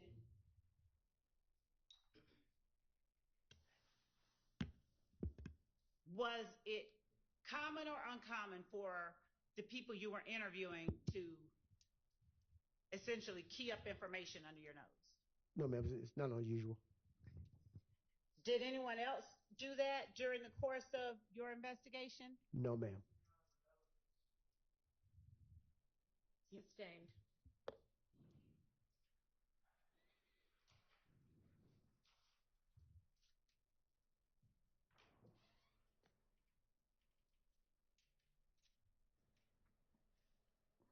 When you turned your file over to the district attorney's office in 2016,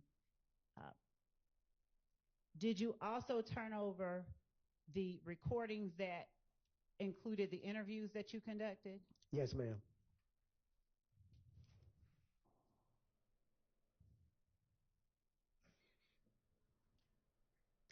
And when you were asked about the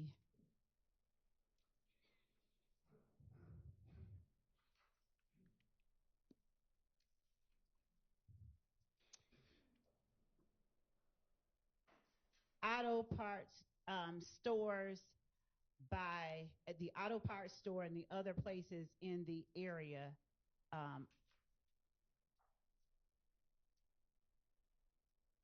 nearby where the murder of Mr. Thomas occurred, at the time that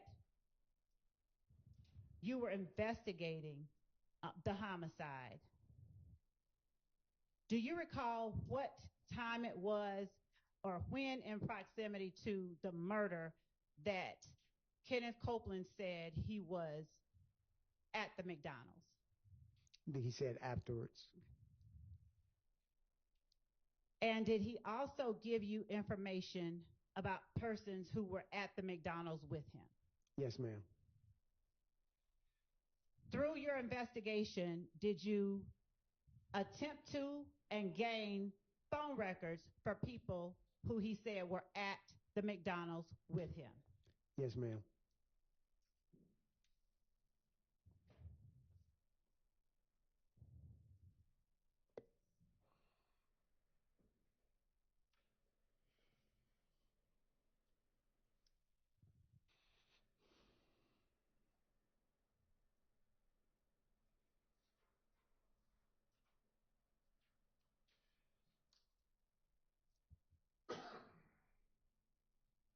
Was, according to Mr. Copeland, Demekion Garlington at the McDonald's at the same time he was? Yes, ma'am. Did Mr. Copeland, to your memory, give you information during any one of his interviews about where he and other people went after leaving the McDonald's? Yes, ma'am. And where was that? Jeffrey Williams' residence. Okay. Did you determine the location of that residence after speaking with Mr. Copeland? Yes, ma'am.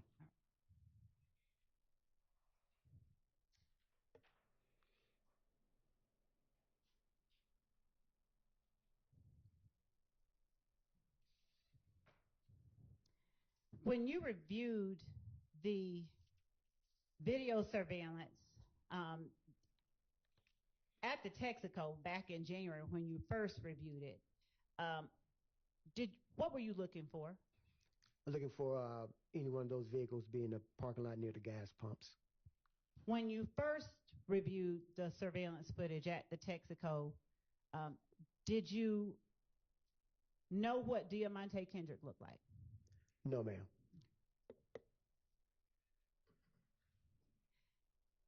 Did you find any evidentiary value when you first reviewed it, or see or anything that you felt you needed to follow up on as it related to people going into the Texaco? No, not till afterwards. Okay.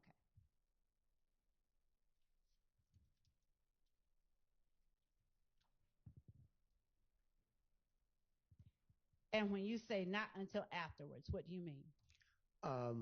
As we, when the case file was turned over to Senior 88 Mike Sprinkle, we started going over it, and he noticed, he opened up the interior cameras and saw subjects of interest. Your Honor, he's not Go ahead. He saw people of interest walking in. When you say he opened up the interior cameras, can you explain what you mean? Yes. We downloaded both interior and exterior cameras. What I was looking for on the exterior cameras was possible a tag for the vehicle that was used in the drive-by, or that if the car posted up at the gas station, circled the block, how many people was inside the vehicle, and if I can identify the people inside the vehicle. Senior 88 Sprinkle, he said, let's go ahead and look and see if anybody was inside the store. And he said once he opened up the interior cameras, That's what we noticed, people of interest that he started developing. Does ADA Sprinkle was his knowledge of that digital system similar to yours or greater than yours? Greater than mine. All right. At the time that Mr. Copeland left the police department after your interview, did he leave with his brother who was waiting for him? Yes, he did, ma'am. Do you know whether or not he was taken home by that brother? I do not know their destination afterwards.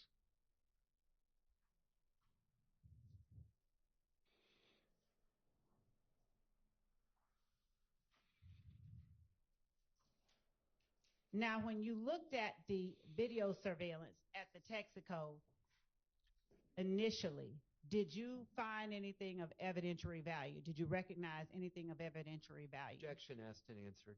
Sustained.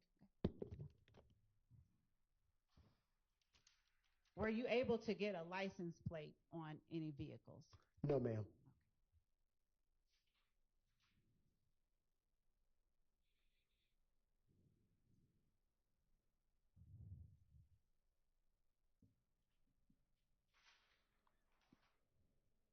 Did you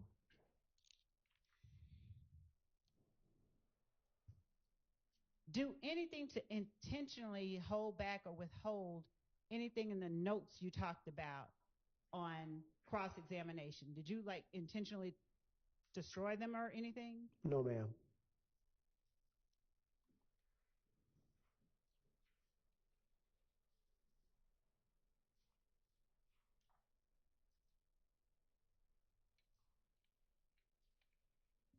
How long did you run the footage on the local news media in order to get information about this murder? I think they ran the media, the news station makes that determination. I think they run it for like a week or 2 weeks. Okay. And if we put in a request, they'll run it again. Did you all put in a request for it to be run again? Do you recall? I don't recall. Did you put that in the report that you ran, that video, for purposes of finding out who was in the barbershop at the time of the murder? Yes, ma'am. And what other kind of information, you were asked on cross what you didn't put in your report. What other kind of information did you put in your report? That was it. No, I mean in terms of, did you detail who you interviewed? Yes, ma'am. I detailed who I interviewed. Did you detail the times that you interviewed them? Yes, ma'am. Did you detail information that was shared during the interviews? Yes, ma'am. Did you detail your efforts to, for instance, follow up on who shot up Mr. Copeland's house? Yes, ma'am.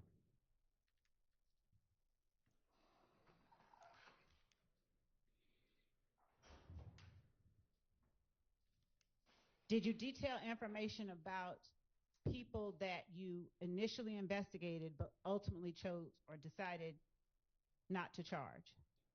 I believe so, ma'am, yes. Did you put information about Quintez Griffin in your interview? Yes, ma'am. In your report? Yes, ma'am. Did you put the information about Spencer Wright in your report? Yes, ma'am. Did you put that Spencer Wright initially gave you a name, Nicholas, in your report? Yes, ma'am.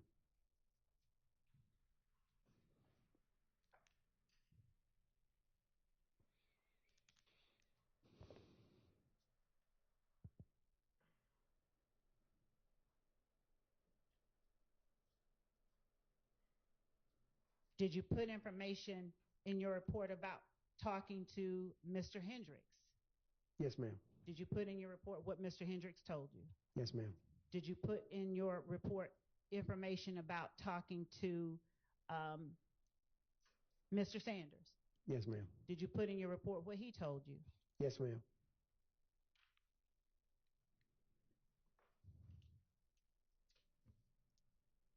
Did you detail in your report each time that you talked with Mr. Copeland prior to 2016? Yes, ma'am. Why did you detail each time as opposed to just putting one time? Because each time it was a different time and different interview. Did you detail in your report the type of shell casings that were found on the scene of the Donovan Thomas murder? Yes, ma'am. Did you detail in your report the type of shell casings that were found at Van Ira? Yes, ma'am. Did you detail in your report whether you conducted an informal or formal interview with Diamante Thomas? Yes, ma'am. Did you detail in your report what Diamante Thomas told you? Yes, ma'am.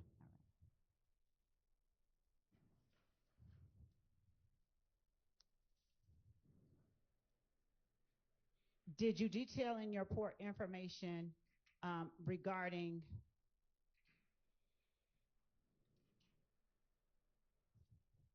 the video surveillance that you captured from Hair Unlimited Barbershop? Yes, ma'am.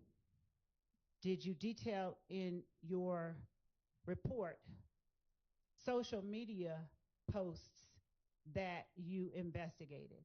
Yes, ma'am. Did you detail in your report the type of the type of vehicle described by persons that you interviewed? Yes, ma'am. Did you put in your report information about what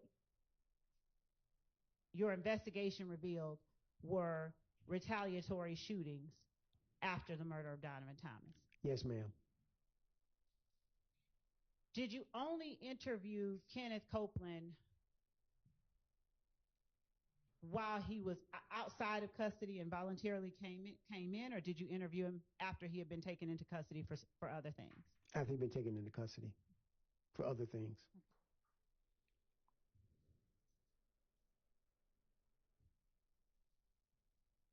Did you detail in your report going to Hartsfield-Jackson Airport to try and find information provided to you by Kenneth Copeland? Yes, ma'am. Did you detail the date that you went to Hartsfield-Jackson? Yes, ma'am. Did you detail who went with you to Hartsfield-Jackson? Yes, ma'am. Who went with you to Hartsfield-Jackson? Detective Summer Benton. What date did you go to Hartsfield-Jackson? I can't recall. I can look at the note. Okay. Look at. I'm showing you your report. Okay.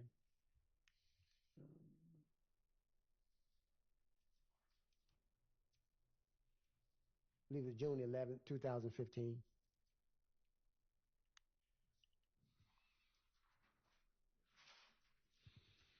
Did you detail in your report who it was that suggested meeting you at the homicide office the first time that you spoke with Kenneth Copeland? Yes, ma'am. Did you detail in your report that you requested Kenneth Copeland to meet you there? Yes, ma'am. Did you detail in your report that he agreed? Yes, ma'am. Did you detail in your report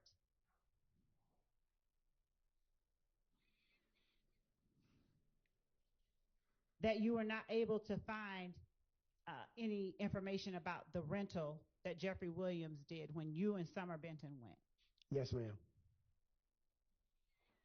Did you detail in your report the date and time that you interviewed Demekion Garlington? Yes, ma'am. Did you detail in your report what he told you? Yes, ma'am. Did you detail in your report that you interviewed Justin Cobb? Yes, ma'am. Did you detail in your report the date and time that you interviewed him? Yes, ma'am.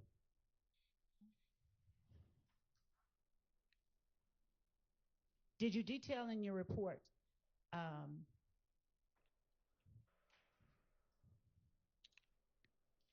the names of the persons that Kenneth Copeland gave you that were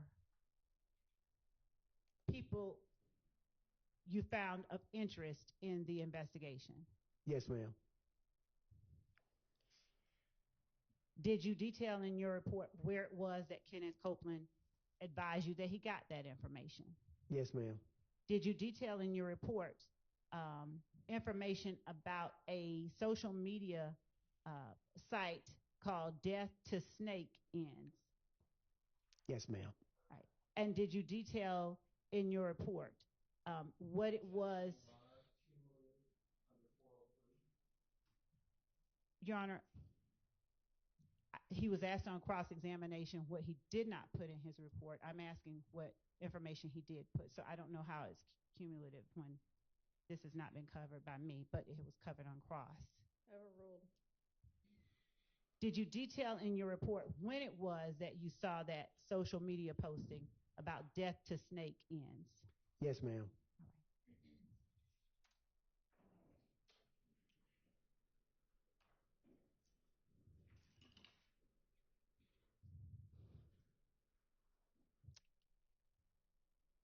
Did you detail in your report who all was present at the time you interviewed Diamante Kendricks?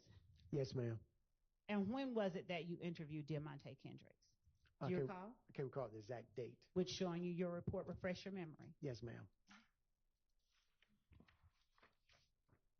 It was October 6th. Of 2015? Yes, ma'am. I'm sorry, October 6th of 2015. Did you detail the time that Yes, you ma'am. interviewed? Why did you detail something so simple as the time that you interviewed him? No, exact time, the time that we started and the time we ended.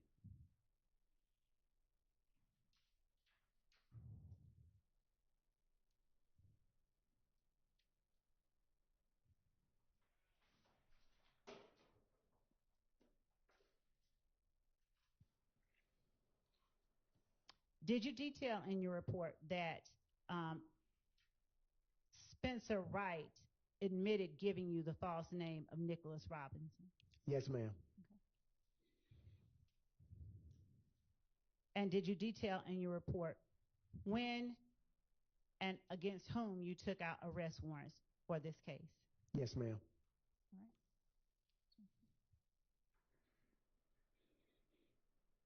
Just one second.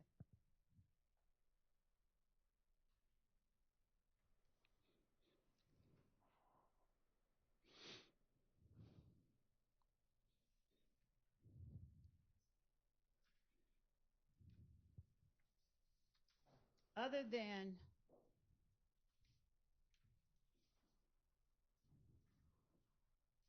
Mr. Copeland's brother, did you see anybody else accompanying Mr. Copeland at the time that he came to see you? No, ma'am. Did you detail in your report that Mr. Copeland came to see you with his girlfriend, Deshawn Quarterman? Yes, ma'am.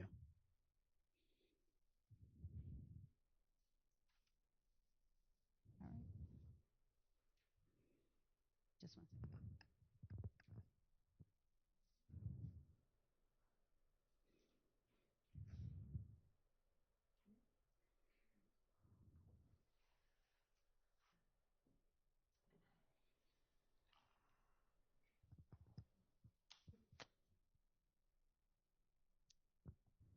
Your Honor, with the exception of a matter I'd just like to approach the bench about, that may be the only question that I have. All right. Come on up.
Down under, we love our yogurt, especially when it's made with heaps of real blueberries and 100% whole milk.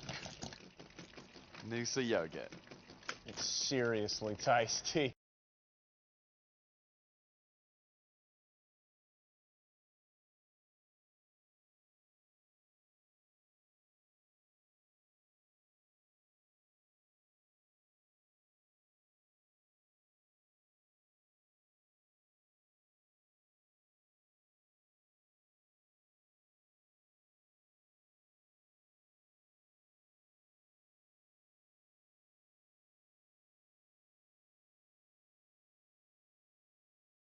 My bad, y'all. I done jumped to this Diddy shit real quick. I'm looking at the indictment. They got this nigga charged with arson and every motherfucking thing. This shit crazy. At Spectrum, we believe every day unlocks unlimited possibilities. Indictment against Sean Diddy Combs has just been unsealed. Combs is being charged with racketeering conspiracy, alleging he ran an enterprise, that he engaged in sex trafficking, forced labor, or kidnapping, arson, and other crimes. He's also charged with sex trafficking by force. I want to bring in ABC's Phil Lipoff, ABC News contributor and SiriusXM radio host Mike Muse, and ABC News legal contributor Brian Buckmeyer for more. Phil, give us the details on this indictment. So we're just looking through it right now. You hit the highlights, but right off the bat, you know, they go through all of his all of the names that, because they have to do that in an indictment. They have to name all the names he's ever gone by, and then they talk about he relied on his employees and resources to influence the multifaceted business and what he would do. They allege that there were, among other crimes, sex trafficking, forced labor, kidnapping. They allege arson, bribery, obstruction of justice.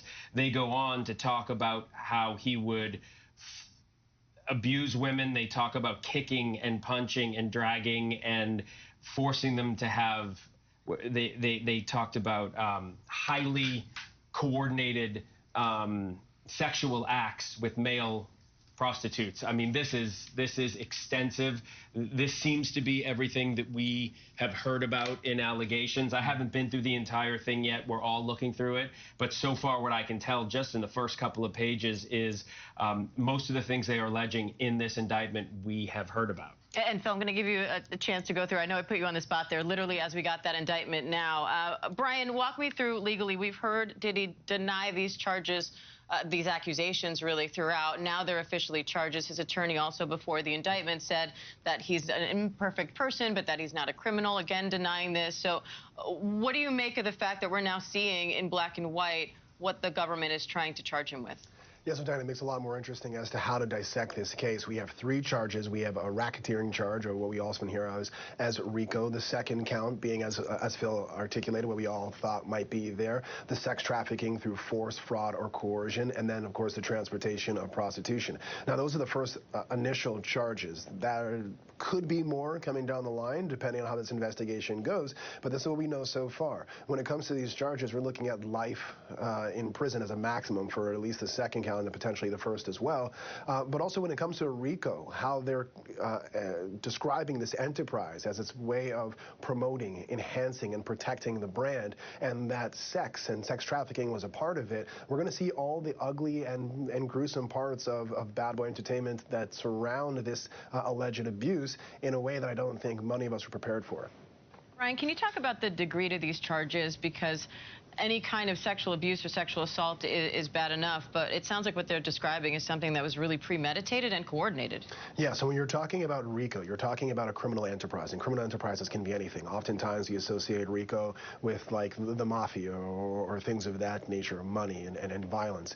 This seems to be more in line to, if you want to draw a comparison, to that of R. Kelly, where there was an organization within the music industry that kind of was part and parcel. They interacted with each other in a way that you couldn't see where the music started and the alleged abuse ended. That it's almost the trafficking and transporting of women for the pleasure, for increasing the brand, for potentially even, hey, we want to get a new artist, so you know what, we're going to traffic this girl that he might be interested in a way of attracting and keeping this artist in a way to grow the brand and make money off of it. They are alleging that it is so intertwined that it's almost business as usual to do this trafficking and transporting, and at least that's what what I'm reading from the initial allegations in this indictment. We think of Diddy, we think of the music, but his influence goes far beyond that. How significant is it to have charges of this magnitude against someone who is this powerful? It's huge. And just kind of give context to what Phil and what Brian is talking about. Diane, is in the conversation that we were just having a few moments ago.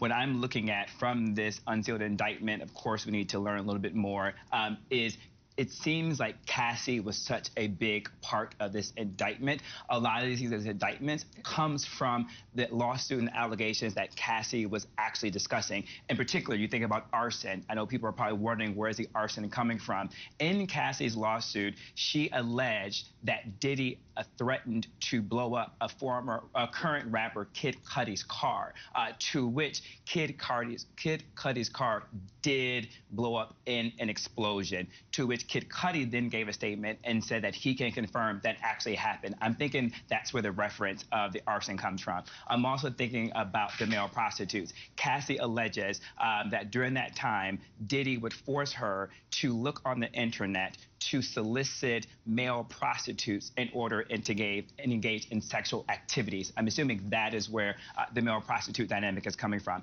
In terms of kidnapping, Cassie also has alleged in her lawsuit the forceful nature to which Sean Combs would remove her from events, from social settings, from gatherings, and keep her essentially in housing in order to perform these activities. When it comes to the idea of the enterprise, to kind of translate that to what Brian Buckmeyer just said so eloquently, culturally what Diddy was.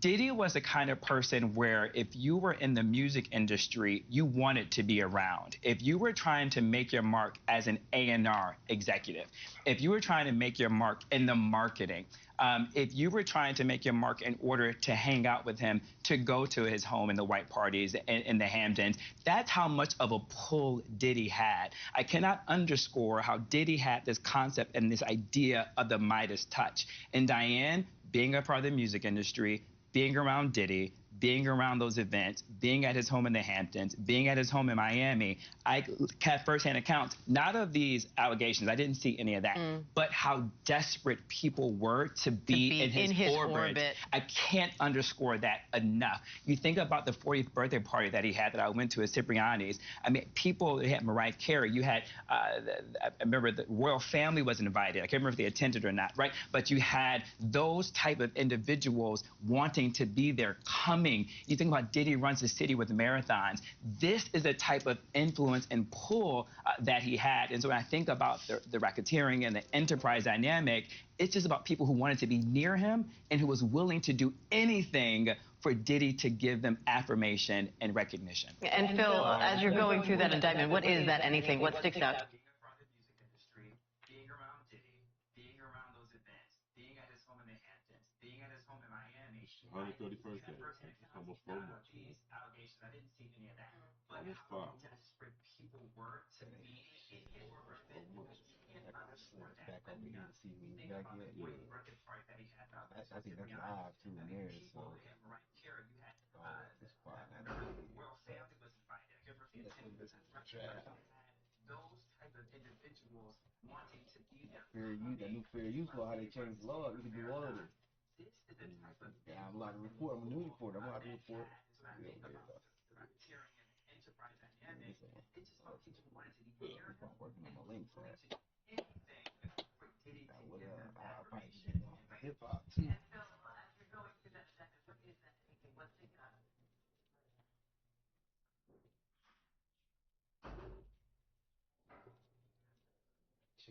Smack.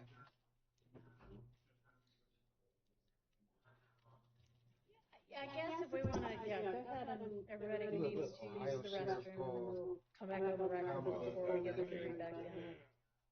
Like you a black dog, bitch. You a black female dog. That's a black bitch. Instructs residents to keep list of her. He called her, you black bitch. You black dog, bitch. Damn. Instructs residents to keep list of her voters' addresses. Oh man, what is going on? They trying to turn it into a race war though.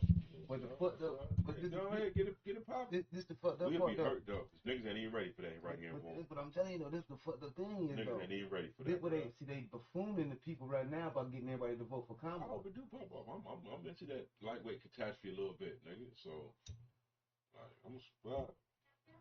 that's what give me bitch.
If you've been waiting to apply for disability benefits,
Injured in a car accident? Want to see if you qualify for a huge check like this?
That he did not remember what day did you interview him? Did you indicate in your report, reflect in your report, what day you interviewed him? Did Mr. Kendricks, did you ask him where he was or what he was doing on January 10th? And did he reply he couldn't even remember that day? No, I'm not going to allow that. And you said yourself you think you can maybe ask that through another witness. So ask it through another witness, because that's more the type of thing you should ask on direct. Okay. Then redirect. No problem. Yes, Your Honor. Okay. Mr. Kendrick. What did I say? There's no S at the end. Okay. No S at the end. No S at the end. Okay. Anything else before we get this witness back and the jury back?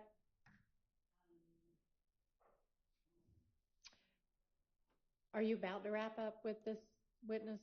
Okay. And then how long is your next witness going to be? I'm trying to see how fast they can actually get here, because our next witness is one we have on that list. So you don't have another witness here and ready to go, even though I have said over and over and over and over again to have your next witness ready to go? Even though our best efforts have been made to make that happen, the person,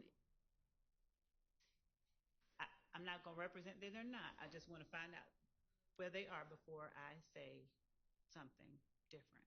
Can we know who the mystery witness is? I intend that it will be G. Baker that we put on the list this morning. Could you speak into the mic, please? G. Baker, who arrested Quindarius Zachary. G. Baker, I think is what she's saying. Yes. Yep. And, okay, well, is there somebody else if that witness isn't available? Let's see. I mean, frankly, I'd rather that a witness get I don't want anybody inconvenienced, but I'd rather you have an extra witness here than we have an hour left with the jury, but nothing to fill their time. Yes, Your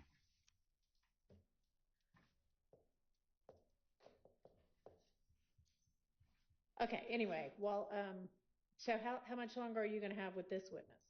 Not an hour, about 30 minutes, maybe, not even that long. 30 minutes more with this witness? 10, 15, I can count the questions for the court. Okay, again, this is redirect. It is. So these are. I don't want you to count the questions.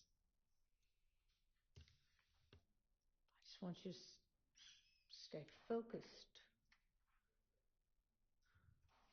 Do we have an answer to the question, how long the next witness is away?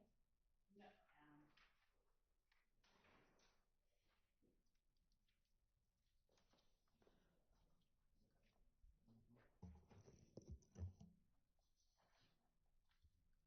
You need to go on and call a mistrial for this bullshit.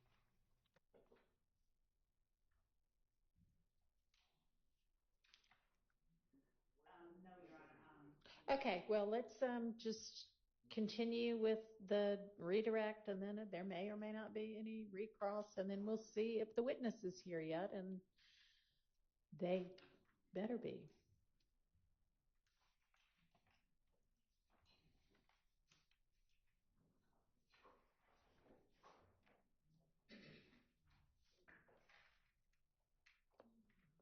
Serious, I know. Okay, so let's get the witness and get the jury.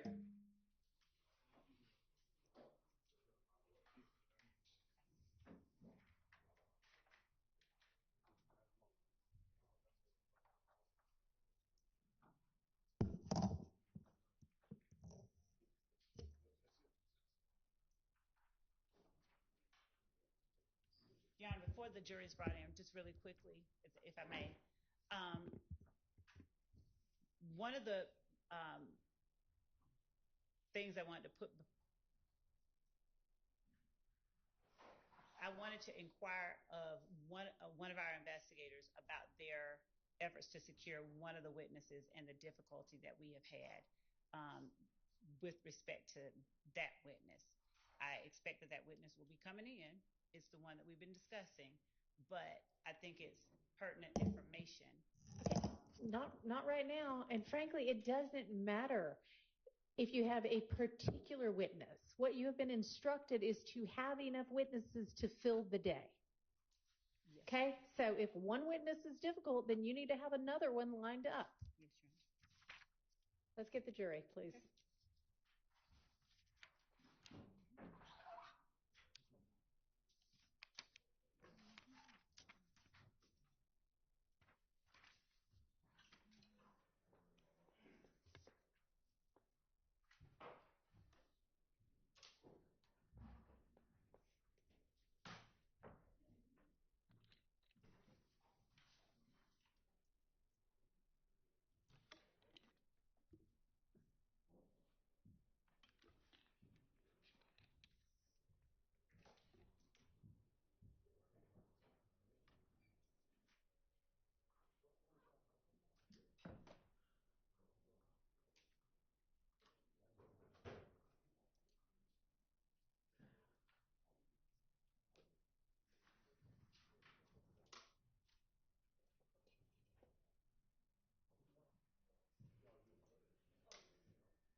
Thank you.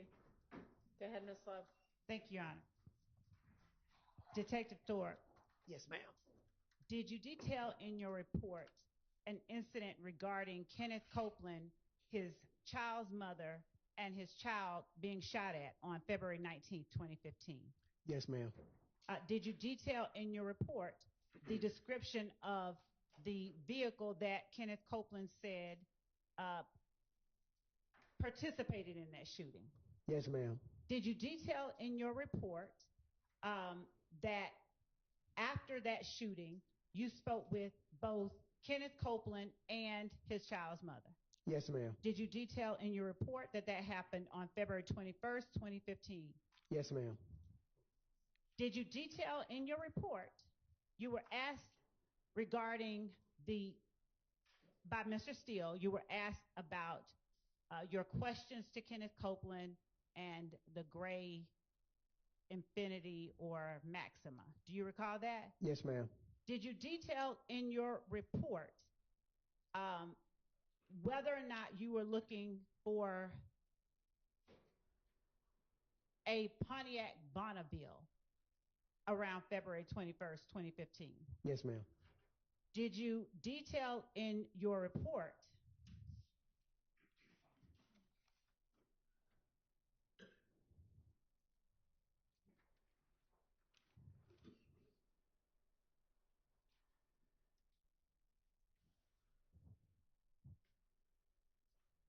asking Kenneth Copeland about waiting so long to talk about the date of the homicide incident?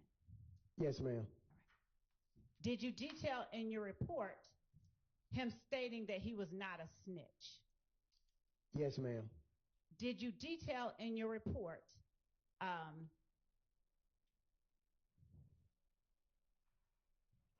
that only after you talked to Kenneth Copeland did you begin to learn or investigate Jeffrey Williams' rental of that Hertz Infinity? Yes, ma'am. Did you detail in your report the information that you got from one witness that may or may not have been consistent with the information you got from another witness? Yes, ma'am. Your Honor, at this point, I'm going to object to this line of questioning under 403. And Your Honor, my response is, when the question was asked about what he did not put in his report, I think it's important that that the jury is aware of what all he did put in his report. Overruled.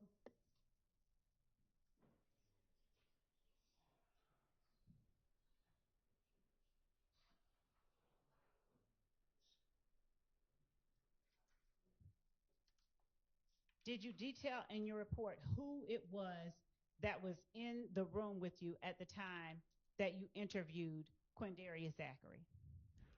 Yes, ma'am. Did you detail in your report that you interviewed him on August 5th, 2015? Yes, ma'am.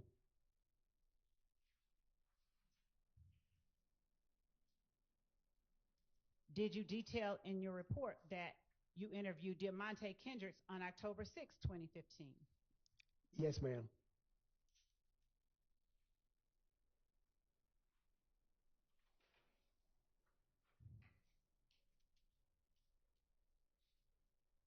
Did you detail in your report that the date that you spoke with Spencer Wright or Nicholas Robinson at the time was October 19th, 2015?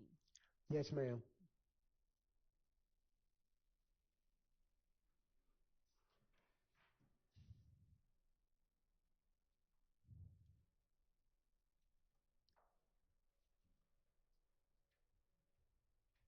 Did you detail in your report confronting Mr. Wright about giving a false name? Yes, ma'am.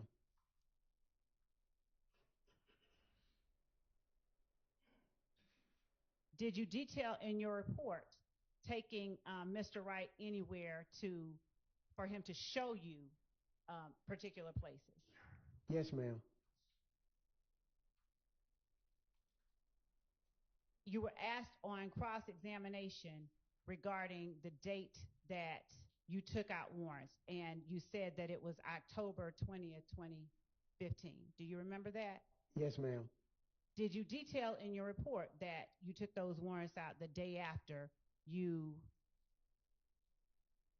went with Spencer Wright to a certain location on Yes. October 19th, 2015? Yes, ma'am.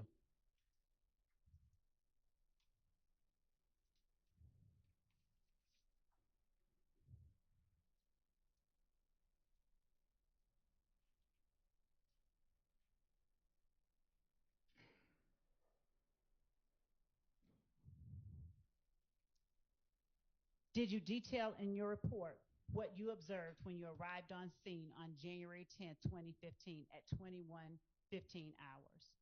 Yes, ma'am. Did you detail in your report seeing yellow crime scene tape restricting pedestrian and vehicle traffic into the area? Yes, ma'am. Did you detail in your report who you met with when you reported on scene? Yes, ma'am. Did you detail in your report who escorted you through the scene and showed you tangible evidence? Yes, ma'am. Did you detail in your report being advised that Mr. Thomas Jr. had passed away from his injuries? Yes, ma'am. Yes, ma'am. Did you detail in your report the lighting on the streets of 330 McDaniel Street at the time you arrived? Yes, ma'am. Did you detail in your report that the lighting did not require additional support lights for processing? Yes, ma'am. Did you detail in your reports that there were 3 different shell casings on the street, 3 different types of shell casings on the street? Yes, ma'am.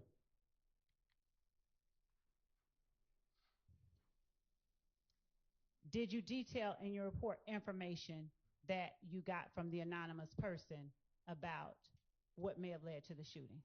Yes, ma'am.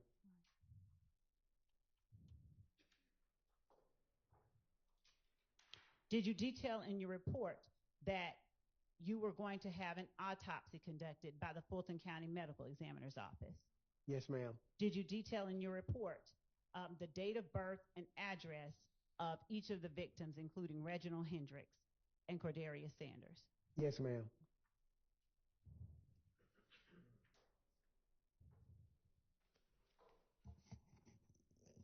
How many of the notepads or when you describe on cross-examination the notepad that you keep notes in through your investigations, what kind of notepad is that? Is that a big notebook like the one in front of me or a small one? Small one, ma'am. How many notepads have you kept throughout your time as a homicide investigator? Relatively none. Once I get through transcribing all my notes over into my case file, I usually refurbish those notepads into working other scenes with other people when I'm not the lead. How many notepads have you kept? Have you made over the years? Made over the years, probably close to 200, 300.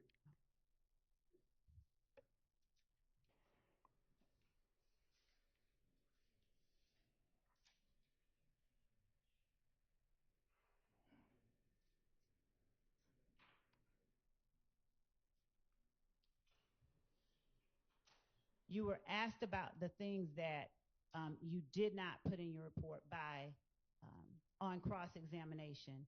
Is there anything that you left out, any other things that you left out of your report? No, ma'am.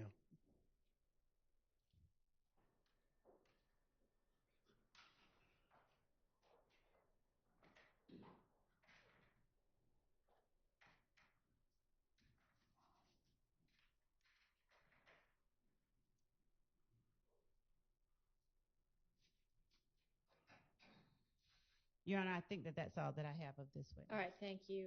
Is there recross from anyone? Mr. Sharp, Mr. Steele.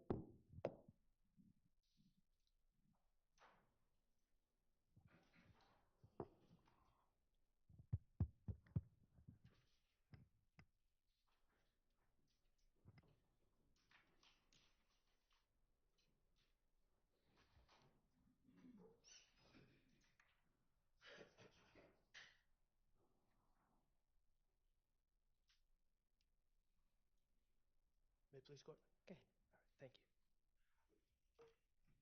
Investigator Thorpe, first of all, I just want to clear this up. You spoke about interviewing Kelvin Watts in relation to the murder of Tiara Jones.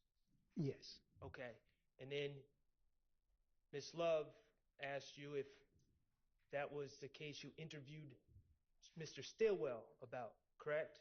Yes, sir. Okay, let's be clear. You interviewed Mr. Stillwell as a victim in that case, correct? Correct, sir. Okay.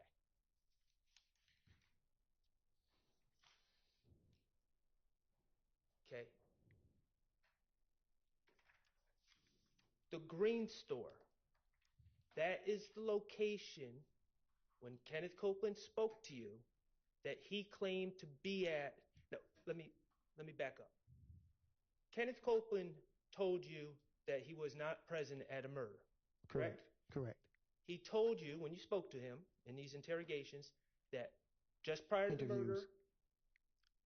Go ahead, sir. In the interviews, just prior to the murder, his claim was he was at the Green Store. Yes, I believe that was one, and he said he was in the bed. Okay. Also, he was at home in the bed. And then went to the Green Store. Yes, sir. Okay. And that's the store that. Object as to mischaracterization of information that has of the evidence. That's absolutely not a mischaracterization. What time did he get out of bed? I do not know. Go ahead. Okay. So after he got out of bed, according to him, he went to the Green Store.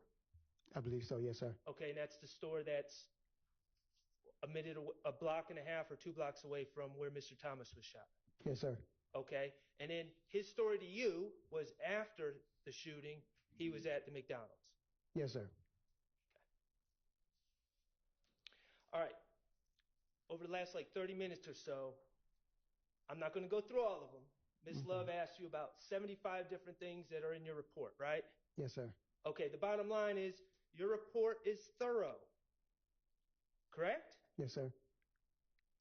In fact, your report includes you and Investigator Summer Benton going to the airport. Yes, sir. To look for rental records in the name of Jeffrey Williams from Hertz Rental, or from any rental car company at the airport. Correct. Okay?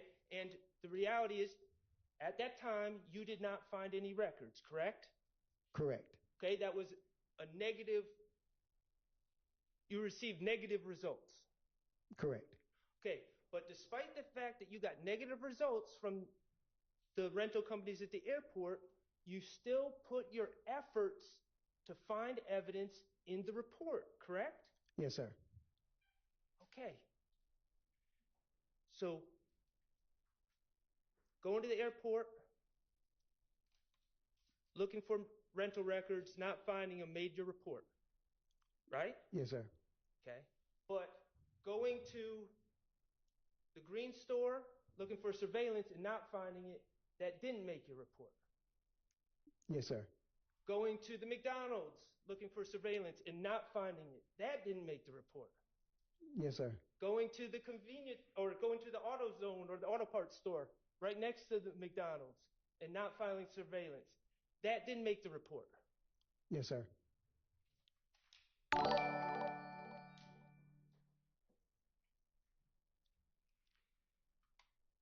Your testimony seems to be the only things that didn't make your report.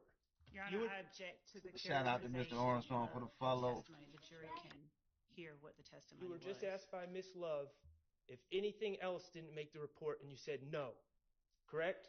Yes, sir. So your testimony is the only 3 things that didn't make your report are going to the McDonald's, going to the green store, and going to the auto parts store looking for surveillance. Yes, sir. And we can't find your notes. Correct, sir. No further questions. All right. Your Honor, Yes. Your Honor, may I ask just one, based on what was just asked, may I ask just, okay. Come on, Mr. Steele.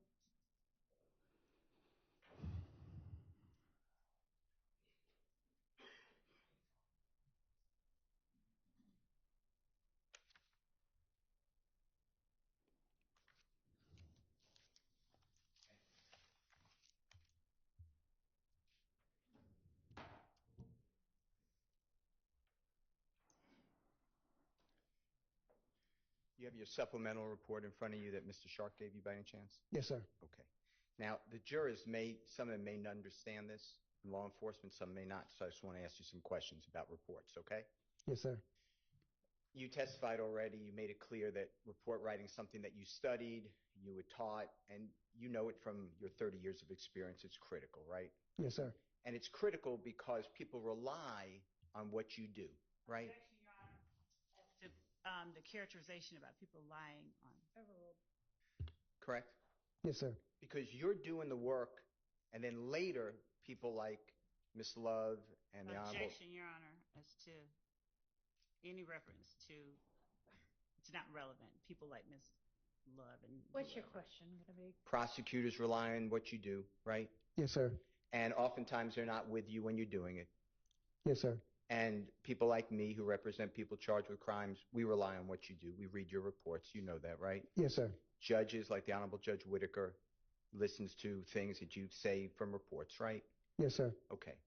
And through that process, you want to make sure that you dictate, that you put into your reports everything you can that you did in the case that's material, correct? Yes, sir. In fact, at the bottom of each report, you have to sign and you take an oath and you swear, right? Yes, sir. That the report is true, correct?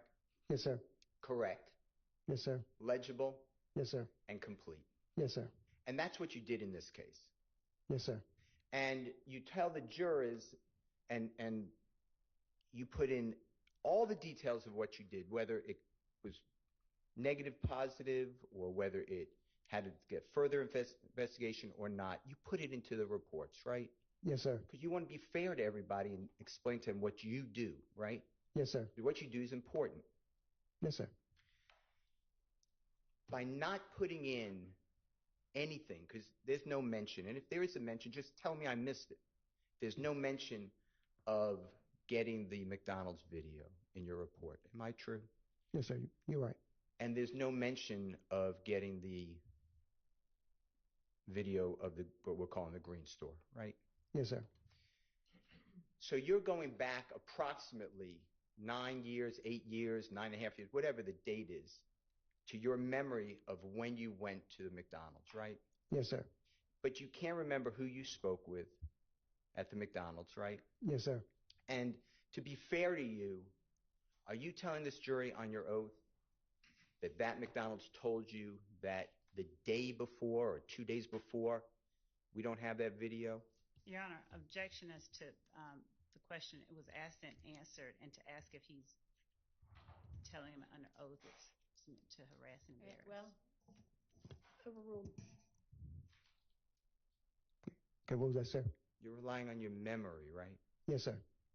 And your memory, I'm not trying to argue how good or bad your memory is, but the reason you write the reports is so you have something contemporaneous, meaning at the time, right? Yes, sir. That's why you bring your notepad, correct? Yes, sir. And in your notepad that you brought with you to the McDonald's, right? Yes, sir. And you wrote down who you spoke with, right? Yes, sir. You got a telephone number in case you had to follow up, correct? Yes, sir.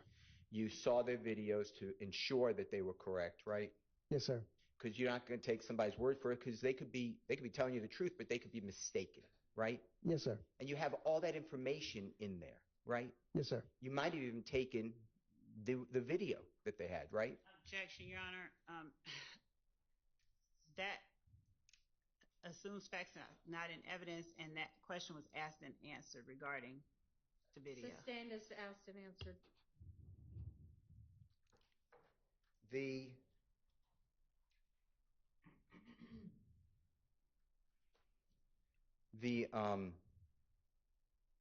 notes, though, that you keep those as backup in case there is something inadvertently or intentionally left out of your supplemental report, right? Yes, sir.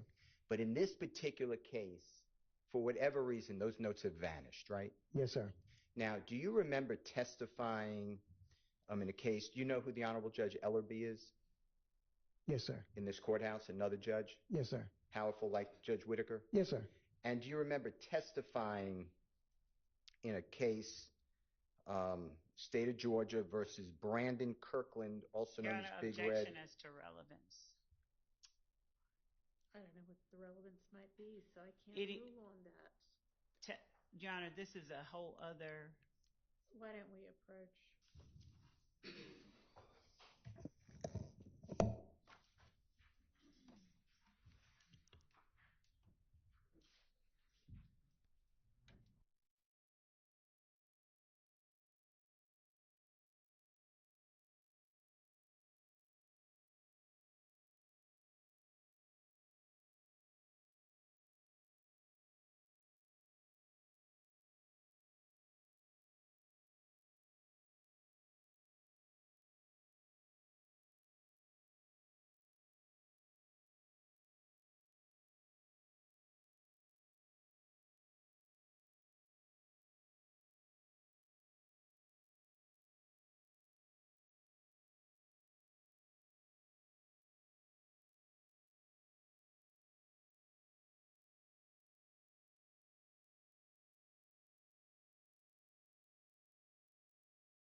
you remember testifying in or about April 7, 2016 before the Honorable Judge Ellerby in this courthouse in the state of Georgia versus Brandon Kirkland, also known as Big Red, Jonathan Kirkland, also known as Prue, P-R-U.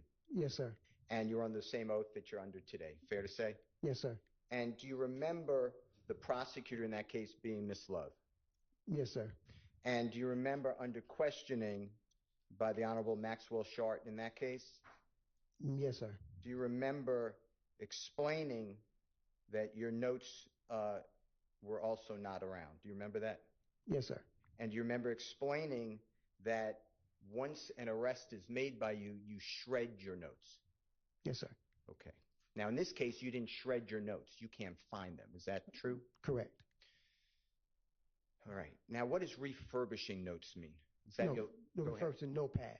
Okay, so reusing the same notepad. So instead, if you're writing about your and my going to lunch on Notepad, but then you're going to do another day that you're going to eat lunch with the Honorable Keith Adams, you would rip up the parts that you met with me so you have a refurbished or clean notepad to talk about when you went to lunch with Mr. Adams. Is that what you're saying? No. Basically, I take a new notepad and I may use it as a notepad as I'm assisting another detective who is the lead. So, or I'm going out on a suicide or a kidnapping or anything death-related investigation. So I'll just use that notepad instead of taking a brand new one. Sure. And using that one. So the empty sheets is what you're saying? Correct. Okay. And what do you do with the sheets that you wrote about notes on this case? That's the shred? On this case, I didn't do anything with those. I just can't find the notepad itself. This case was preserved, but it's vanished. Okay, talking about the Kirkland case. No, talk about our case today that you're sworn under. Okay. That's the one that vanished. You can't find it. Okay. Correct. Now, I want to talk with you. Since we don't have the notes, you didn't give those notes to the district attorney's office, correct? No, sir. All right. So all we have to go on, all the jury has, is your memory that we don't have that recording for the McDonald's, right? Yes, sir. Same question for the Green Store, just your word. Yes, sir. All right. Now, with regards to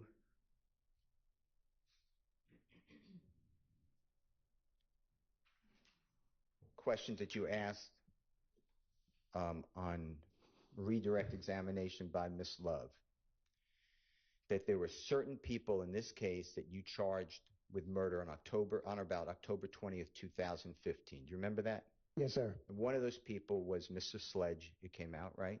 Yes, sir. One of those people was Mr. Copeland, correct? Yes, sir. And do you remember stating that you're aware that the district attorney's office did not charge the offense of murder of Donovan Thomas to Mr. Sledge? You aware of that? You remember those questions? Yes, sir. Okay. And same with Mr. Copeland. They did not charge him with that either. You never charged Jeffrey Williams with murder of Donovan Thomas. Fair to say? Yes, sir. You never charged Jeffrey Williams with any crimes. Fair to say? Yes, sir. Fair to say. You know the district attorney's office hasn't charged Jeffrey Williams with the murder of Donovan Thomas. Well, actually, I'll let him go with that one. I thought he was going to ask a different question. I withdraw the objection. All right. You're aware of that, correct?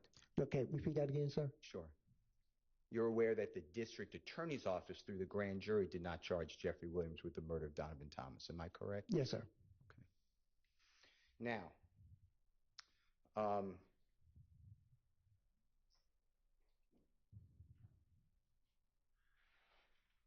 do you have any information that you can share with the jury that Jeffrey Williams was in possession of the Infiniti rental car, gray, from Hertz on January 9th of 2015?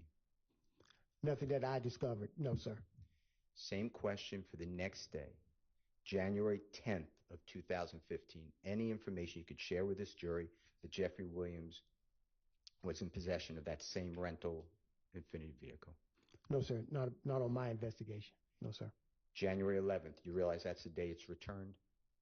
Yes, sir. You don't remember? Okay.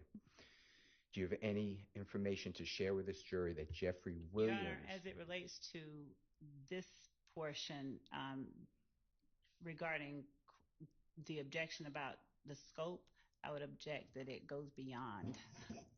Sustained. I have no other questions. All right. Very briefly, Ms. Love. Thank you. And Detective Thorpe, I know nobody in here believes that I'm going to be brief, but I really am going to be brief.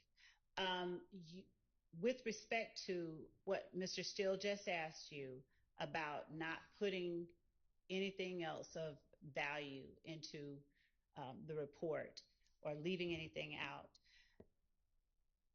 did you put in your report that you took gunshot residue samples off Kenneth Copeland's hands at the time that you interviewed him? I believe I didn't. You did not? I believe I did. I can't recall. Could you please look at your report and see if it refreshes your memory? What page would you be looking at, ma'am? I'm sorry. Just the page where you talk about your January 10th, 11th rather, interview with Kenneth Copeland. All right.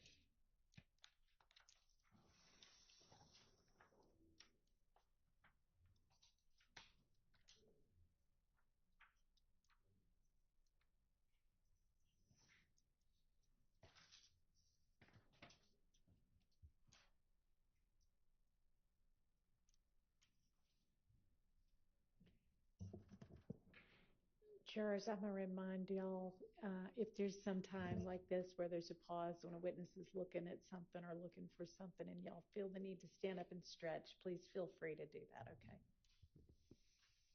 Especially towards the end of the day.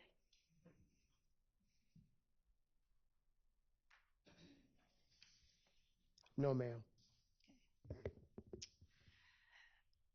As you sit here today, do you recall whether you did a gunshot residue test on Kenneth Copeland's hands? Yes, I did. How do you know that you did? By the video. Okay. I believe it was on the video. And was that something substantial that you considered during your investigation that you did? Yes, ma'am. Gunshot residue? Yes, ma'am. Why didn't you put it in your report then? Just overlook. Okay. Now, did you put in your report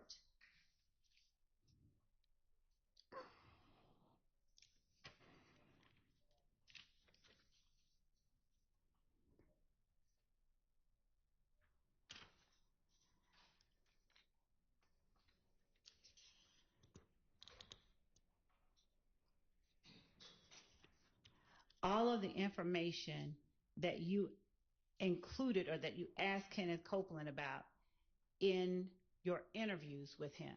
Yes, ma'am. Did you put every piece of information in the report that you talked to? And when I say every piece, I mean, did you put every detail of your interview with Kenneth Copeland into your report? No, ma'am. That's why the video is included. You say refer to details from the video. Did you put in your report that after you took gunshot residue from Kenneth Copeland's hands, that you resumed your interview with him? No, ma'am. Did you resume your interview with him at about 4:00 a.m.? Yes, ma'am. All right. Now, you were asked on recross by Mr. Sharp, I believe, whether Kenneth Copeland said after he got up, he went to the green store. Do you remember that? Yes, ma'am. Did you put in your report exactly what Kenneth Copeland told you he did in chronological order after he got up? No, ma'am. Is it recorded on the video? Yes, ma'am. Did Kenneth Copeland tell you that after he got up, he left his girl's house and that his brother gave him his car? Yes, ma'am. Did he tell you that after he got up, he went and got a Band-Aid for his mouth? Your Honor, objection. This is outside the scope of cross. Your Honor, I'm asking information that Mr. Sharp pulled up regarding what Kenneth Copeland did after he got up. Mr. Sharp specifically asked him, did he tell you he went to the green store after he got up? Overruled, but let's keep in mind that we're on redirect at this point. Ask if whatever the necessary few questions are, and let's be done with this witness. Yes, Your Honor. On January the 11th, while you're talking to Kenneth Copeland, do you tell him exactly what time Mr. Thomas Jr. gets shot? No, ma'am. So do you have any way of getting from Mr. Copeland exactly how long it was before or after Mr. Thomas got shot that he actually got up from his girlfriend's house? No, ma'am.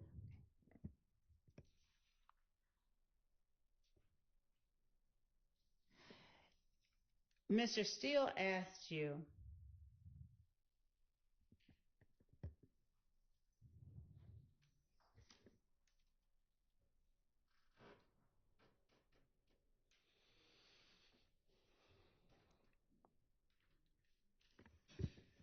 at the time that you made the arrests in October of 2015, did you have the Hertz rental records that the DA's office were able to get?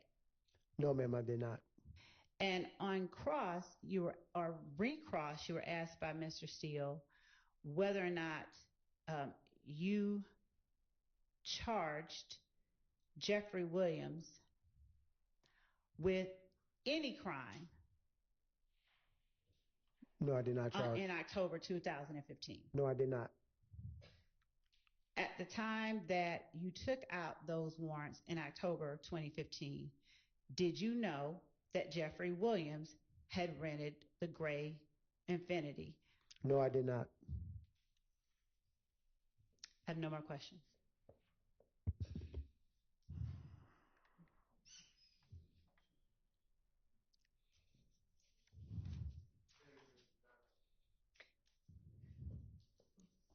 You were asked about if your report included verbatim what Kenneth Copeland said to you in the interviews. Remember that? Yes. Okay, you didn't need to put what he said verbatim because it's on a video, right? Correct. You were asked about the gunshot residue. Whether you put that collection of the gunshot residue from Kenneth Copeland, whether you put that in your report, right? Correct. And you didn't because you didn't need to because that was on video, correct? Correct. All right, where is the video of you going to McDonald's and asking for surveillance? Objection, Your Honor. That was asked and answered about there's assuming facts, not an evidence where's about that a video. Overruled. Okay. Okay.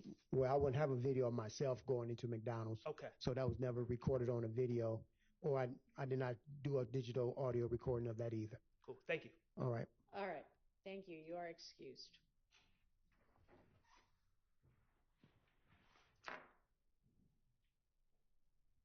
Do you have another witness available? No, Your Honor. Okay, well, this is ideally and far too early to be finishing the day. I will say I have an email that says that a fire alarm is going to go off at 5 p.m. That's a test. So I guess we'll at least avoid that. Sometimes they go on for a long time and they're really loud. So ladies and gentlemen, I will see you all at 9 a.m. Remember, only the evidence that comes through the witnesses on the stand in this case is what you are supposed to be deciding this case based on. So don't talk to anybody about this case. Don't allow anybody else to talk to you about the case. Don't research in any way, internet or otherwise. Don't watch, listen to, absorb in any way any kind of media accounts about this case or anybody involved in it. And I will see y'all in the morning. Thank you. We'll have a brief intermission. I'll be back about an hour and a half with the indictment for the Diddy thing. We'll break that down and into the Trump assassination attempt.